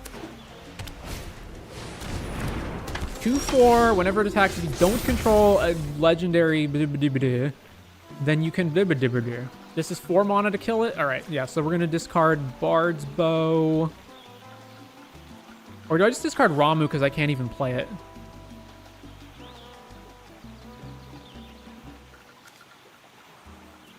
Yeah, let's discard Ramu. All right, play this, hear this, kill that. Swing. I mean, apparently they do have multiple colors. Another one. Okay. Well, I will play this T-Rex. It doesn't have Death Touch or anything, right?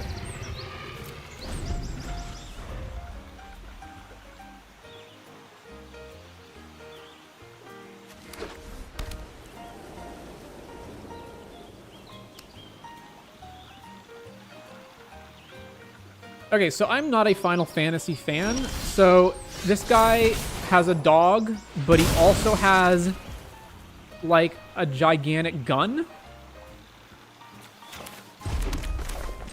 Play this. Trigger, draw a card. Swing with the T-Rex. Yes. Refuses to elaborate. Oh. Alright. Well, at least we do some trample. It is an iconic boss fight with him and the dog. I feel like the gun would be more lethal than the dog, but okay. Summon Odin. Well, they are definitely clawing back into this game. What is the mode 2 on this? If it hits me, I lose.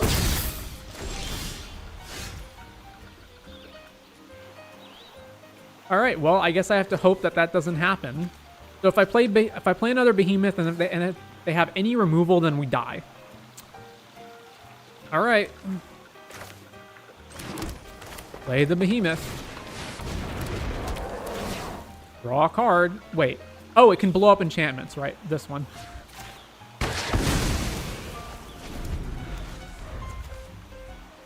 I don't know. I've destroyed artifacts only with this the past every single time I've cast it, so I just tunnel visioned on that. Malboro. All right, discard this mountain. Exiling Blitzball, Higa, Gigas, and a land.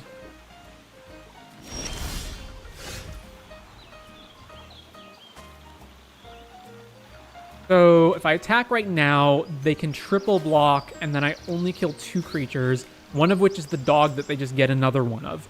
So attacking is bad. So let's play the Bard's Bow.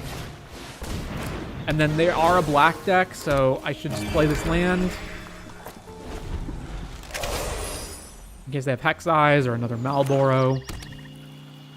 Alright, well, they definitely turned the corner there. Namuzu Trader.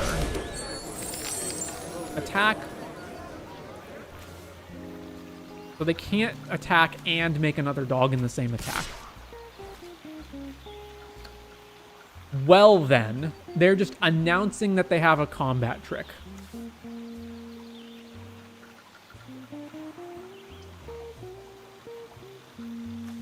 If it's another limit break...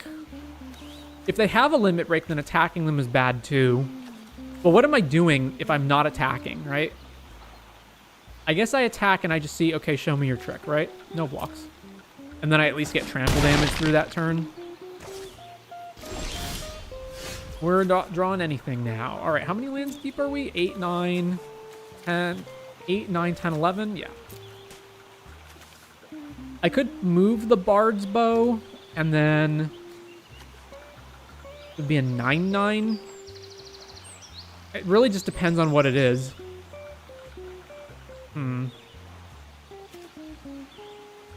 So 3, 7, 9, 11. But then they would die if they don't have the trick. I mean, if they have the trick, they're going to win. So move this here. Combat. Swing.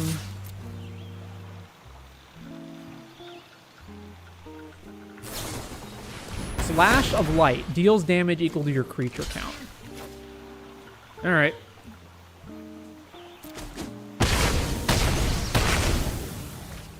Well, that was really bad for me. I attack for 6. Our blocks suck. They make another dog. No blocks. Alright, we've got to draw more threats. That's not really one.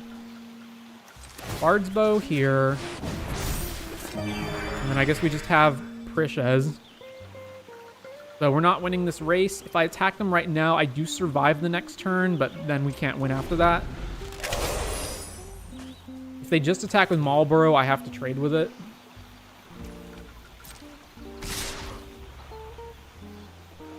Alright, block here. And 4 damage, cast Prishes.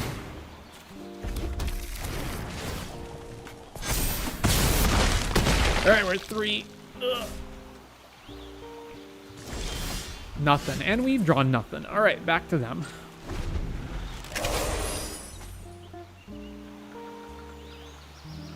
I do just get a free attack with the dog now. Because I have to block Marlborough. What is this? Each player sacks half the non-gods rounded down. Whenever a player sacks another creature, put a counter on it. Alright.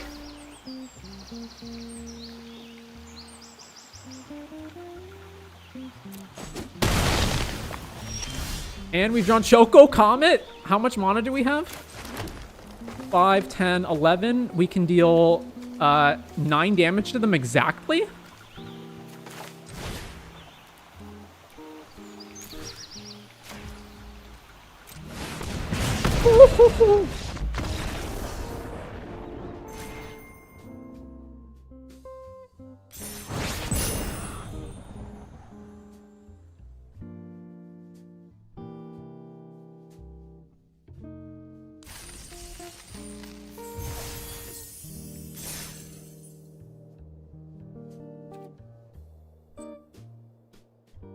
What is happening today, guys?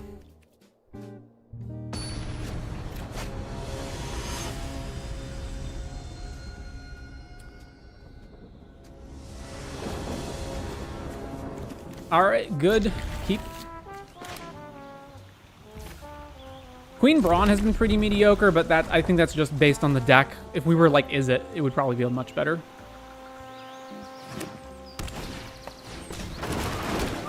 Death Toucher.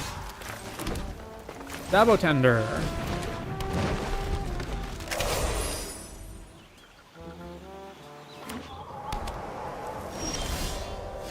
All right, what are we doing next? I think I'm playing Brawn and then killing this next turn.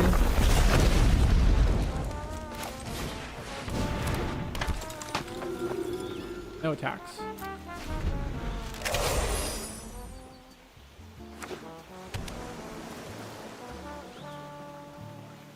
Maybe not. Maybe I just play Bards. Oh. Nah, because I want to kill this Death Toucher. Interesting. I don't have a spell to actually use with this though, so I want to be able to attack with this turn. So I think what we do is landfall, then combat.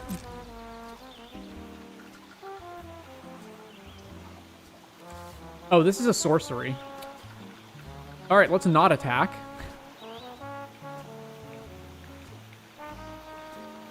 I don't know. Do I care if they trade? That's fine. I still get the wizard.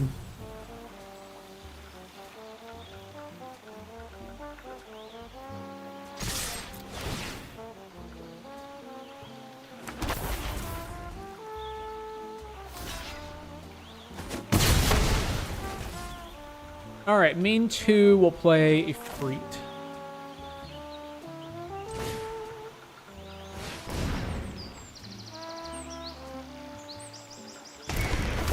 Discard Bard's Bow.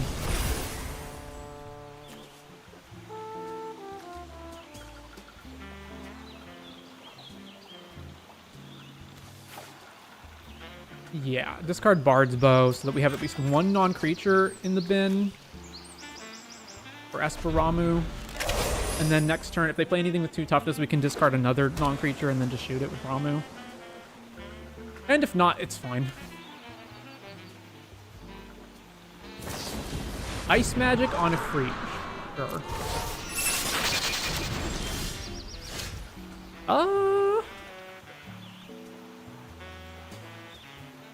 Play it, discard Kick.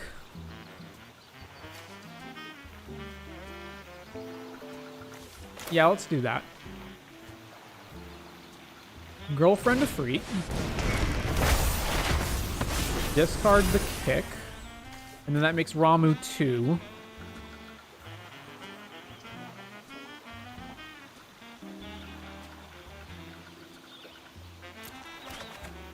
Land, okay, landfall. Wing.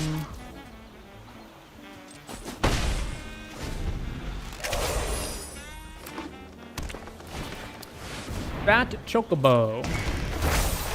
I did consider discarding Ramu instead of the kick because I knew it was possible they were just going to play a big creature, but that's okay. We do kill this thing. This is just everything gets trample, right?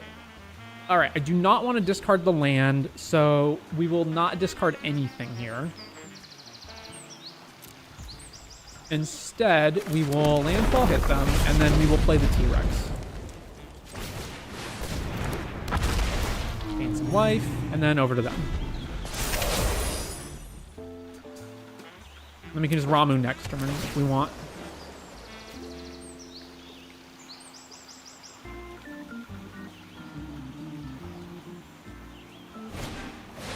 Their own T-Rex, you say? Okay, this is getting interesting. Another land. Adds mana. So attack with the T-Rex. They can double block with the Chocobo plus like both the Chocobo. So they don't have to trade just the T-Rex. I would like it that they can't just trade these two off. So let's go Esperamu. Kill the Chocobo. Then combat, swing here. See if they trade with the T-Rex. I imagine they would at this point. Yeah. Oh, double block in case we have a trick or something. Yeah, okay, so kill the T-Rex. And then may as well landfall. This is dying next turn. And we kind of need to draw stuff.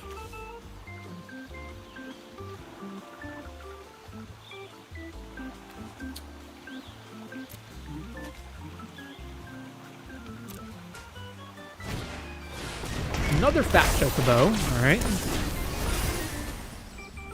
I mean, we don't have to block this. It's going to die next turn.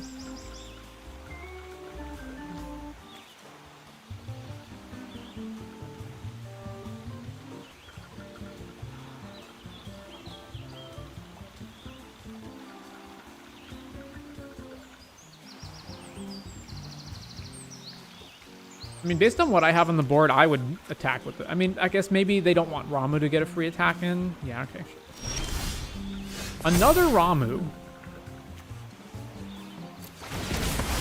All right. Well, we're not going to not play it, so... Play it, kill your Choco token. And then I'm not attacking because they'll just trade off with the Chocobo that's going to die, so... Dead. And we just gotta wait for this. Although our Ramu's also gonna die next turn.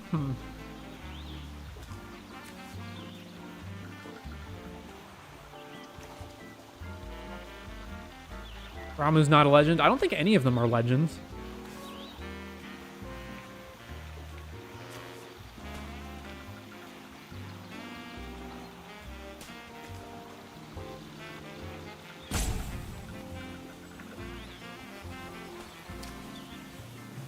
Even though it actually kind of would make sense for them to be legends, considering they're sagas that die anyway. They're killing our Landfaller. Okay.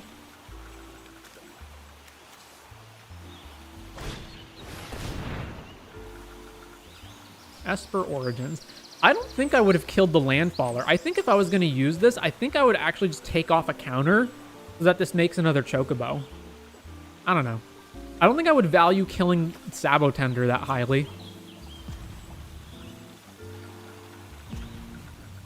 Legendary is a long word. It is a long word. So it'd be Legendary Enchantment Creature Saga Wizard. That wouldn't fit. They milled over Ignis. Dahagan. No attacks. And we drew a land. Alright, and then this guy's... So yeah, we kind of got nothing going on, which sucks. I guess if I attack here, the only block they have is this guy. This guy is going to be around for a while, but... So this thing comes back as a 4/4, so we can't even block it, really. Yeah, I guess I'll attack. I'm fine trading with this. Because both of them are going to die anyway.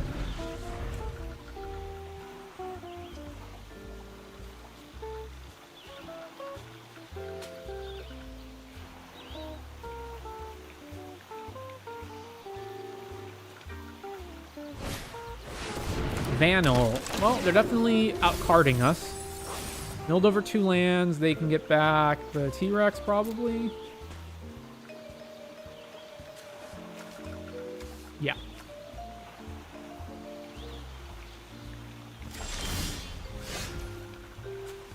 I'm surprised they wouldn't just flash this back, but whatever. Play the T-Rex.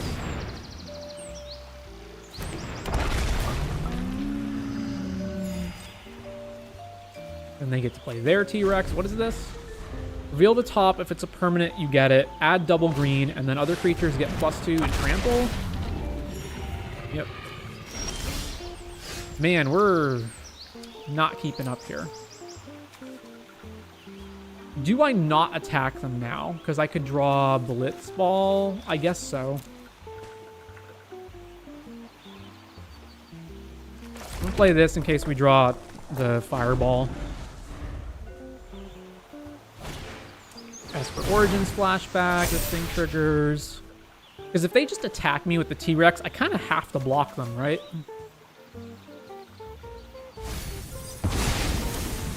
Build over Laguna, yeah. And drew them a Jill.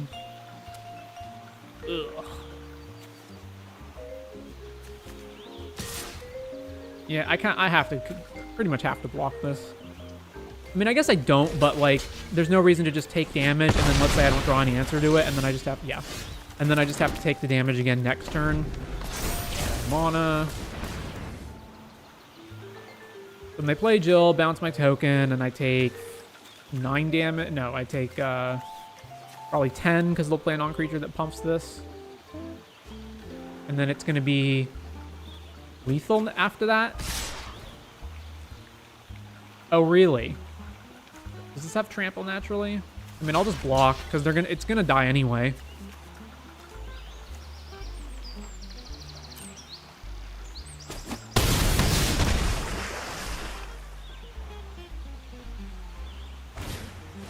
Summon Titan. Yeah, we're not keeping up with this. Toko Comet. Okay, so I have to kill something, and it has to probably be the Titan. So the Titan represents 7 damage on its own, and then what's the +X condition? Number of lands. That's 3, 6, plus 7, 8, 9. So this represents 16 damage. This represents 4. Yeah, so we killed the Titan.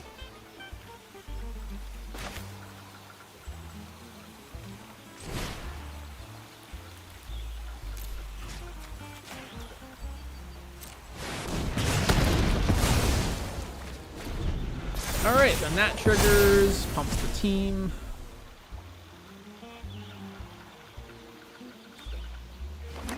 I mean, we're not winning this. Like, we're behind. We're not only behind on the board, we're way behind on cards as well. Laguna. They can also just Jill bounce our Chocobo token, so we don't even have this. Yep, Jill, bounce our Chocobo. We take 10. What did we flip into? Target creature can't be blocked. And we've drawn a land. All right, we're done. First loss with the deck.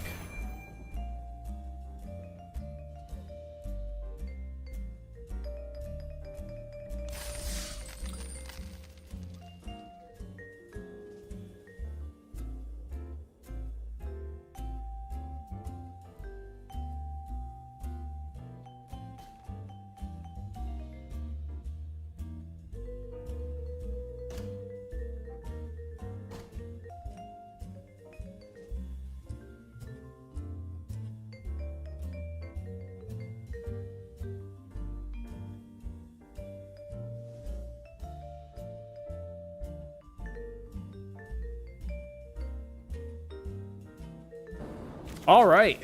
All of our colors, a curve. Keep.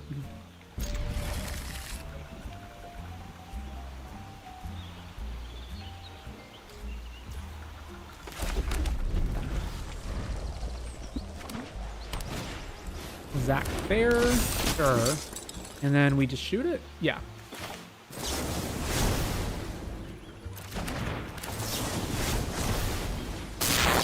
Die you. All right, play Rydia.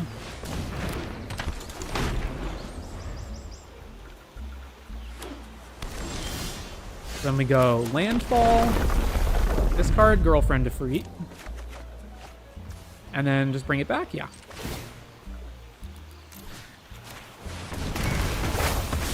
And then what are we discarding? Not land at this point. It's going to be Sabo Tender. Ooh, Ramu. Oh, and it gets haste. I forgot about that.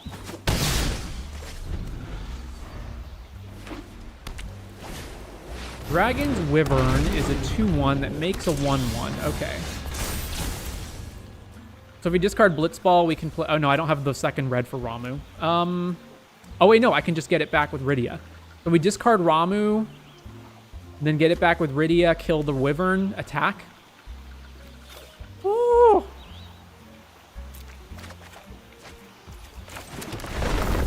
Trigger, discard this. Activate. Get back Ramu. Trigger, kill your dragon. Swing.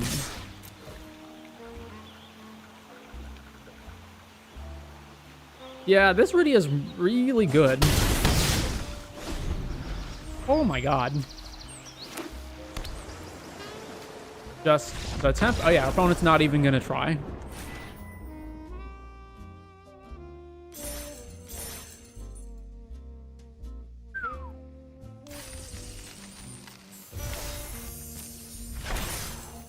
All right, one more.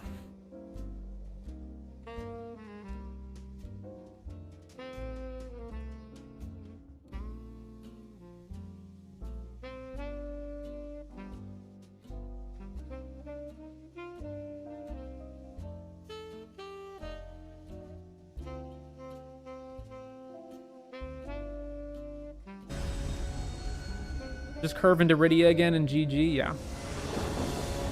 Oh, hey, look. Speak of the devil. And we have 2 summons in our hand. We are on the draw.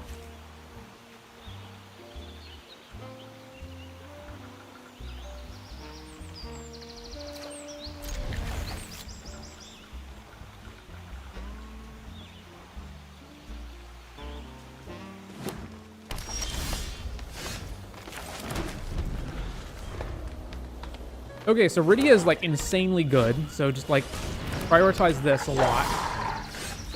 Rydia.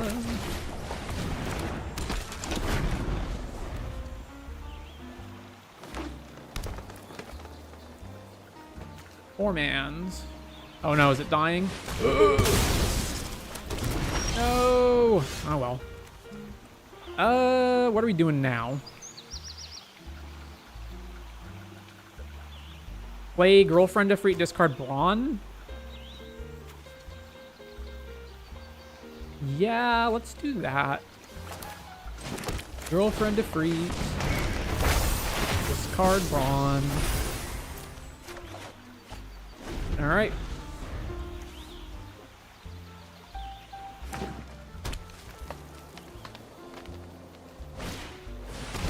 Another one? Damn, man. We don't even have a single thing with Esperamu either at the moment. That sucks. So I can play an Esperamu for no value at all, which seems bad.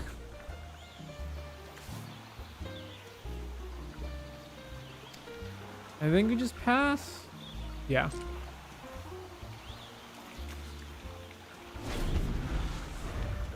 I could cycle Hill Gygus to play Diamond Weapon one turn early, but that doesn't seem good either. Boo boo.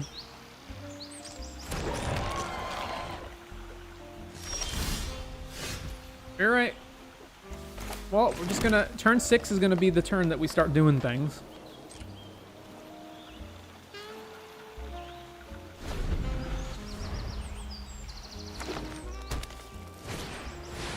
Geneva, that's a problem.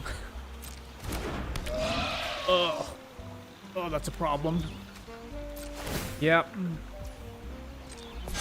Counter on Torgal. Swing, swing, sure. Nope, not attacking with this. Okay. I don't know why not attack with that, but... Alright. Play T-Rex.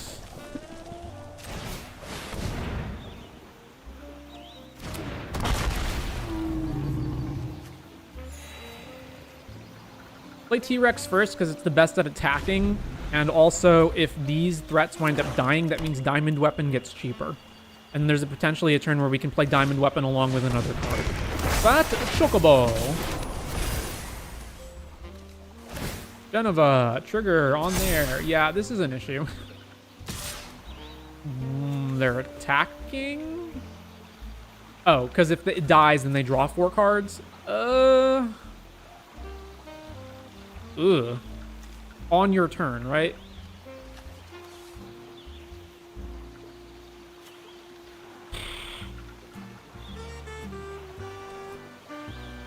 I think just no.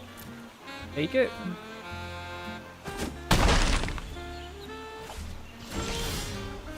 God damn with these Esperamus. Even if I attack with Gyga... Okay, so Diamond Weapon blocks this, and then... No, but it still dies and they draw a million cards. Attack with the T-Rex. They can block with Chocobo plus Chocobo, and then we trade, but that's fine. So then why am I not playing Gygus in the same turn? Because if I do, they can just block with 2 of these guys, and then I only trade with 1 of them, so that's bad. So let's just attack with T-Rex and then play Diamond Weapon. Yeah, all right. Attack with T-Rex.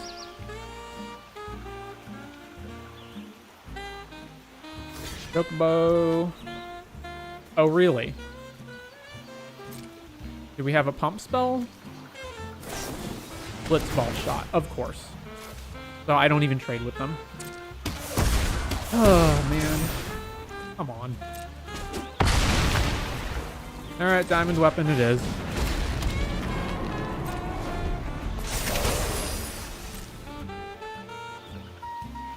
Problem is, like, not only do we not have any non-creatures in our graveyard, but we're never going to have enough to actually kill Geneva or anything else of relevance, so... I don't know, do we just have to start blocking them, and then whatever, if they draw a bunch of cards, sure? I guess so. I can't just keep taking infinite damage. Block the Chocobo.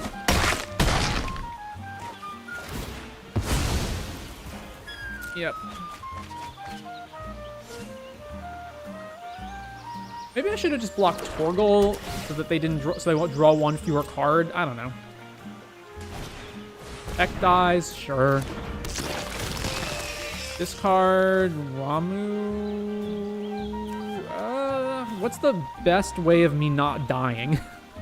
Because playing a Gygus doesn't help. It is probably just discard Ramu. And if that was the case, I should have cycled this first. Oh, well.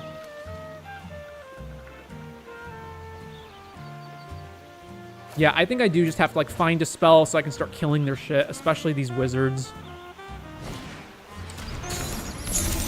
First strike and death touch, and another death toucher. Okay. Okay. So we go Choco Comet, and then I have to spend my entire turn to kill Geneva, but I kind of have to kill Geneva. And then I have 2 blockers. We block here, we block here, and then we take 2, 3, 4. Okay. X is 5. Kill your Geneva. Take a Chocobo. This doesn't have vigilance, right? Yeah, okay.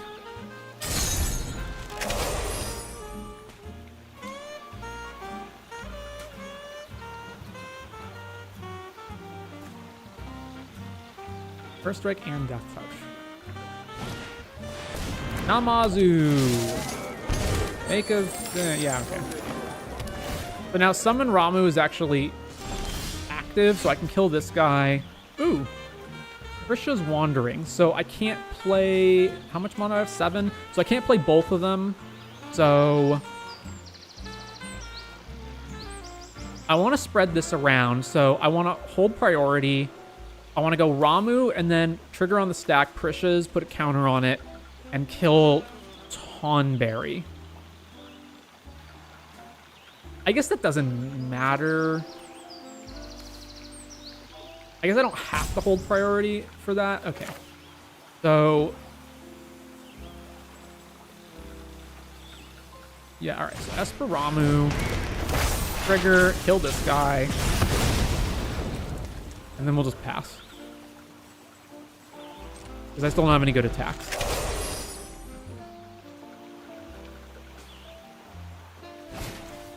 Town Reader, sure.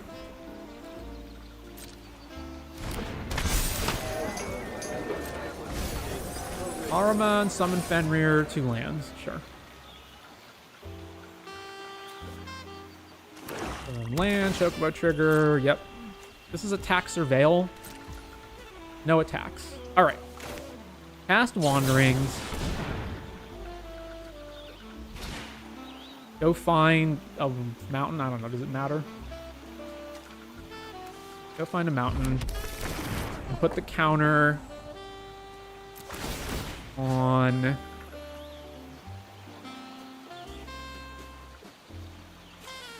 this one.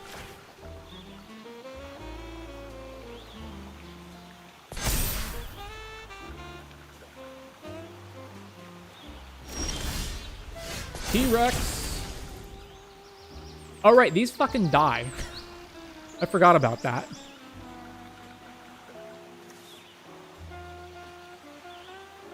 So, yeah, we probably do want to attack with it. Combat. Wing. This thing can also start activating, although that doesn't matter because Diamond Weapon can block it. All right. I guess I should probably just shoot it. All right. Swing. They need 8 mana, which they do have.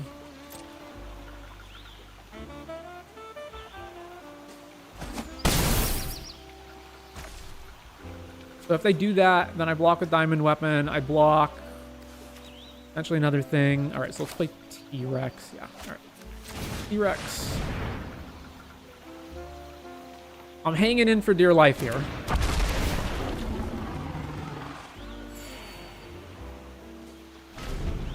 +6.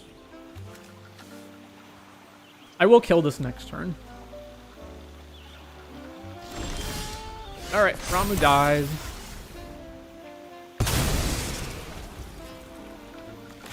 Play another Ramu. Actually, no, I can't because they can activate this at instant speed. Never mind. I guess I'm killing no, how much trigger do I have on it? 2 damage, so I'm killing the Chocobo token? Or do I kill these wizards because that's like the best way of them getting through my blockade? I guess I kill the wizard. Yeah, kill the wizard. And then I don't have any attacks that are relevant, so we'll pass.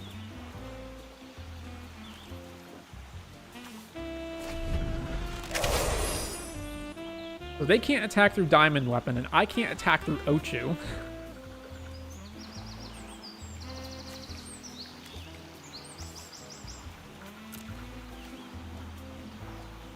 Rydia's dead. I don't have anything in my deck to get stuff back. Another land. I mean, attack, they just block and pump. So there's no point. I mean, does it force them to use it? I don't know. I guess I just shouldn't do it in case I need it to block for whatever reason. I should play a land, though. Because we have 4, 5, 9. Yeah, no attacks. 10, so it means if I draw a Behemoth, they have their own Diamond Weapon, all right.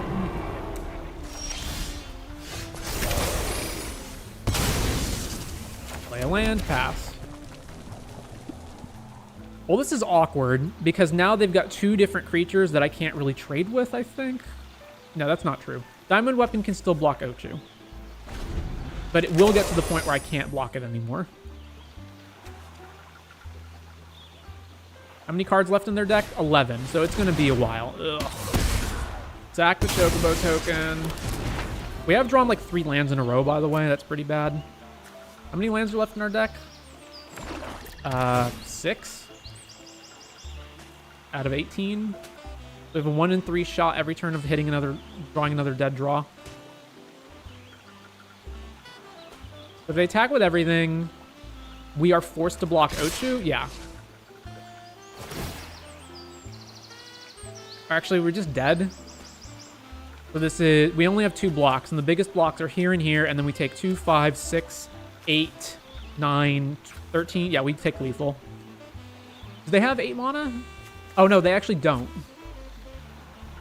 So we block here and here. And then we take 1, 4, 5, 6, 9, 11. Oh, no, we exactly die. Fantastic. All right. Oh, no, they have the treasure to pump it as well. It doesn't even matter. No matter how we block, we still lose.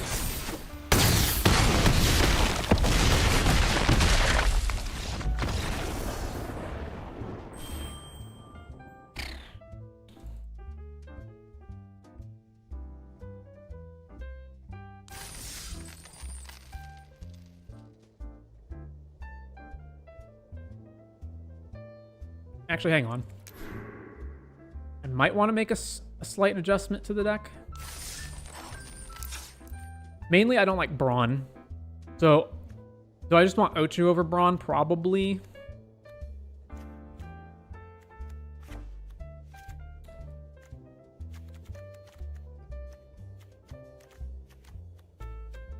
All right, let's do that.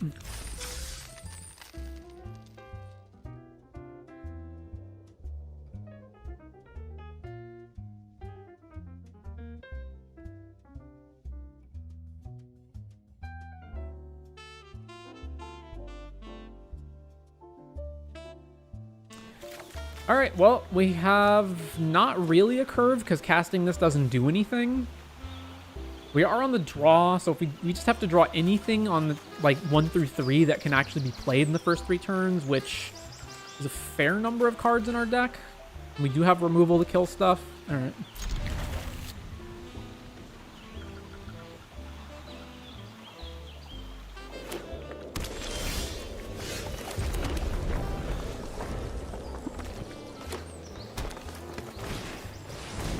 Well, nothing yet. This is going to be a problem.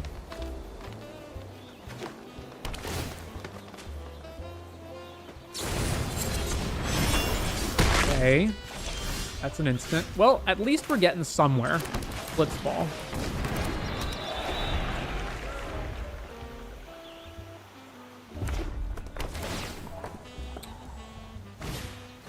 Yeah, we might just be too slow. Fuck.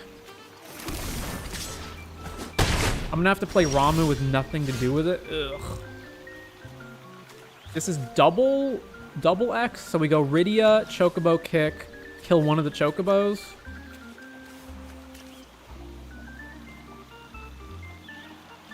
Yeah, I guess so. So we go Rydia. Then landfall. Discard this. I was really hoping that would be something. Yeah, we can't wait around to keep taking damage, so... But I have 1, 2, 3, 4, 5, 6 next turn.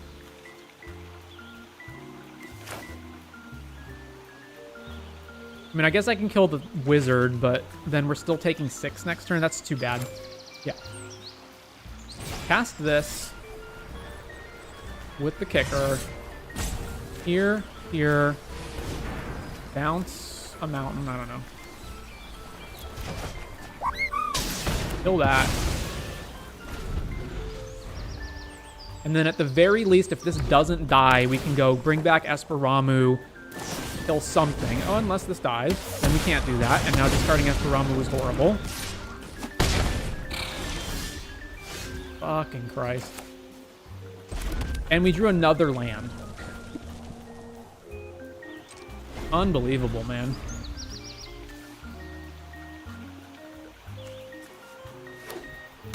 Trigger.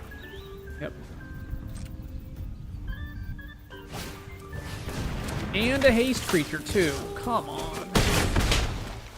Now we're at 4, so now we're dead. Because we'll play one blocker, then they'll double pump both of these guys, plus the wizard will give us damage, and then we lose.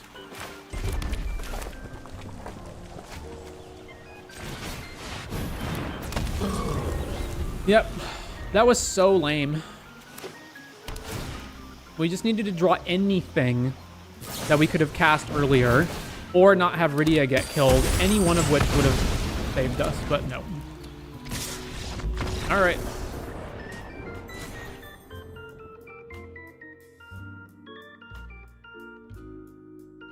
I've said this before, but I think one of the things that makes online play way more frustrating than paper play is when you shuffle your deck in real life, like technically your cards aren't random because the fact that you're physically shuffling them means that your cards are ending up in certain patterns based on how you shuffle them. But for all intents and purposes, it's basically random and it feels random. When you're online, let's just assume that Arena and the Arena and Moto Shuffler, there's nothing wrong with them and they actually are random, but it doesn't feel random because when you're getting fucked over, like you're just flooding or screwed or whatever, it feels like the computer is doing this to you. As opposed to in real life, when you have physical paper cards, there is no guiding hand affecting the order that the cards are coming in. They actually feel random, whereas on digital, it doesn't feel random. Even if you know or believe that technically the shuffler is random, it doesn't feel that way. Anyways, actually managed to do well that time. Why can I not? Or did I already claim my thing? Yeah, okay. So how many packs are we up to? 12? All right. So the rule is... Whoops. When you're doing...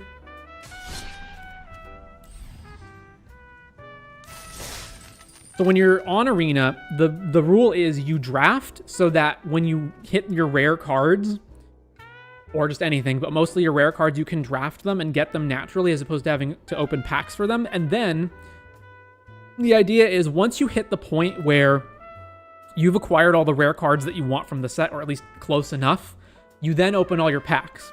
Because in particular for the commons and uncommons, it means that any duplicates that you're getting beyond 4 adds to your vault, which although it is a very small accruement of additional wildcards from the vault, it is better than opening the packs earlier.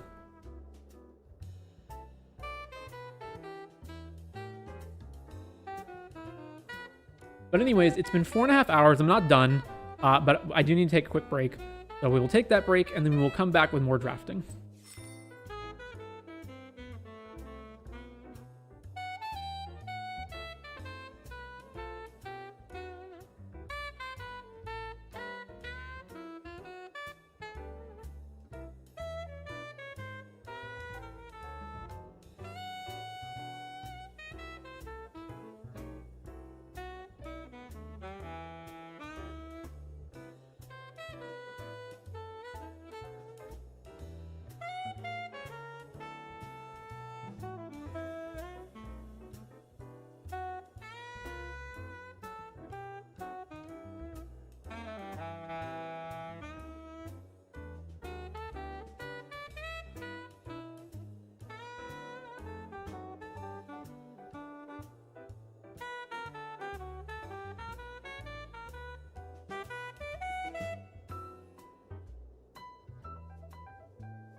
All right, I'm back. So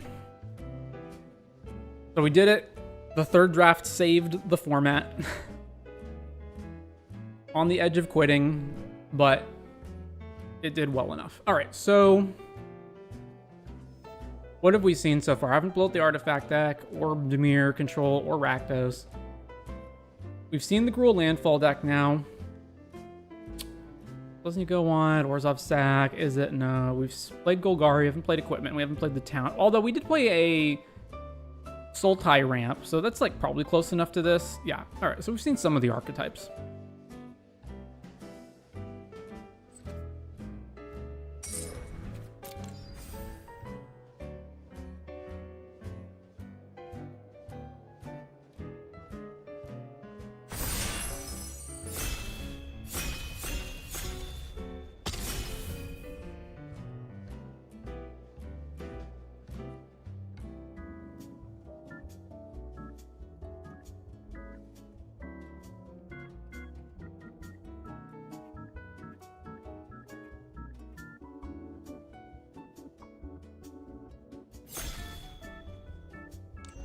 All right, what do we got this time? Midgar, which I actually want for constructed, but it's also good. And Crystal's Chosen. I'm actually not sure how good this card is. What is this? Nature's Claim. All right, well, we're not taking that, but good to know that this is in the set. Ultimecia. Cloud of Darkness. Sephiroth's Intervention. I'm not actually sure if Sephiroth's Intervention is like one of the best cards here. I don't know. Murders, the value has like been off and on. It does seem like there's a lot of big Gruul creatures in the set. I'm not even convinced that this is better than Midgar though, so we'll take Midgar.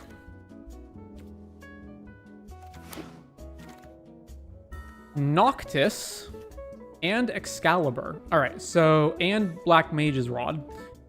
So this is, you can cast artifacts from your graveyard by paying 3 life in addition to their costs, and they enter with finality counters. It is an Esper card, so it is pretty... Then there's Excalibur, which gets +1 per life gain. And then Black Mage's Rod. What is this? Thin. Okay.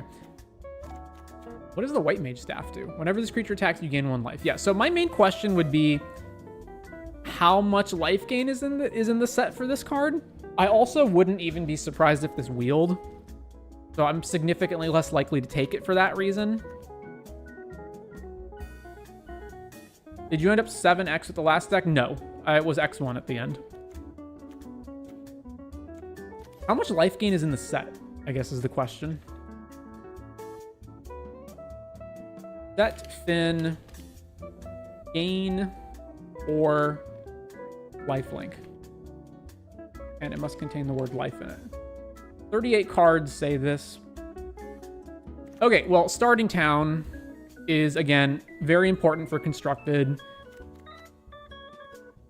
It's also just good to help fix. What are the other cards that are the best cards here besides that? Final Days, which I still haven't actually played, so I'm not sure how good it is. Orgel. Chokomog. White Oracite's good. Black Mage's Rod's still here. The fact that these are artifacts that you can bring back later with Noctis is also nice, but I'm not going to pass up Starting Town.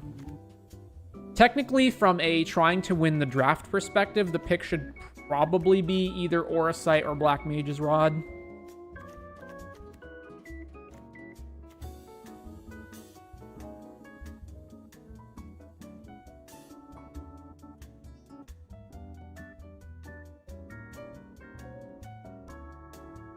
Another Noctis. Well, if we have 2 of them, then we can actually really start building around this.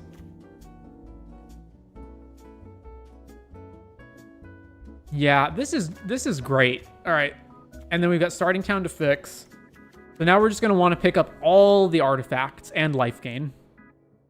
There's also a Dragoon's Lance in here, which is a good card as well. I don't think this is going to wheel, though, but Paladin's Arms would be okay. All right, Noctis.deck. Let's go. Genji Glove. Creature has double strike. Whenever a equipped creature attacks, if it's the first combat phase, untap it. After this phase, there's an additional combat phase. Okay. And we also have Thief's Knife. Whenever this creature deals combat damage, player draw a card and is a rogue in addition to its other types. And then there's Omega, which is also an artifact that gains life. Oh boy.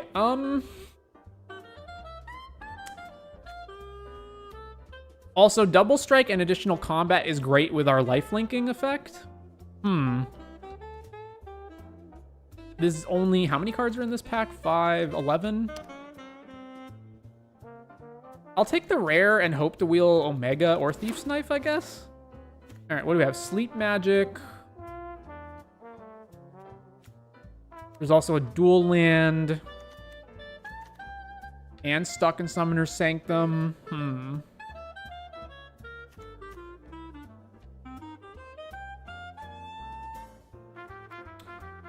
Delivery Moogle. Search your library for artifact value 2 or less put in hand. I'm actually very unsure about a lot of the cards here. I think the pick is actually the dual land.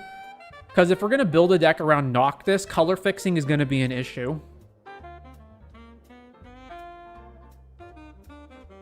Even though we've got 2 different removal spells and an artifact-related card. All right, Stolen Uniform, no. There's another piece of fixing, and then the only card that we would take besides this is basically Chocomog. Also, Stolen Uniform could be good with Genji Glove, actually.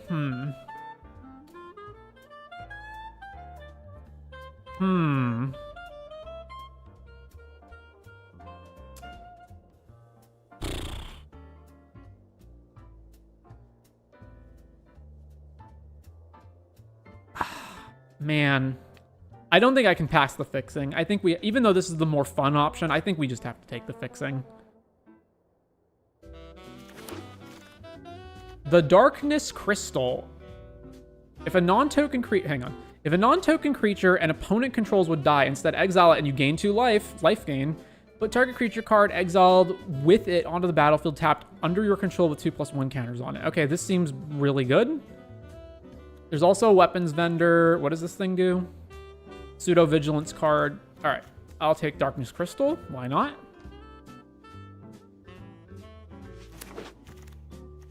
Nature's Claim. All right, Looter Dude. That's actually going to be, not only is it the only card in our colors, but also looting things and then playing them with Noctis will be helpful. Okay, take that. So let's see. There's this Moogle, which plane cycles. And then there's this card. Put a +1 counter on target creature. So it's at worst a 5 mana 3/4 flyer. And this thing discards, which helps put the card in the graveyard for Noctis, and then flips into the backside's an artifact, meaning we cannot play it off Noctis. All right, sure. The airship? We have 4 towns. All right, I'll take Travel the Overworld, but we really need to find some actual threats and removal. I'll just take this and have people next to me take the green cards. All right, blue-green town in case we wind up playing green. Iron Giant, which is an artifact. I may actually play this. Okay, we've got Lunar Whale, which is an artifact. What does it do? You may look at the top card of your library. As long as Lunar Whale attacked, you may play the top card of your library. That sounds decent. There's a Delivery Moogle. There's a Diamond Weapon, which while it is an artifact, it's also a green creature, but we should keep that in mind. And then there is nothing else after that that we care about. Just like okay cards. There's also another town, which we need to keep in mind. But yeah, we'll take Lunar Whale. Man, my curve is atrocious and we don't have much going on. We have 2 packs to deal with that though, so that's fine. How many we're at now? 4 non-creatures? Okay, take the whale.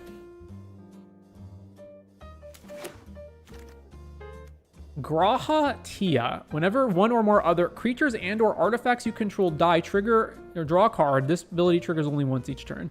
Well, it does care about artifacts dying as well. There's this thing, a Saxon artifact minus. Hornberry. Another travel. Jellicat. As long as you control 2 or more artifacts, it gets +2/+0. I don't know how good this is. Ice Flan. I think my order of wanting these cards is Grahatia and then the cat.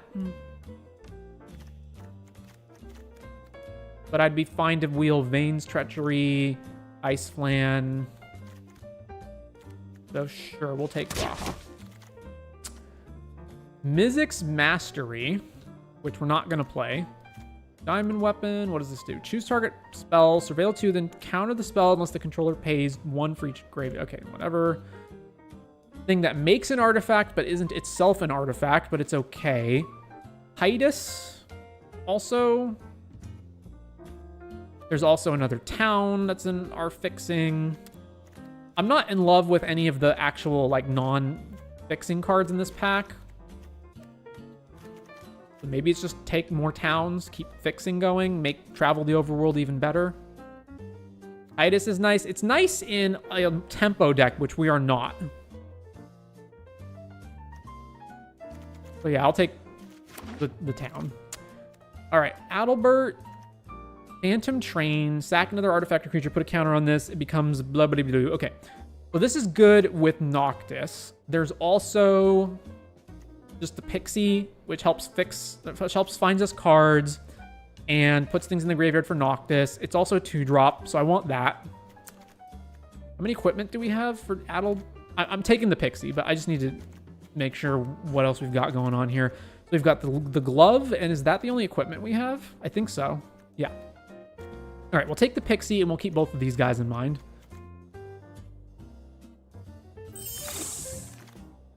All right, Valkyrie aerial unit is exactly what we want. It's an artifact. It gets affinity for artifacts. It flies. It surveils. Like, all of that is helpful. Oh, is this mana value? Oh, no. Okay, you just pay 3 life, period. All right. Whenever another artifact you control enters, you may draw. If you do, discard. That's also good. I think I would rather have aerial unit over that.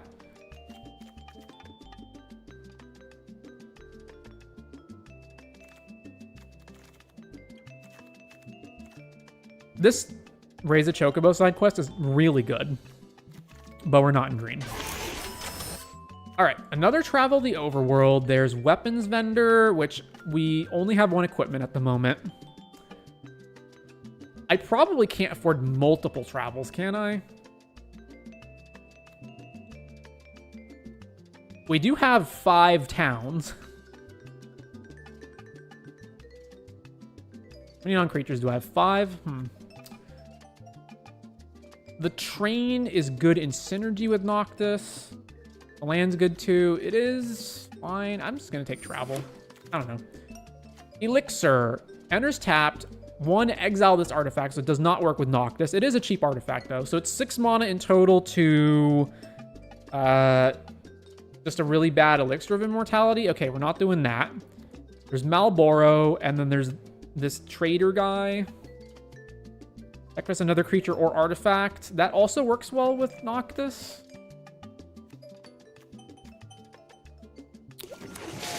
Neither of those was great. The blue land, it's that or just take random artifact stuff. Yeah, sure, why not? I'll take the land. We got lots of tap lands. There's Iridia still here? Holy crap. Well, we can't take it, unfortunately. So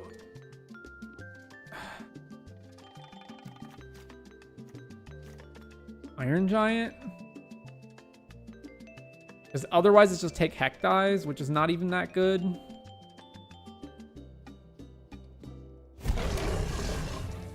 Alright, take the Moogle. Or just a dual land of Splash Green, maybe. You know what? I'll take... This isn't even that good. I'll take the dual land. In case we wind up playing green somehow.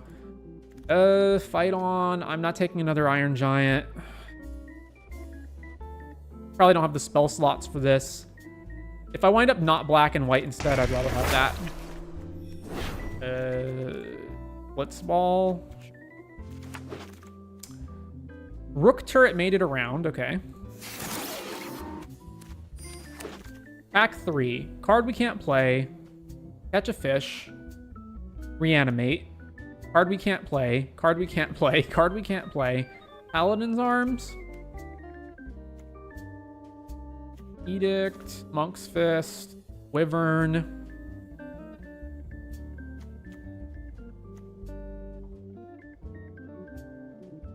I don't know if I'm going to be black-blue or white-blue splashing the... yeah, splashing the other color, but it's looking like Dimir. So that being the case, we'll take the Wyvern. Even though this is an artifact.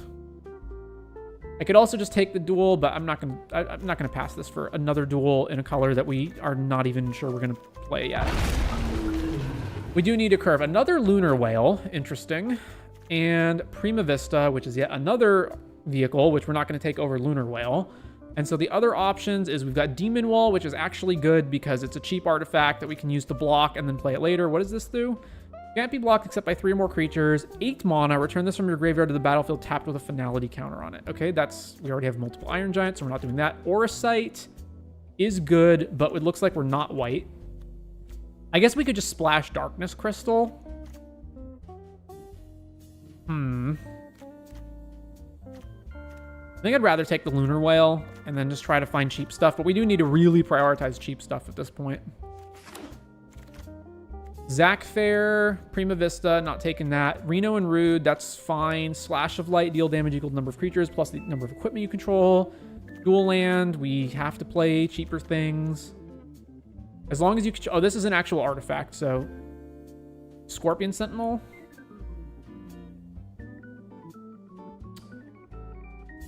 I mean, this has the higher upside, I think. 7 or more lands is a 4/4. This also sacks things, which is good with Noctis. And it's easier to attack into them. This is crew 1.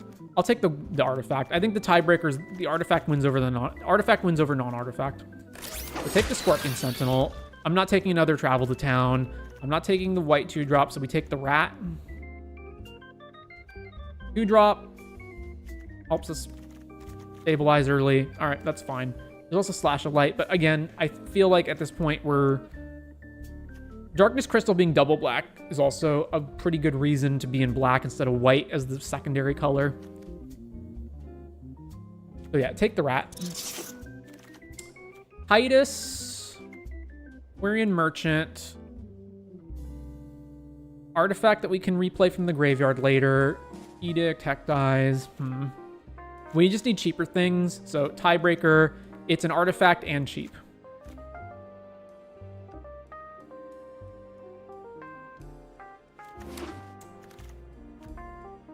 Quirion. Equipment have haste. No, equipped creatures you control have haste. Oh, Black Mage's Rod's over there, so it's probably that. What is this? Wall of Omens. Well, we're not playing that either. Whenever a non-token equipment you control enters, create a token that's a copy of the equipment, except it has this equipment's ability costs 2 less to activate. Sack it at the beginning of the next upkeep. Artifact cheap. Yeah, artifact and cheap. And Black Mage's Rod's actually probably really good, especially in this deck. Black Mage's Rod it is. Phantom Train, White Auracite, another dual land.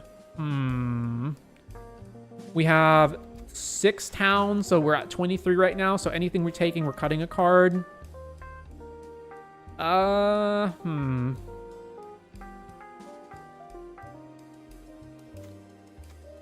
Instant Ramen? Ambrosia, not playing that. Wyvern, what does this thing do? Non-creature, if at least 4 was spent on it, happen a thing with the stun, and then if 8 mana was spent on it, which we don't have anything that triggers that. So that's never happening.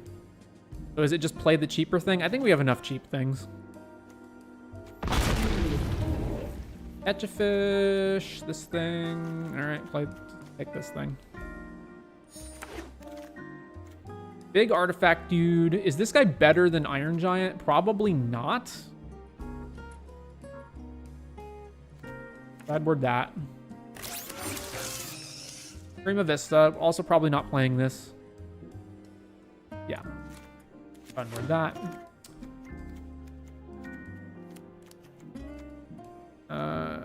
Doesn't matter. All right, possibly playing this. Thunder Magic was 2 cards left in the pack. Okay.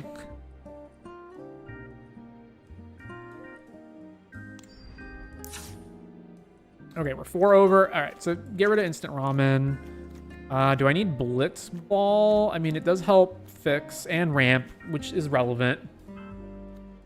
Also, if we ever attack and hit our opponent with Noctis, we can then get the Blitz Ball back. 3 cards to go. What do we have? Non-creatures is 11. Of those, equipment counts for 3. However, one of those is not job select. So the Genji Glove is not job select. So it's 9 non-creatures. All right, all these 2-drops are fine. We need them to survive. Then there's Quirion Merchant, or Quick Quirion Merchant. Wyvern, this is probably not great, although it is okay. We do have a number of things that like put things in the graveyard. Rook Turret, Side Quest Card Collection, Mazu Trader, Iron Giant. We can probably lose one of these, and then I'm at 17 lands, right? Yeah, okay. What else? Gratia's fine. I am displeased that I don't have like any removal, right? Yeah, we don't have a single piece of actual removal, so the only way that Darkness Crystal is going to trigger is if we trade in combat, which is possible.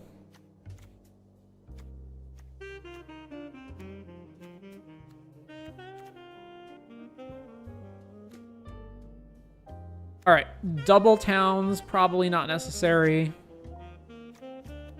Although, again, we have a lot of towns. How many towns do we have? 7? 6. And it's Wyvern, and I'm very tempted to just get rid of this. Oh, this is also technically a creature, even though it's not a creature. This just lets us play anything, right? Play the top, yeah. Is this better than Namazu Trader? It's a worse blocker, but it comes back. This thing's ability ramps us-ish, and then helps us find things if we sack stuff, which we don't really want to do, because we're not really the sack deck, even though we can get stuff back with Noctis, but we can't perpetually get stuff back with Noctis, because they do have finality counters on them. So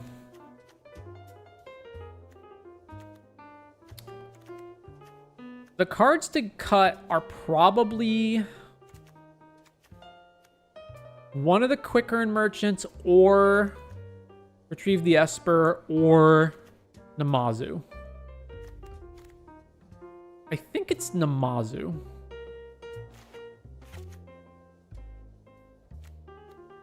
All right, and then we got to figure out these basics. So there's Graha and the 2 Noctises, and those are the only white cards in the deck. So we have Starting Town, and then 2 white towns. So that's 3 white towns. Plus Blitzball is 4. I want at least 6 white to play Noctis. So that's good. That's 1 more than I potentially need. How many blues do I have? 5, 6, 7, 8, 9. That's enough blue. And black is 1, 4, 5, 6, 7, which is less than I want. So let's cut 1 plains and increase 1 swamp.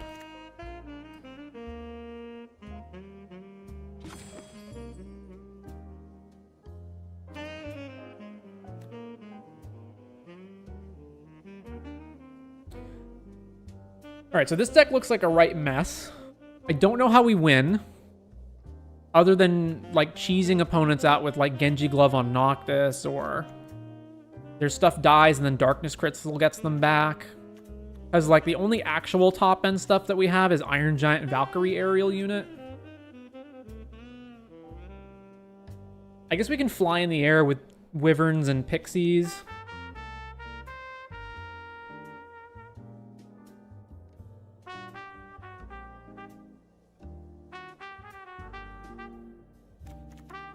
Or burn them out with Rod, which seems unlikely. We overcooked, but the algorithm will surely give us at least 4 non-games to compensate. Yes. This was very much a going all in on Noctis and then finding out that doing that's not actually that good. I do wonder if I should play Instant Ramen anyway.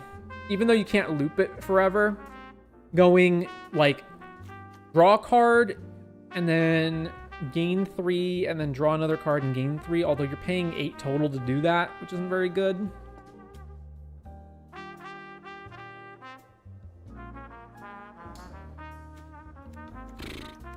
I think this is okay. I think we can do this. Or maybe Prima Vista. Maybe Prima Vista would be better than Iron Giant. It's cheaper and flies.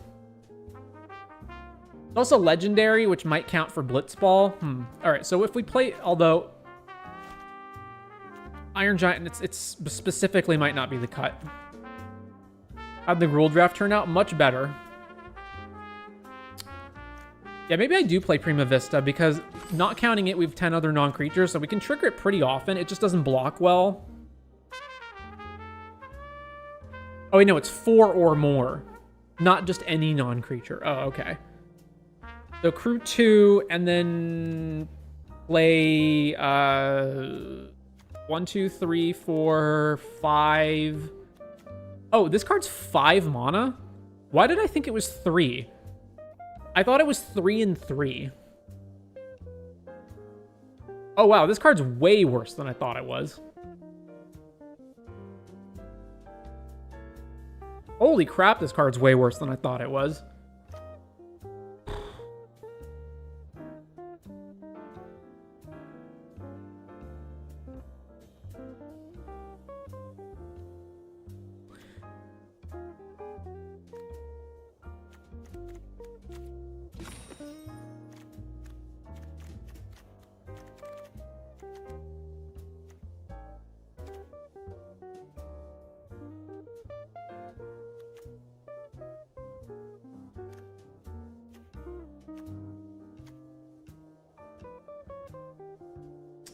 Wow.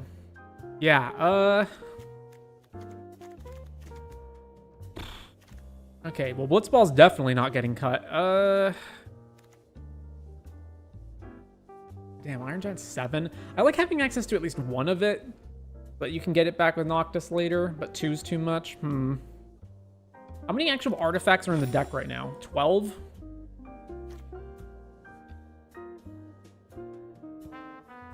What in the world can I cut for this?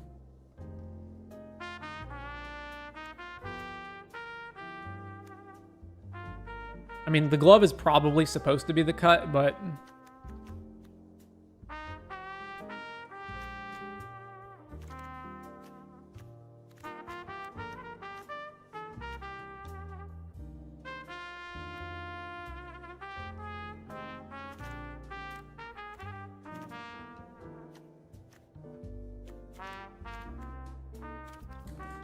if I cut Iron Giant, that means I have 12 plus job select, so 13, 14, 15. So 15 creatures.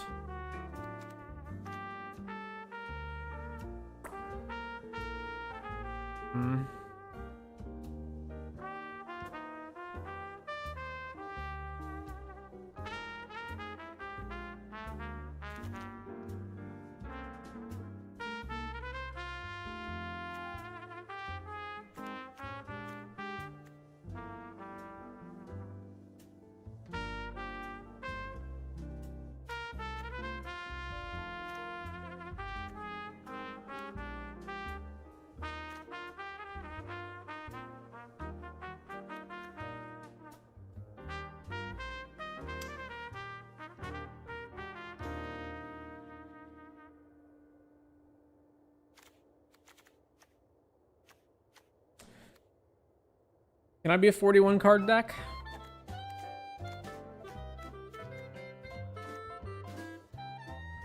I think I want to be a 41 card deck until I play Genji Glove and realize that it's garbage and then cut that. I think that's what we're doing.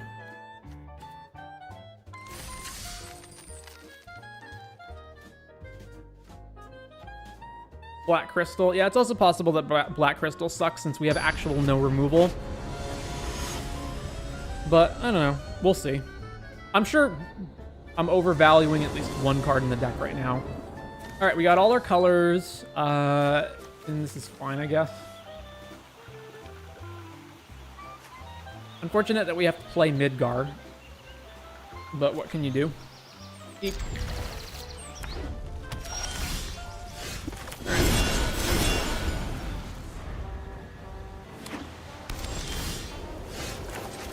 Black Mage Rod.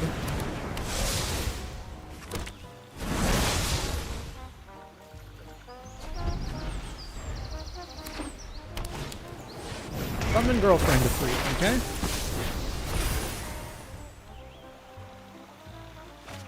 Cards a land. Fortunately, we can't play anything. So we'll just pass.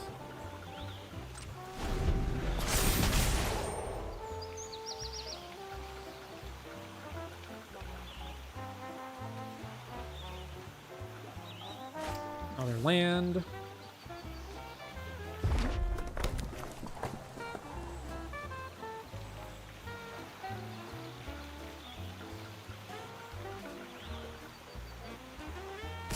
Attacking. All right, snap block.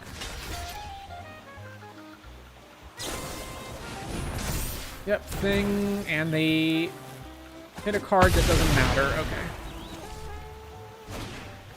Dwarven Castle Guard. Okay, can I please draw something, for God's sake? All right.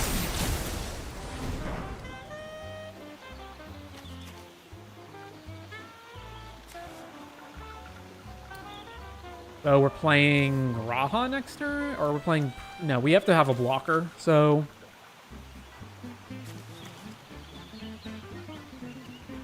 This would make this cheaper. Now, we play Raha next turn. Minwu... Oh, Mangara the Diplomat. What does this do? Target opponent gains control of another permanent you control. If they do, you draw a card. So you can, with this on the stack, gift it to me, and then it dies anyway. Whenever an opponent attacks with creatures, if two or more are attacking, draw. And whenever an opponent casts their second spell each turn, draw. All right, well... Must play a blocker, so here's a blocker. The cool thing is if they do give me the Ifrit now, I get to draw a card. All right, they didn't.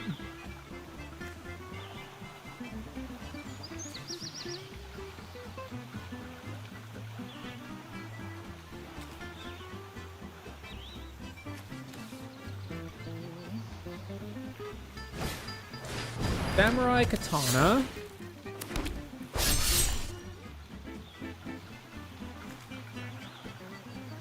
Maybe with all the hero tokens and random other stuff running around the format, or the fact that just small creatures are outclassed. So obviously they have a trick. All right, fine, you hit me.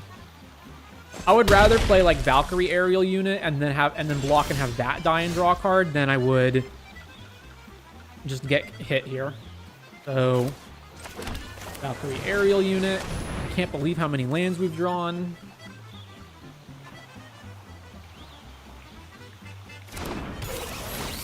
Trigger. Spin this, and do I even want Quicker and Merchant? Next turn I have 7 mana, which means I would have enough to go. How much does it cost to equip this? 3? I do have a lot of extra bullshit lands in my hand that I don't need, so this is actually not a bad draw. Sure. All right, no attacks.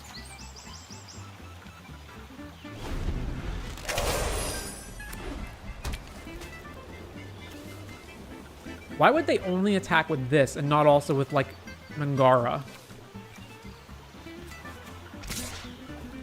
All right, block with aerial unit. Show me your trick.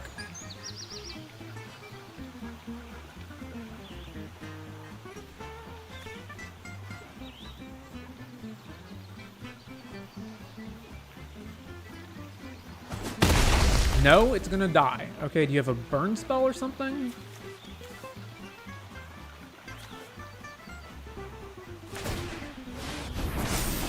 They had nothing. They were just bluff attacking? Okay. Alright, we probably need to get this online, so...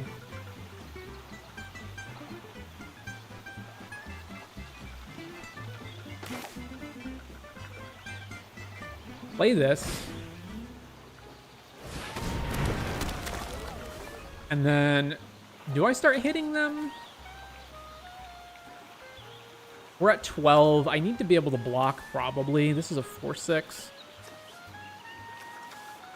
I guess I block here, and then if they have the trick, whatever. So, go here. Play a town.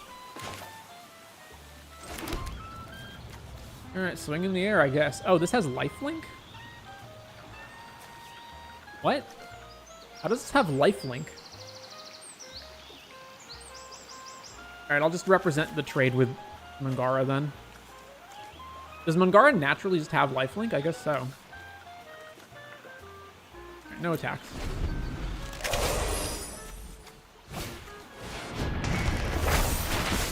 Girlfriend to freeze. Go! Discarding. Gone. Okay.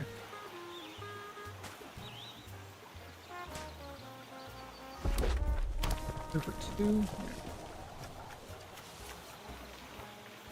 One card in their hand.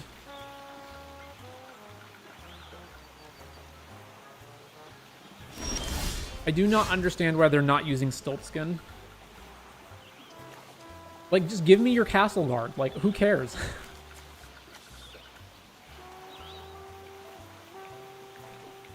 The 5-3, so still not blocking this well. I think it's pretty clear they don't have a trick, because then why wouldn't they have... yeah, alright, so... just 5 mana, and then I can play a land and move the Black Rod.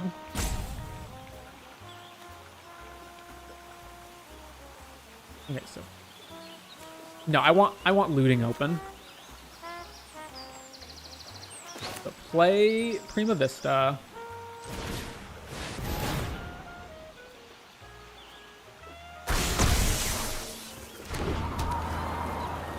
And then I will go ahead and play a land. And then we'll just pass.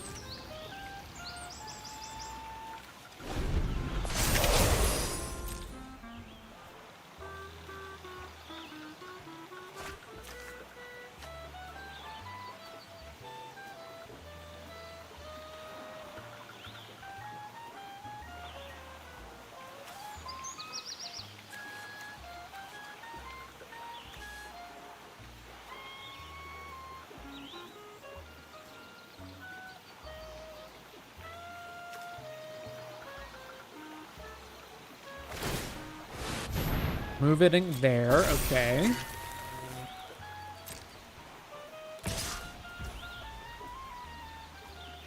Sure, let's just animate Prima Vista. So...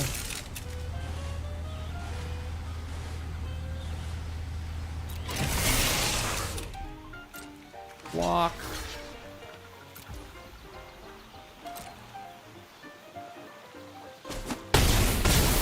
And then Graha triggers, draw a card. Alright. Activate this. Discarding. Starting town. Leonard's half at this point. So what do we have next turn? 5. We can Genji Glove here and then deal them 12? Seems pretty good. Oh, actually, no. Did they just die? They just die, right?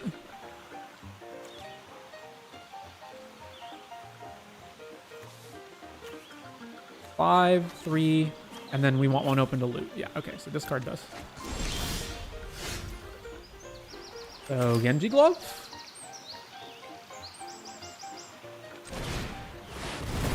Trigger. Move this here. Does it untap it? Yeah, it does untap it. Combat. Swing. Boom. Double strike. Second combat step. Swing. All right, well. I guess I now understand why Genji Glove costs 5.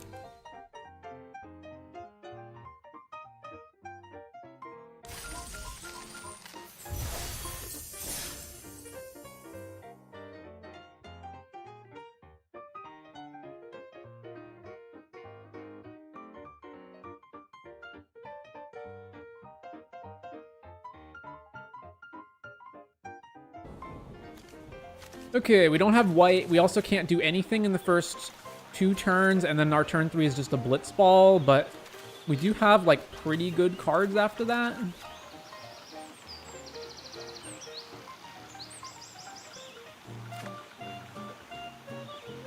Although we can't even play Noctis. Oh, no, we can, because we have blitz ball. All right, yeah, that's okay. So Final Fantasy enjoyers, you gotta fill me in on what I don't understand. So, like, what is the Genji Glove exactly? Like, what is the Lunar Whale? Who is Noctis? Ugh, that's bad.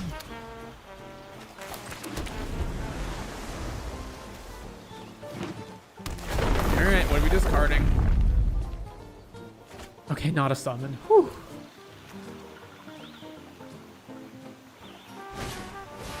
Next death. Noctis is a character from 15. Man, we still got nothing to do. All right, play Blitzball, go take 4 next turn. Flips on 6.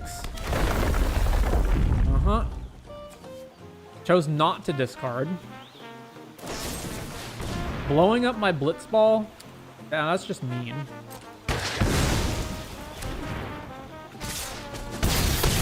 Genji Glove is a piece of gear that lets you do things twice. I mean, like, do I just play the fucking rat and block? Well, actually, they won't attack with Rydia at that point. I guess, no, I can just play Retrieve the Esper. Oh, yeah, okay. So, Retrieve the Esper. Yeah, Retrieve the Esper, and we have to block.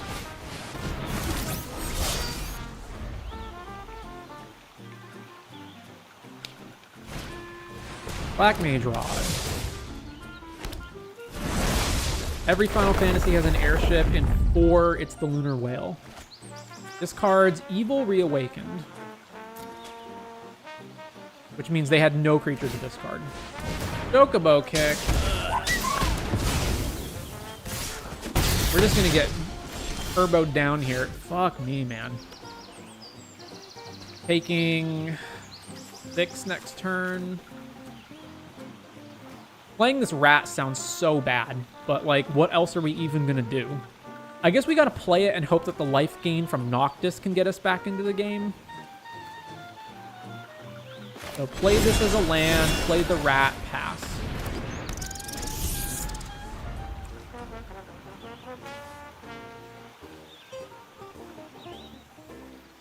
Noctis has an armory of swords he can pull from, hence artifact synergy and all the blue swords in his art.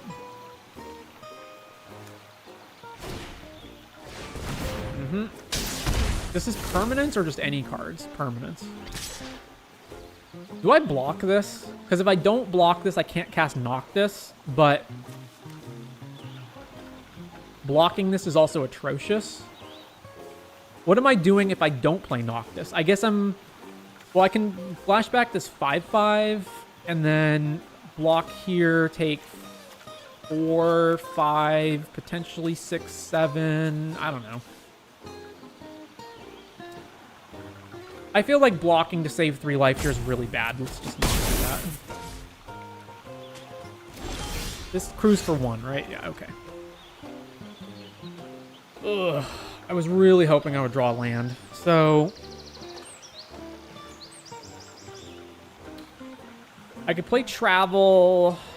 I guess we gotta play Whale and then crew that and use it to block. That's like the only thing I can think to do.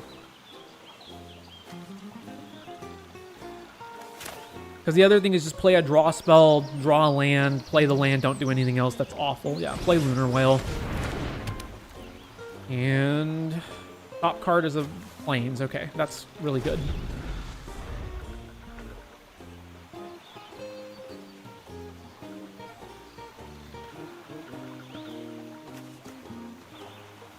So landfall equals this becomes a 3/2. Actually, am I just dead? Hang on, I forgot that I took 3 damage last turn, so I just go block. Whenever you... Okay. Block here, take 5, go to 1. We're dead to anything. They didn't attack? I would have, for sure, just attacked it. Like, just lose X death in combat. Who cares?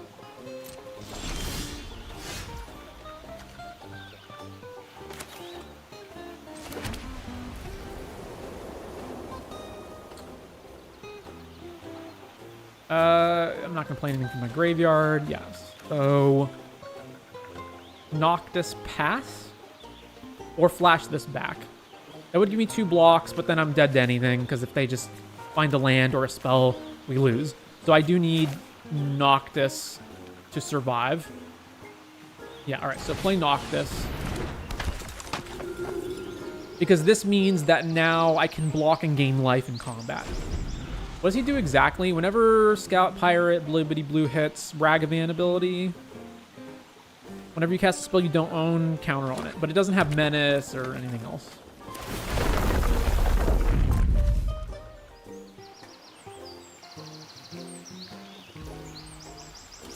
What will you attack with?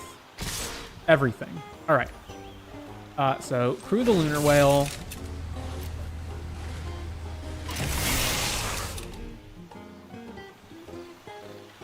Oh, come on. You have an instant speed removal spell? Come on.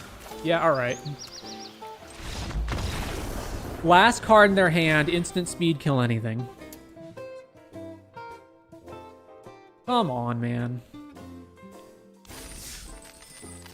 All right. Fine.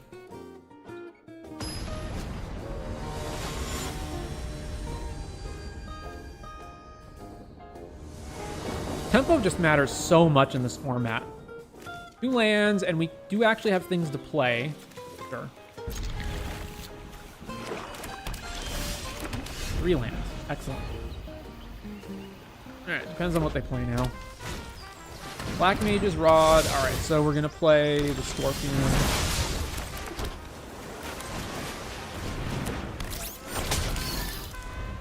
And then the Merchant.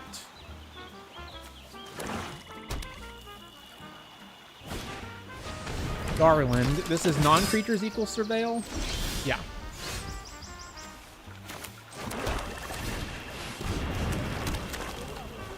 And what's the other thing? You can pay 7 to become a 5/5 flyer.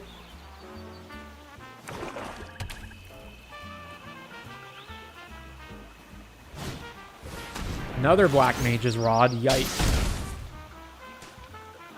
Well, our strategy of sitting around for a while is definitely not going to work out. They bend another Garland.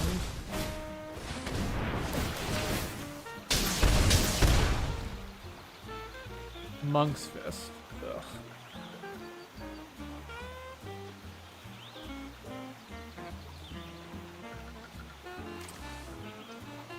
Back enters loot. Okay, so we're probably playing... I mean, we've got blocks pretty well here. We probably just need to keep putting more creatures into play, so I guess it's Rook Turret. Or I could play Rat and Loot, but that seems really bad. I could also just play the Lunar Whale. Attacking them is not going to work well, though. So this blocks decently, and then next turn I can crew it and attack, and then play another threat. And then play stuff off the top. That's reasonable. I do need to hit lands, like, pretty badly.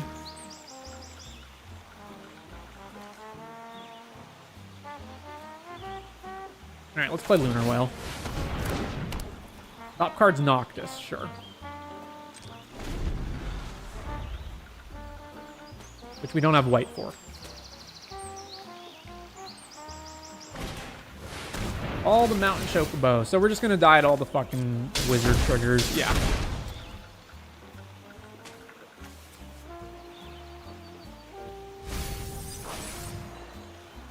Return it from your graveyard, not flip it.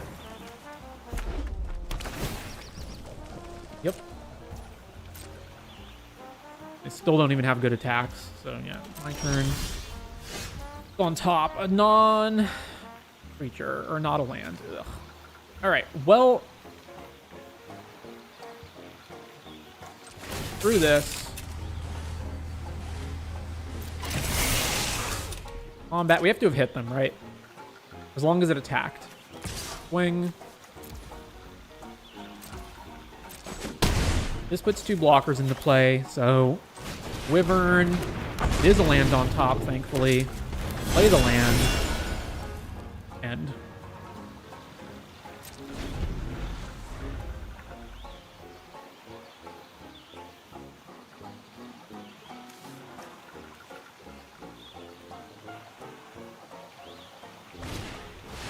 Board, more triggers.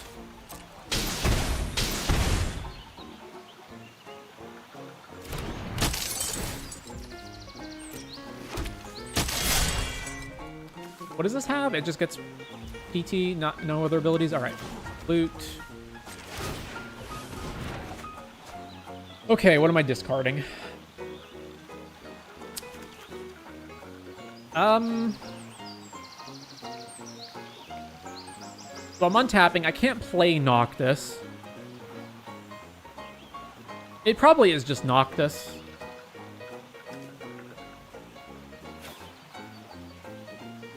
Yeah, all right. Discard Noctis. All right, that's off the top. Okay, so do this. Hero. Combat. I do need to be cognizant. I'm at de facto 11 if they trigger these, and then I have to have enough things to block with.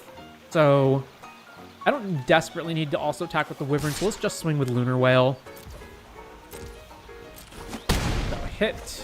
Play this off the top. Another Lunar Whale, which we're obviously not playing. So now I can play Rook Turret is my best play. Yeah, all right, so play Rook Turret. And then pass. We just have to survive long enough that we can, like, hit them in the air to death. Because we are representing 8 power in the air now.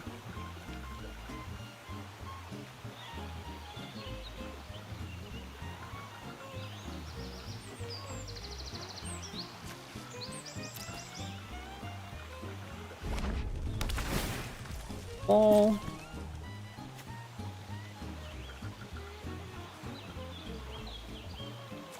Six lands, which means they can flash this back, but not this yet.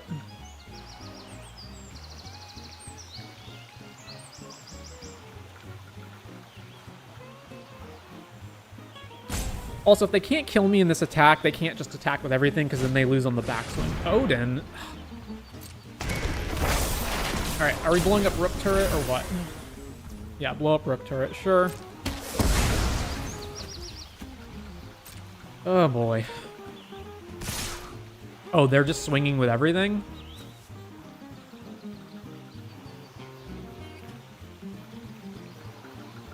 Huh. Alright, let's kill off your Black Mage, kill off your Black Mage, kill off your Chocobo, and then take 9 and go to 4? But then the rods aren't on anything?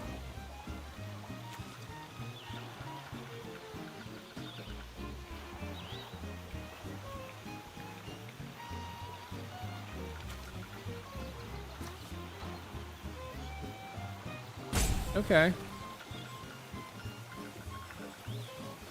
They're at 14, so there's no way we can hit them on the backswing, right? Because we would just have 5 in the air. They have 1 block. Yeah, there's no way we can kill them on the backswing, so just block like that.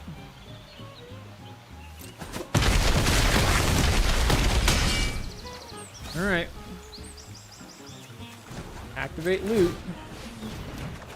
Top card is Blitzball. Discard Lunar Whale. Can't take a hit from this. We're at 4. We have to be able to block this thing.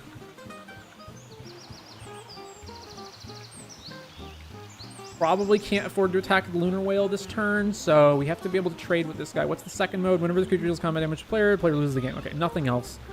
So we play Noctis or we play Iron Giant. They've got this guy in the yard, one unknown card. They're going to draw another unknown card. I could spend my whole turn playing... No, I'm actually one short of doing that. So if I play Noctis, the only other card I'm playing is Rat. And then I have 4 blockers. Now I have 5 blockers, so can I afford to use Lunar Whale then?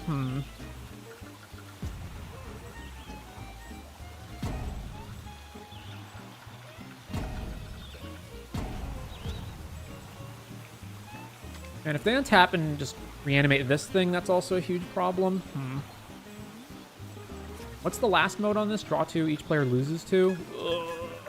So they can just go Black Rod, trigger, then play anything. So we do actually have to pressure them. All right. Combat, swing. Play the swamp. All right, well, can't play second land, so play Noctis.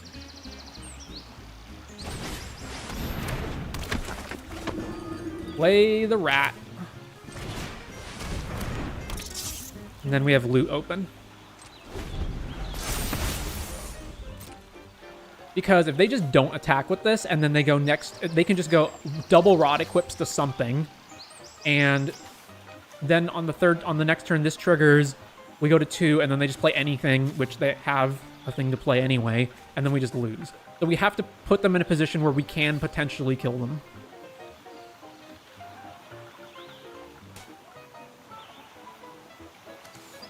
Or gain life so that we don't just die to that.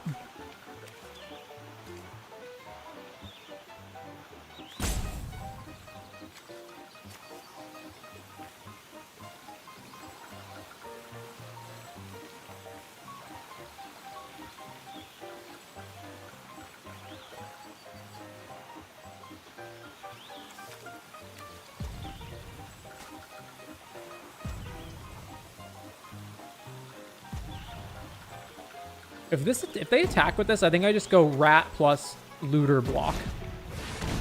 Obsidian Elder, make another Wizard. Ooh.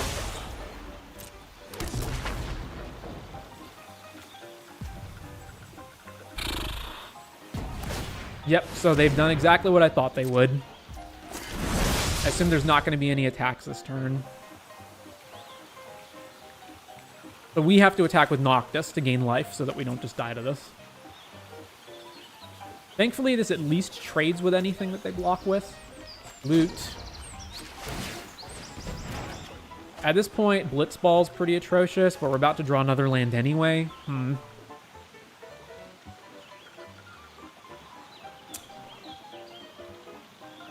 No way we can mill them out.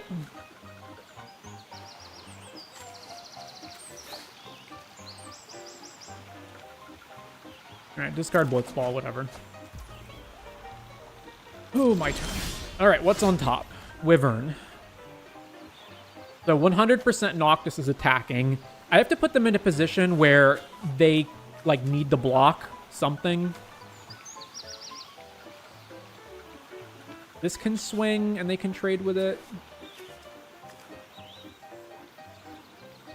Then I just have Iron Giant to block with. So activate this. Combat. I can't possibly afford to play anything here, right? Because then I would go to 1, back up to 5, and then just potentially get killed. So Noctis attacks, Whale attacks, Scorpion Sentinel attacks. And then we're going to get... we have 2 blockers. We get at least 1 more blocker here. Potentially more. Depending on whatever our next card is. This is 11, so it does force them to block with something.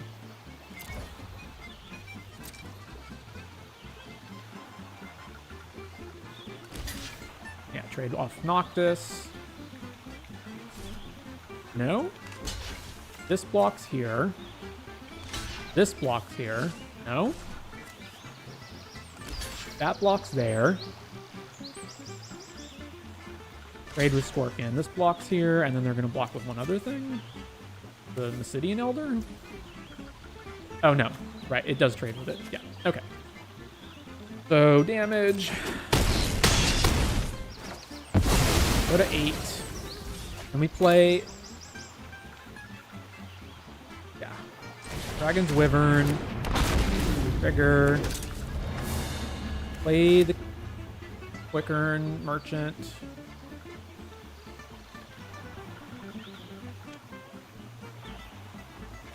Black, blue, black. Play this.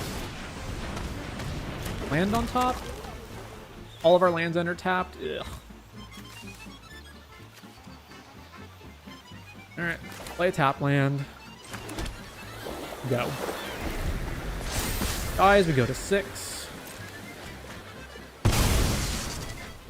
And then they have 2, potentially 3 triggers, so 2 spells kills us. Well, 3 spells kills us, or 2 spells over 2 turns.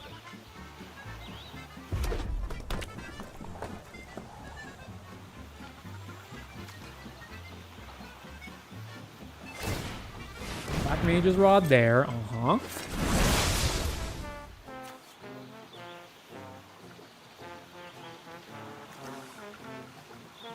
One, two, three.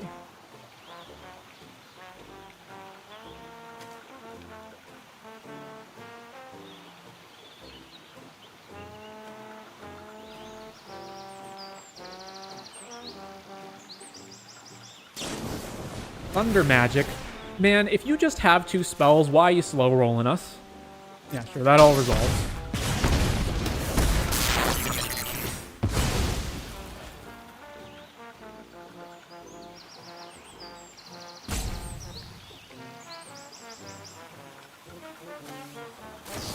What a douchebag.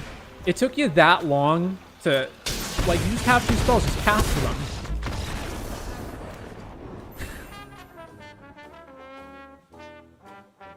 Alright.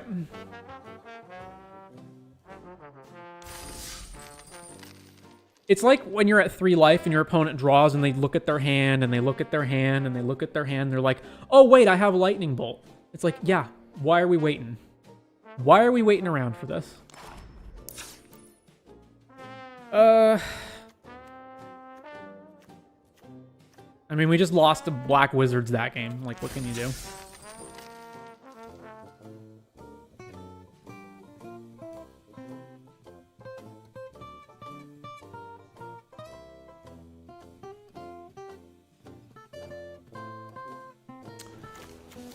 This hand's not great. We are on the draw. This will keep damaging us. But this is one of those classic, like, well, if we don't draw a 3rd land, I guess, well, technically the issue is it's not just a 3rd land. We also need to draw 4th land. Like, even if we draw the 3rd land and play Wyvern, we still need to then draw an additional land after that. And, like, the crystal is a pretty dead card in our hand. Let's just mull this. Alright, this also isn't great, but we're not going to less than this. So, the biggest cut here is probably the crystal. Yeah. Is it the crystal? Because the Blitzball can go at that. Maybe it's not the crystal. Maybe it's... No, it's not Graha. It's not Retrieve. If I get to 3, I'm playing the Blitzball over the Wyvern probably, unless it's like a super aggro race. So... maybe I just put the Wyvern back?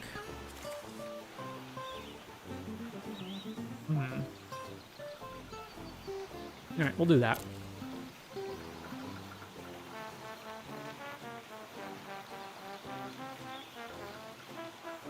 Because the upside of the crystal is so much higher than the upside of the Wyvern.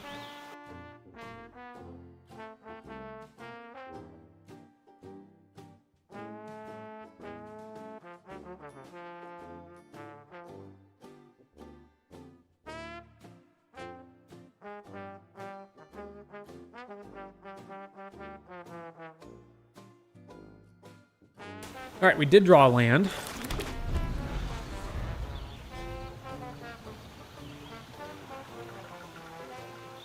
This format does feel like if you don't do anything until turn 3, you're so far behind.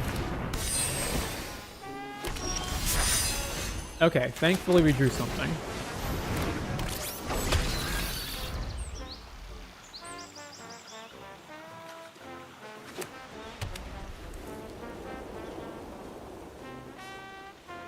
It's just getting killed. Attack, gain a life. Yeah, alright. Block.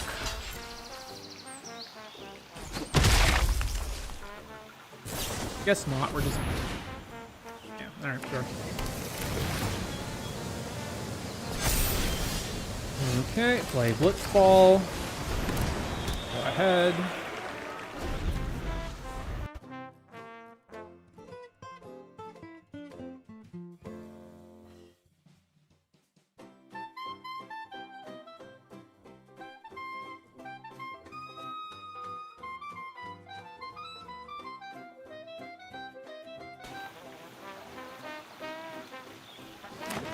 So the next turn we get to play Esper, and then, or Rook Turret. Delivery Moogle, fetching. Alright, that makes me want to play Flyer much more. Fetching White Mage's Staff, sure. Play Zac Fair, duck. This is... Here. Indestructible and move the counters. And attach an equipment that was attached to Zac Fair. Okay, well, we drew another land, so now we get to play Graha.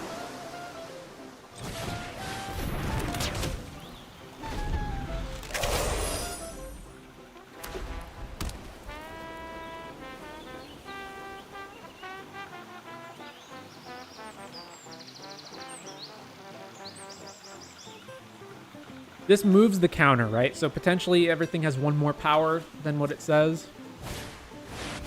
T-Rex, okay.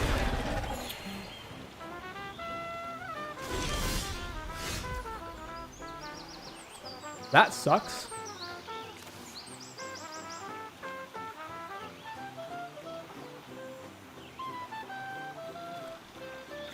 So we're not playing the crystal, so we're playing one of these.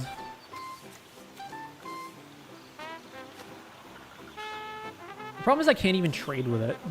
Unless I block with Graha, and then they just kill Graha. Which is an awful trade. So I think we just play Esper, and then if we draw another land next turn, we get to flash it back.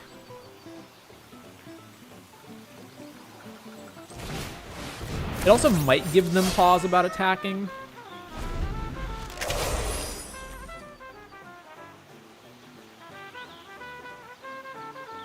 If they attack with the T-Rex, I'm pretty sure I just chunk it this turn and then try to multi-trade with it next turn.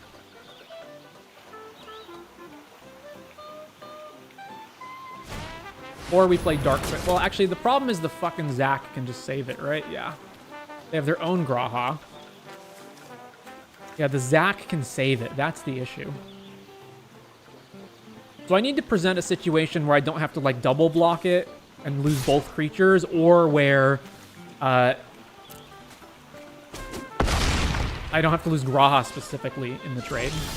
All right, we did hit a land. So now we can flash this back.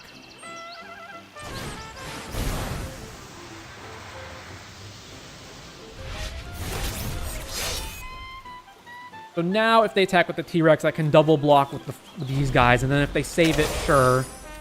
But then at least we only lost one creature.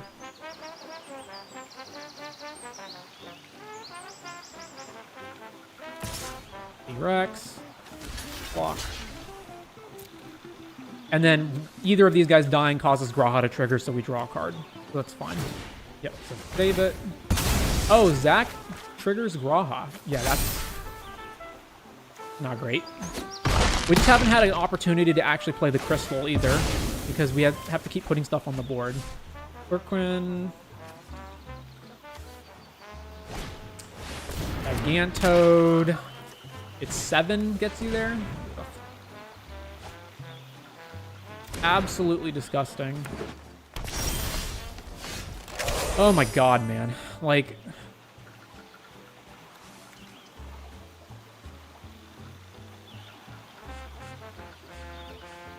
I can go Rod, Crystal, and then...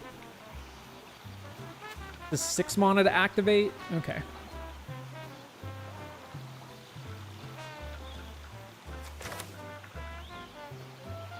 Alright, Rod. Crystal. We'll do this. Now anything we trade with, we get off the crystal. And it shuts off Graha's trigger because their stuff gets exiled.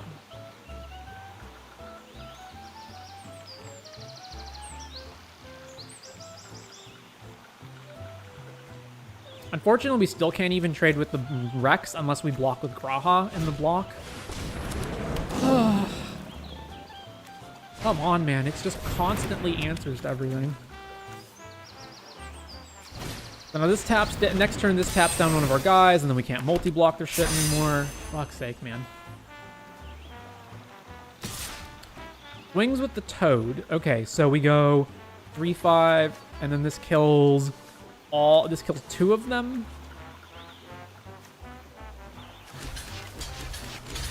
Right? We block here, it kills both of these. We draw a card, they lose the Toad, and then we can get the Toad back. But then they tap it. Oh my god. Yeah.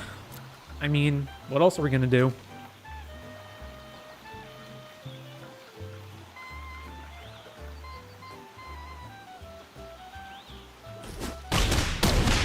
Yep. Trigger. Land. Ooh, that's nice, actually. So, is this instant speed? It is instant speed. So, I have exactly enough to use this and play the rat.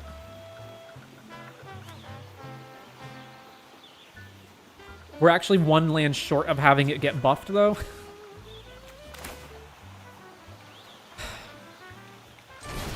Alright, play the rat.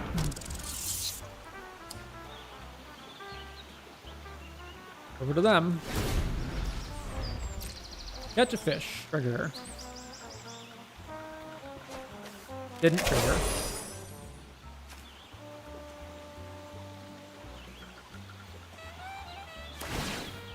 Move onto the Moogle. Sure. They're going to move both onto the Moogle so that they can attack without being able to get blocked. Sure. How's the Noctis deck going? Not well. And so they drew the land, so they have exactly enough left over to use this. Which means our blocks are atrocious, especially if they flip the fish next turn. Yeah, I guess we just chunk this, right? I don't care if they gain life, because we're not blocking. Yeah. Alright, take it.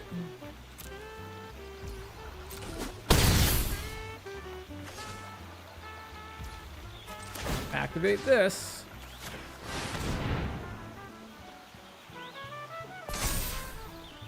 Oh, it enters tapped? Oh my god. It enters tapped? That's so much worse than I thought it was.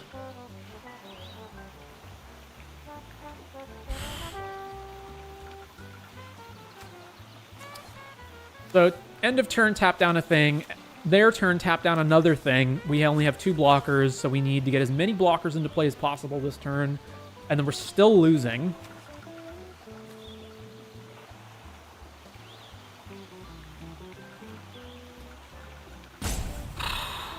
So moving the rod on anything's irrelevant. All right, so play a land. These become bigger. Then I'm just going to move to combat and see if they try to tap down anything, which I assume... No, they are not. All right, well, we're not attacking. 1, 2, 3, 4, 5, 6, 7, 8. So we can play both of these, and that's it. We'll play the Rook turret.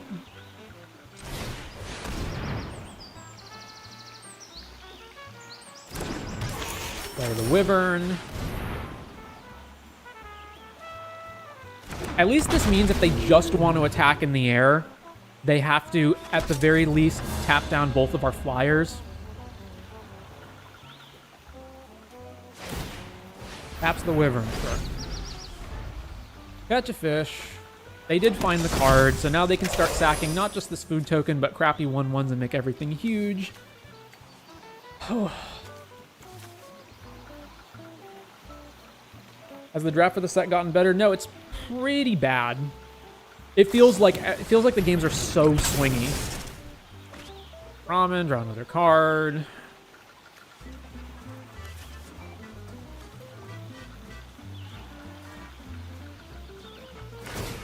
Tap down Graha. This is a bad block here, too. That's the problem. There's still not an incentive to block at this point. Although, I guess the incentive would be to draw a card off Graha, but there's still just not a good incentive to block because, like, why would I block now if I can potentially get more things into play and block later? Also, they've used their Coral for the turn, so they can't just go ham. Oh, great, a 7-3.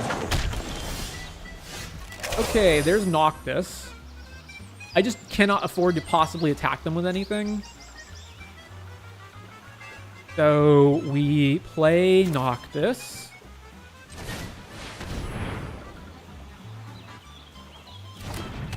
We play Quickern.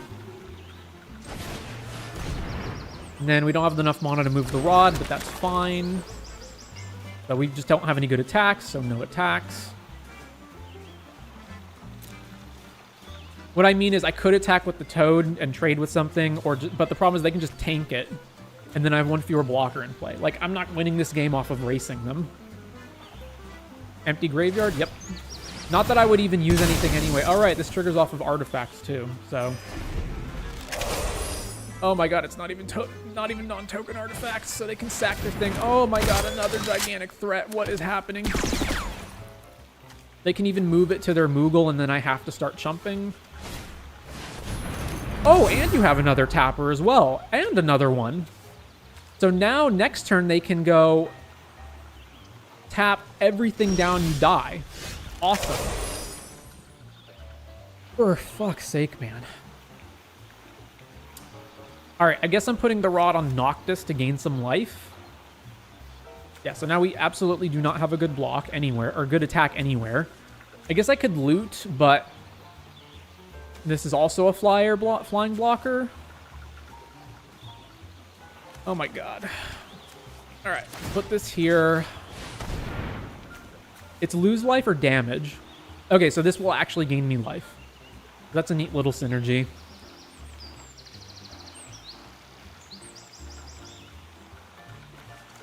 +2 for every artifact and artificer. Alright, play the whale. Trigger the rod. Go up to 7. And then top card is what? Another Valkyrie aerial unit. All right. Do I want to rummage? No. Actually, do I? Because then Noctis can play it if Noctis doesn't die. But it does cost me 3. I guess I want to do that.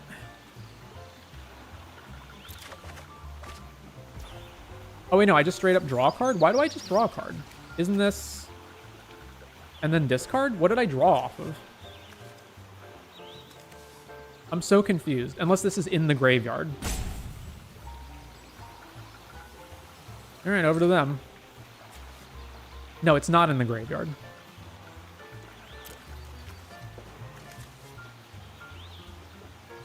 Die, draw. This is loot.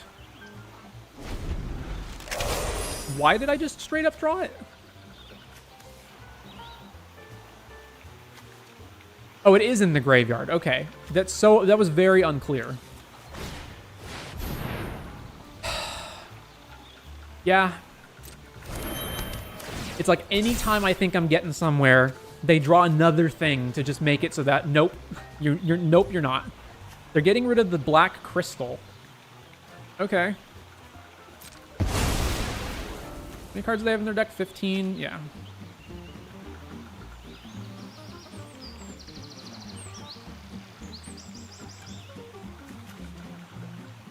This is how much to equip? 4? Uh-huh. Cool.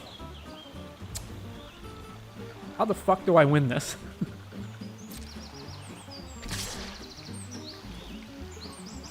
$16 toughness, so there's no way I can trade with it at all.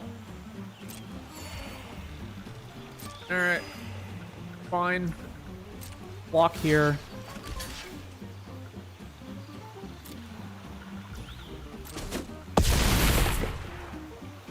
Alright, Graha triggers. We get to draw. Quickern. Alright, loot.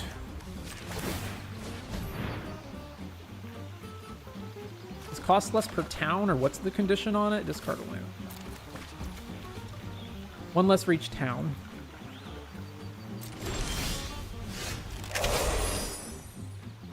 Okay, so they're going to tap, which taps down these two. Then on their turn, they tap Lunar Whale. And then I can't block the flyer anymore. Right, so let's play Air Unit. Go to 4.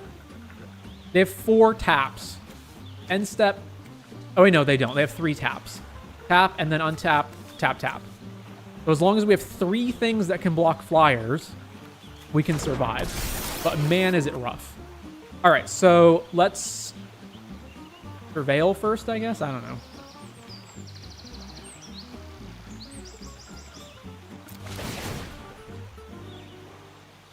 So bin this. Prima Vista's another flying blocker, so sure.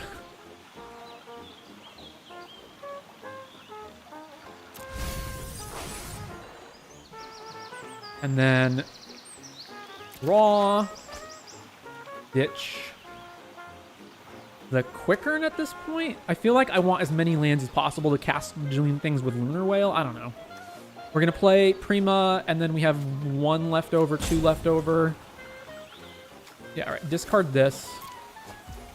Play this.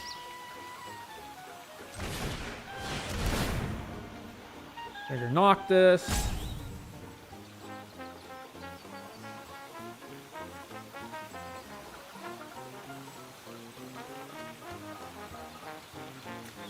Non-enchantment creature. And this is just anything. Including non-creatures. Yeah, okay. 16 to their 15. We're going to lose a creature in combat every turn, though, to block Delivery Moogle. So take action. Alright, ditch the land. It's fine. Because we need to draw something next turn. So... Alright. Combat. They're obviously not going to target anything. No attacks. End turn. What are we tapping? Nothing. That doesn't make any sense.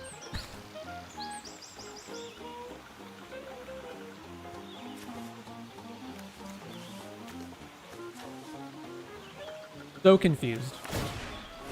Move it here. Yeah, that makes more sense. So this is a 1919 Trampler now, so we got to block a lot of shit.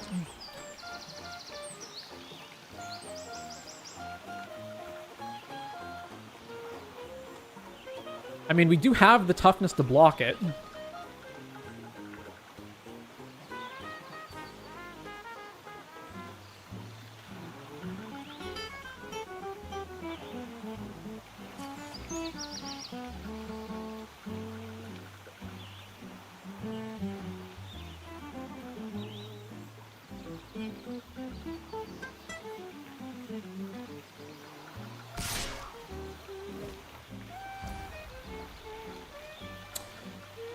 I'm activating any of my vehicles prior to blocks. So if I block with Noctis, we gain some life. That's helpful. I can probably just straight up block everything here, right? I don't think I'm ever gaining life with this in a way that matters. I would prefer to not have it lose, not have it die if that's possible.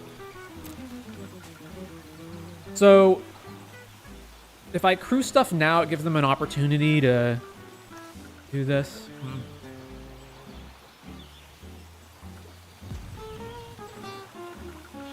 I probably do need to crew. Crew here. Crew. So block. So I need 19, so 8. Don't want to block a Graha, so 8, 12. God, that's so much.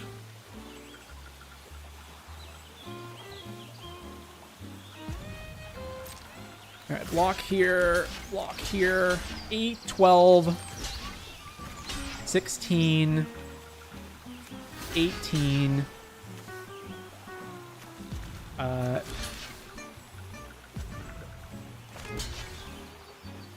22 defense. I should probably I mean, if they have a trick, they have a trick. Like, sure, you got us.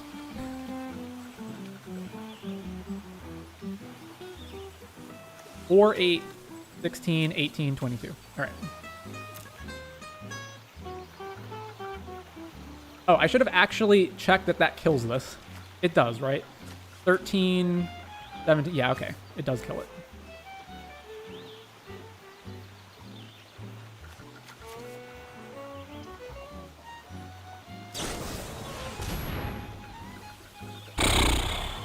You've got to be kidding. 5, 13, 17, 19. Okay, so we do still trade with it, and then it moves all the counter. It moves counters onto everything, right? Yeah. Awesome.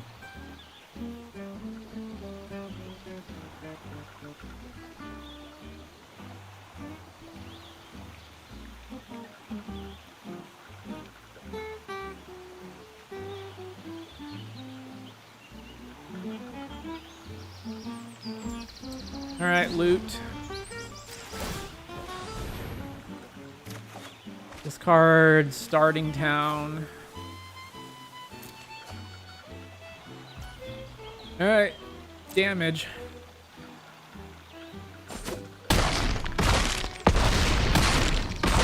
They kept my aerial unit alive? Huh.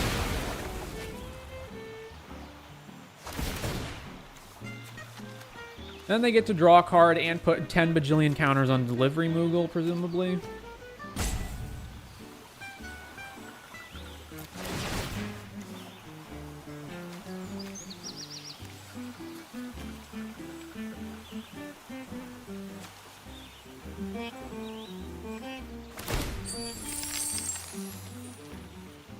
Yes. I'm gonna discard this thing.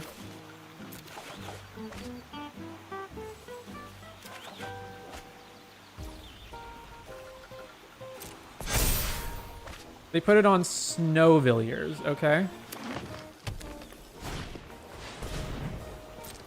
Oh my god. What the fuck is this game?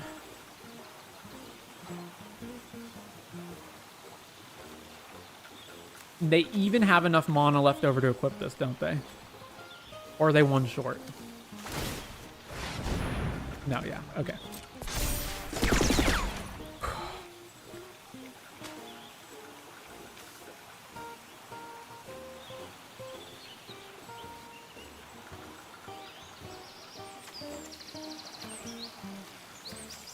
I have my Mill Adventureland, but that's not going to matter because we're going to die before they deck. So I don't know how the fuck we get out of this. What's on top? Another whale. I can play this, go to 3, and then we have 1 tap, 2 taps, so we're just dead to the Moogle, right? We've got... No, we're not. We have multiple blocks. Okay. 4, 7, 8, 9. 9 mana. Playing draw spells doesn't seem to be helpful. I guess this does flip into a vehicle, right? I assume we have enough things in the graveyard.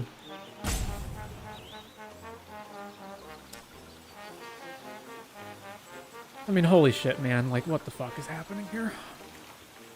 They have multiple creatures that we just straight up cannot kill in combat. Like, it's just impossible.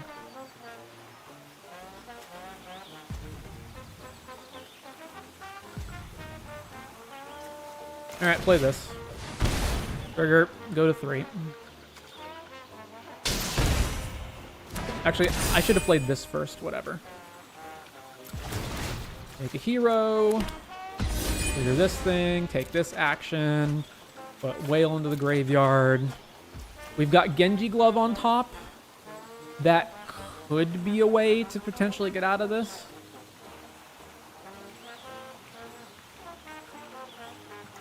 All right.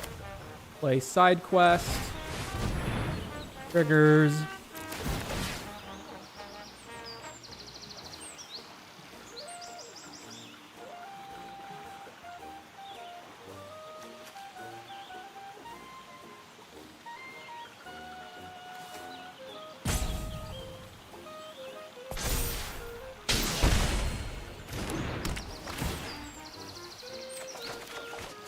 I'm discarding 2, right? Let's discard... Okay. I'm so confused. What just happened? Did they run out of time on their clock or what?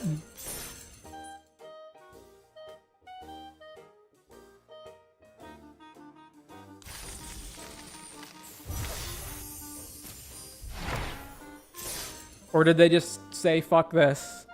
I don't want to play this game anymore? I don't know.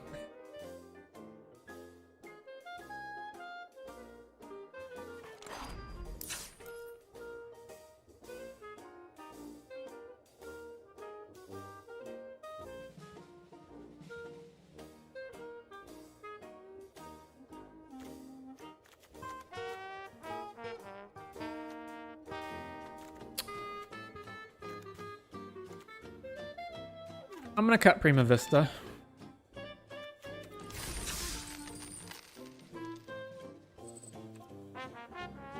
doesn't seem as good as I thought it would be. I don't know. Somehow won an unwinnable game. All right, we got all our colors. We got a curve. Let's do it.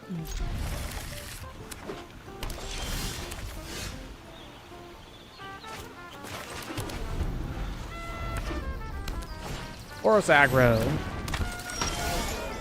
Alright, tap land.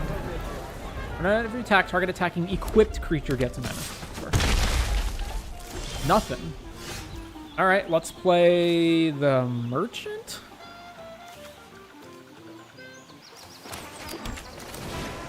Yeah, play the merchant. Just didn't have a turn 3 play. Alright. Yeah, show me your trick. Or your shot, or whatever. Warrior sword, didn't have it. Alright, sure. Okay, what are we doing now? Probably, I don't know, Lunar Whale, Noctis. It's unclear. I guess,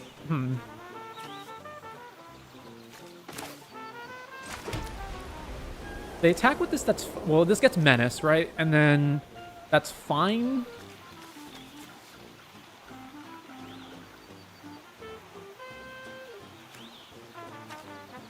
Whenever you attack, target attacking creature. Yeah, okay. So... Or I could just play Wyvern, even though that's less exciting, and then have loot up. Yeah, that's fine. Let's do that.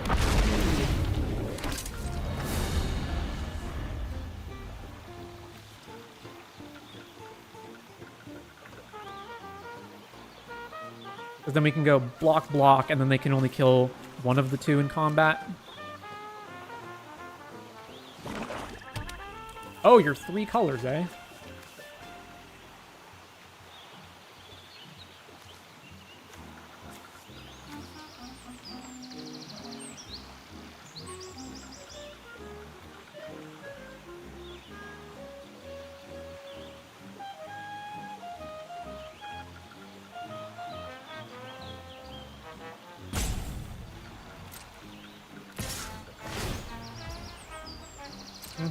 Actually, I'd rather have my looter stay alive. Let's just block here.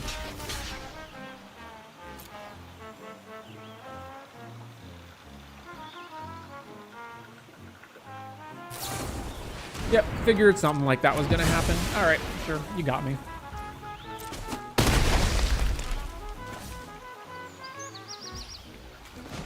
Activate. Alright, let's discard...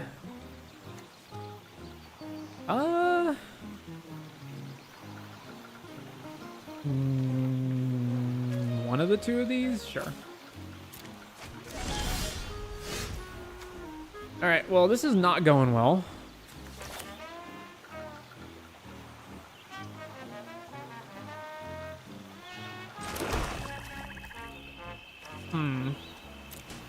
I really don't want to play my Noctis on a turn where I can't play anything with it, and then it just gets killed by removal, and then I don't have it anymore. And I'm not blocking the Menace guy regardless, so maybe I just play Lunar Whale now. Yeah, that's fine. Play Lunar Whale. We have a turn where we take 4 from this. That's fine. Black Mage is Rod on top, sure.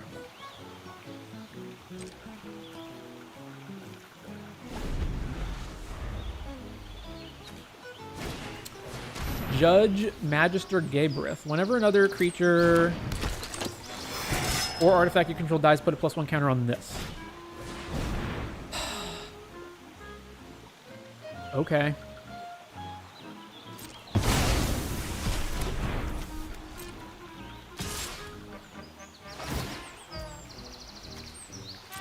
Yep. All right.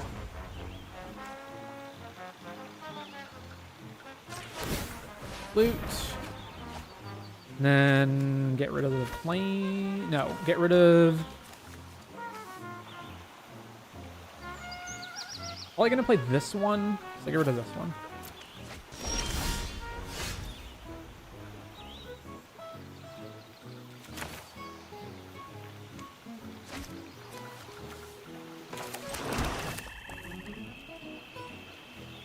Play Noctis. Play this. And go.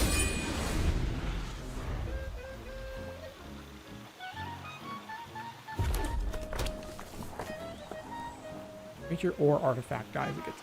Okay. Yeah, that's fine. Block here.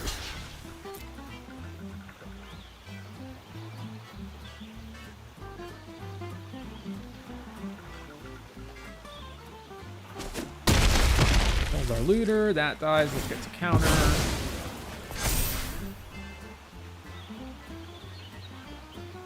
Okay, move this here. No, you have a removal spell, of course you do.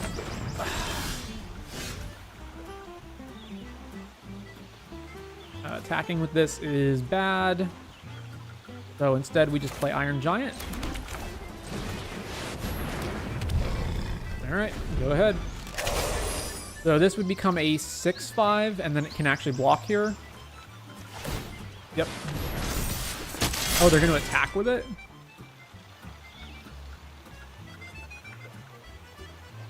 We can't race them, so we do just have to trade. Unfortunately.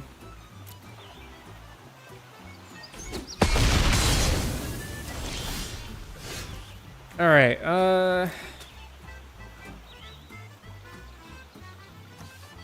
combat, swing, trigger, target itself. Block this. All right.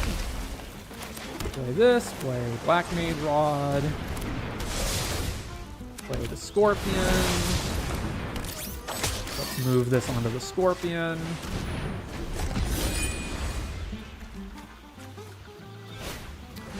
Another item, Shopkeep. Move that here. It's 5/4, of course it is.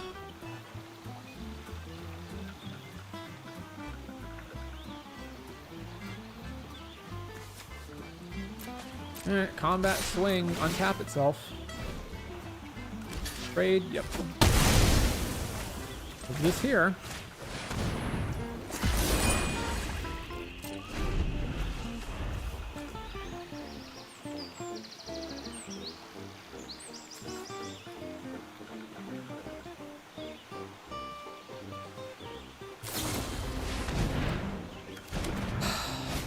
Yeah. We only have one creature at the moment. They didn't auto-tap their black source? Amazing. Okay, well... Trigger, damage. Move this here.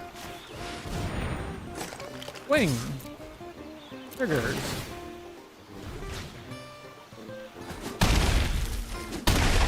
And attack again.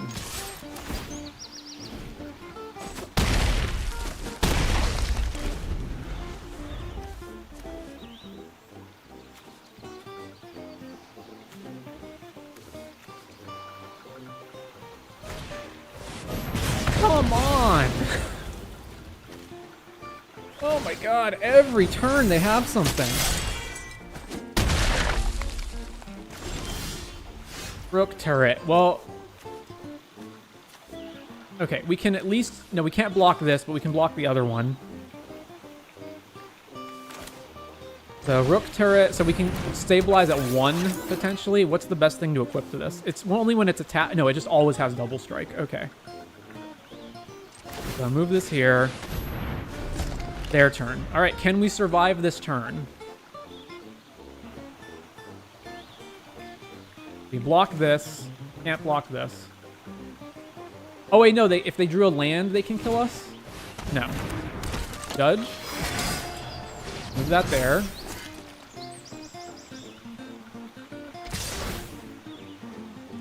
Block here. Holy crap. Cannot believe we won that. All right. Honestly, I thought Genji Glove is really bad when I first saw it. Yeah, it doesn't look good, but it is actually way better than it looks. I have some kind of orb thing, all right?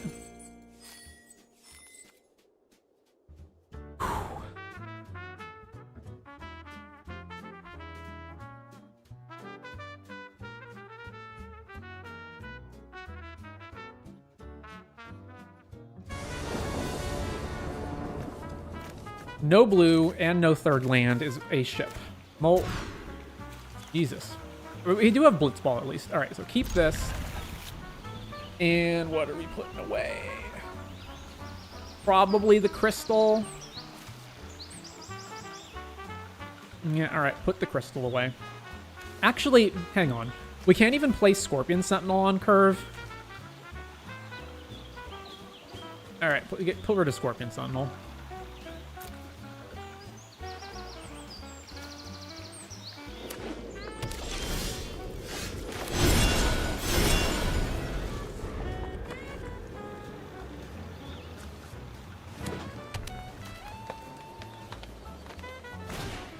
Resentful Revelation. Milling.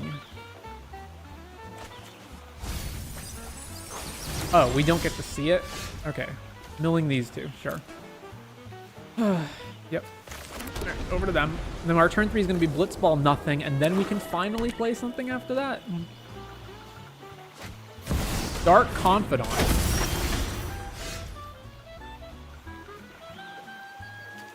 Well... Blitzball. Revealing a land. Think that's it, boys. Think we're dead.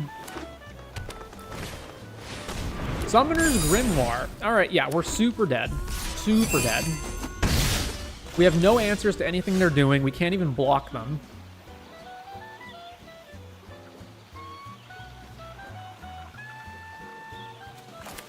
I guess I just play the whale and set up for next turn. Ah, reveals Marlboro, which they can cheat in.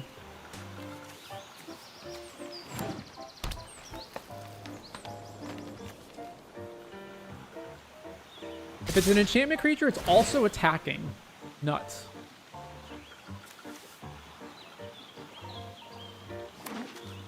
T-Rex. Oh, great. They also have that. Which also gains them life to mitigate Dark Confidant. Heck dies. Alright, let's discard. Next turn, we have 1, 2, 3, 4, 5, 6.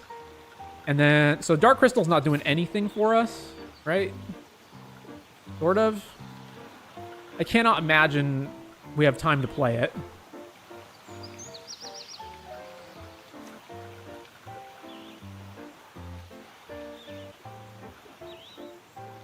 Discard heck Black Crystal.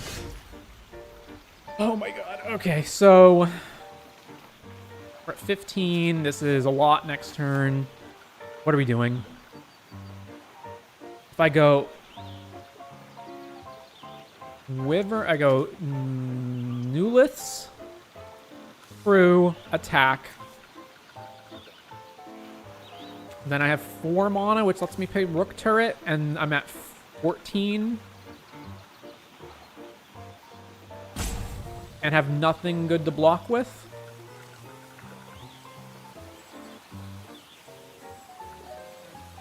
Alternatively, I go Newliths, and then this costs 4, but then I don't have the blue for it. Or I play Wyvern, and that's also bad. Alright, so Newliths.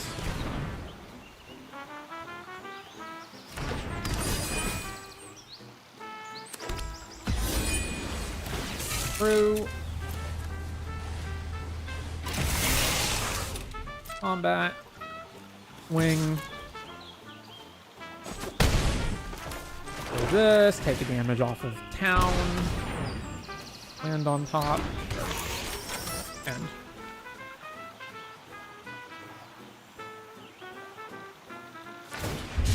Swamp cycles the Malboro. Okay, so that means they have another insane creature in their hand, because otherwise why would they cycle that?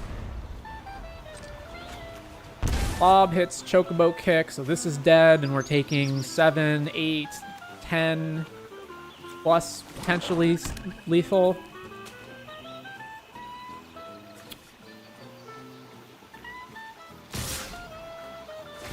Trigger. Cloud of Darkness, which also kills our guy.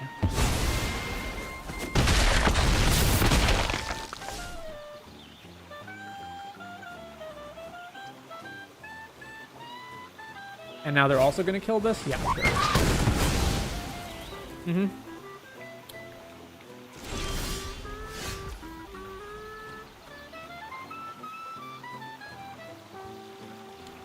So Aerial, and then we have not enough left over to actually play the Wyvern, so can't do that. Or I could play Wyvern. I guess I don't have to crew.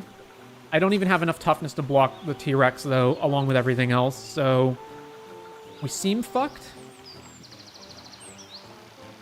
This just in the air is 3.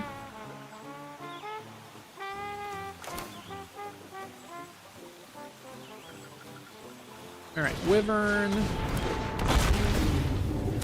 So then this blocks here, the T-Rex, and then we just die, right? So this has to block the T-Rex. We take 1 from here.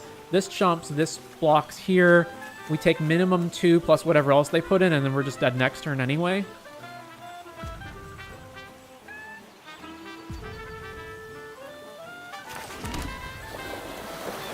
I guess I may as well move this.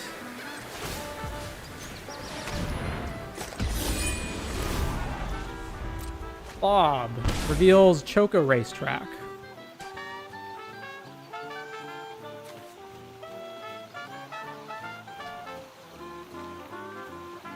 Actually, we're just dead, right? Hero crews the whale. The whale blocks the T-Rex. This blocks Cloud of Darkness, and then we take 5 and still die.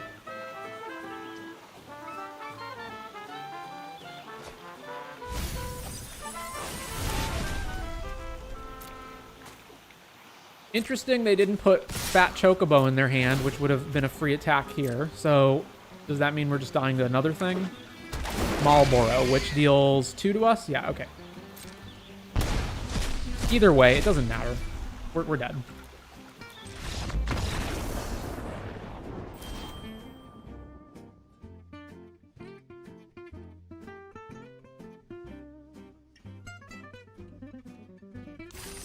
All right. Okay, so I don't like this format.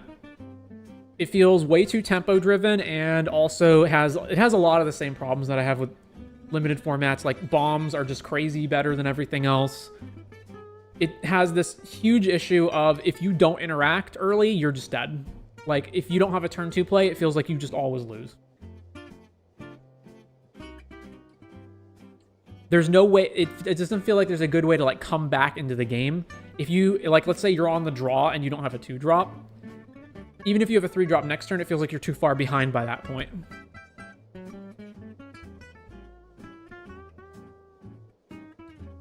And yeah, there's an enormous gulf between the good cards and the bad cards, so that if your deck, if you just didn't find good cards in your draft, then you have like no hope of beating any reasonable deck. There's also a lot of cards that feel like traps, where they look like they should be good, but then they're way worse than they look, which I also hate. Now, obviously, that gets rectified by just drafting enough, and then you learn that those cards are bad, but the only way that you learn that those cards are bad is by losing a lot.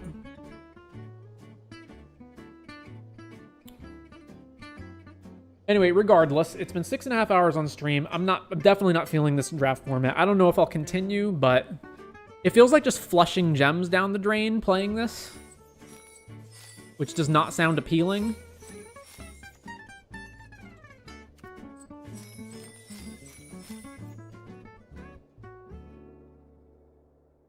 I feel like this format is basically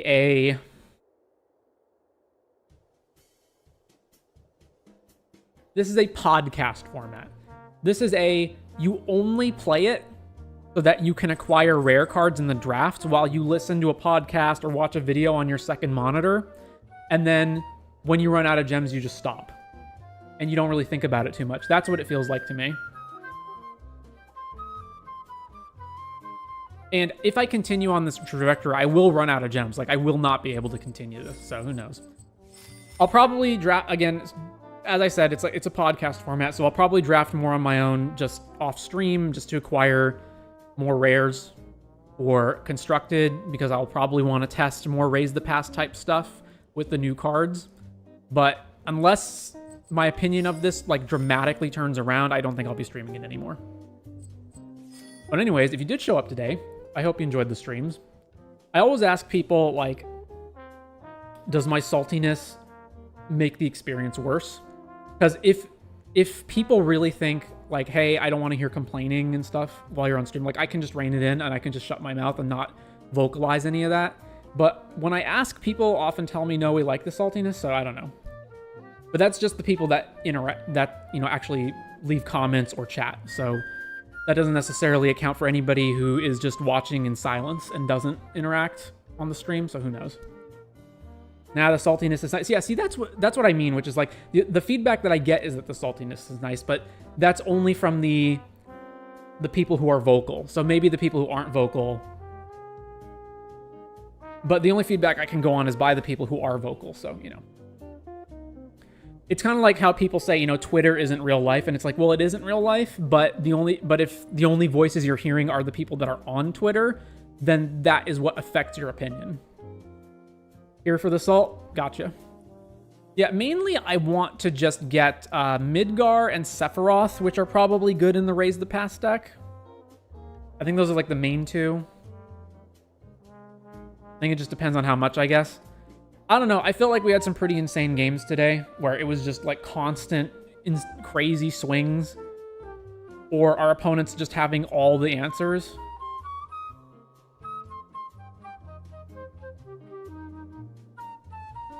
Less salt, but more realistic takes, but if salt happens, it happens.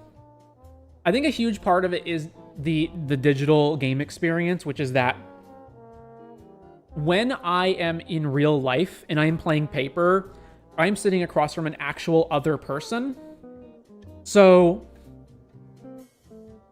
even if, you know, the person that I'm playing against isn't my friend, there is a degree of, like, I'm glad that you, my opponent, are having fun and are winning and potentially getting prizes. Like, even if I'm not friends with them, there is that aspect of it. There's also the aspect of, like, I am physically sitting across from another person. If I'm, you know, making sour faces or complaining, it is worsening their experience. I'm very cognizant of that. So I don't want to do that, even if the experience doesn't feel good for me. But when you're playing Arena or you're playing Moto, like, yes, technically I understand that there is another person on the other side of the internet connection, but I don't see that. I just see the computer destroying me, right? So if I'm losing, it just feels like, well, the game is being unfair.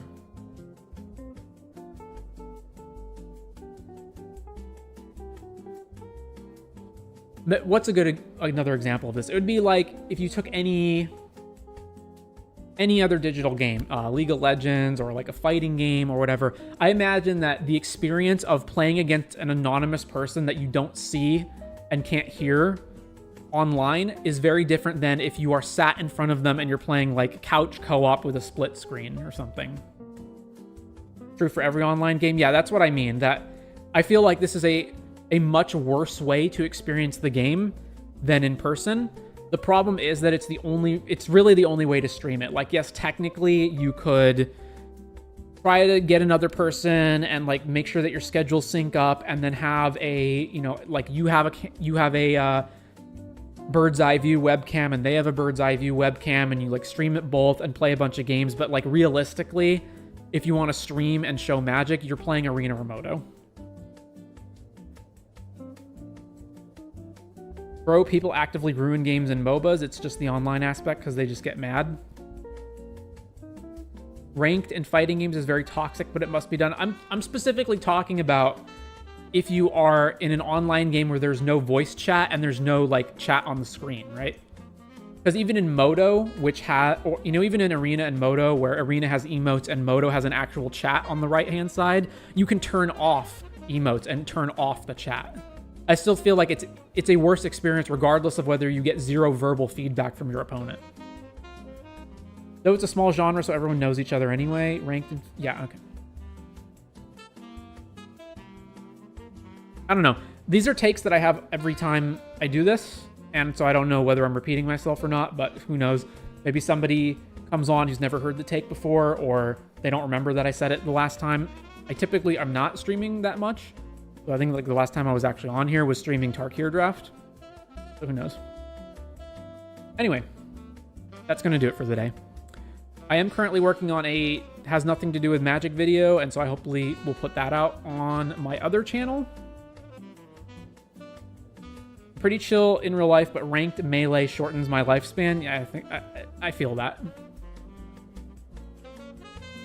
Anyway, say la vie, guys.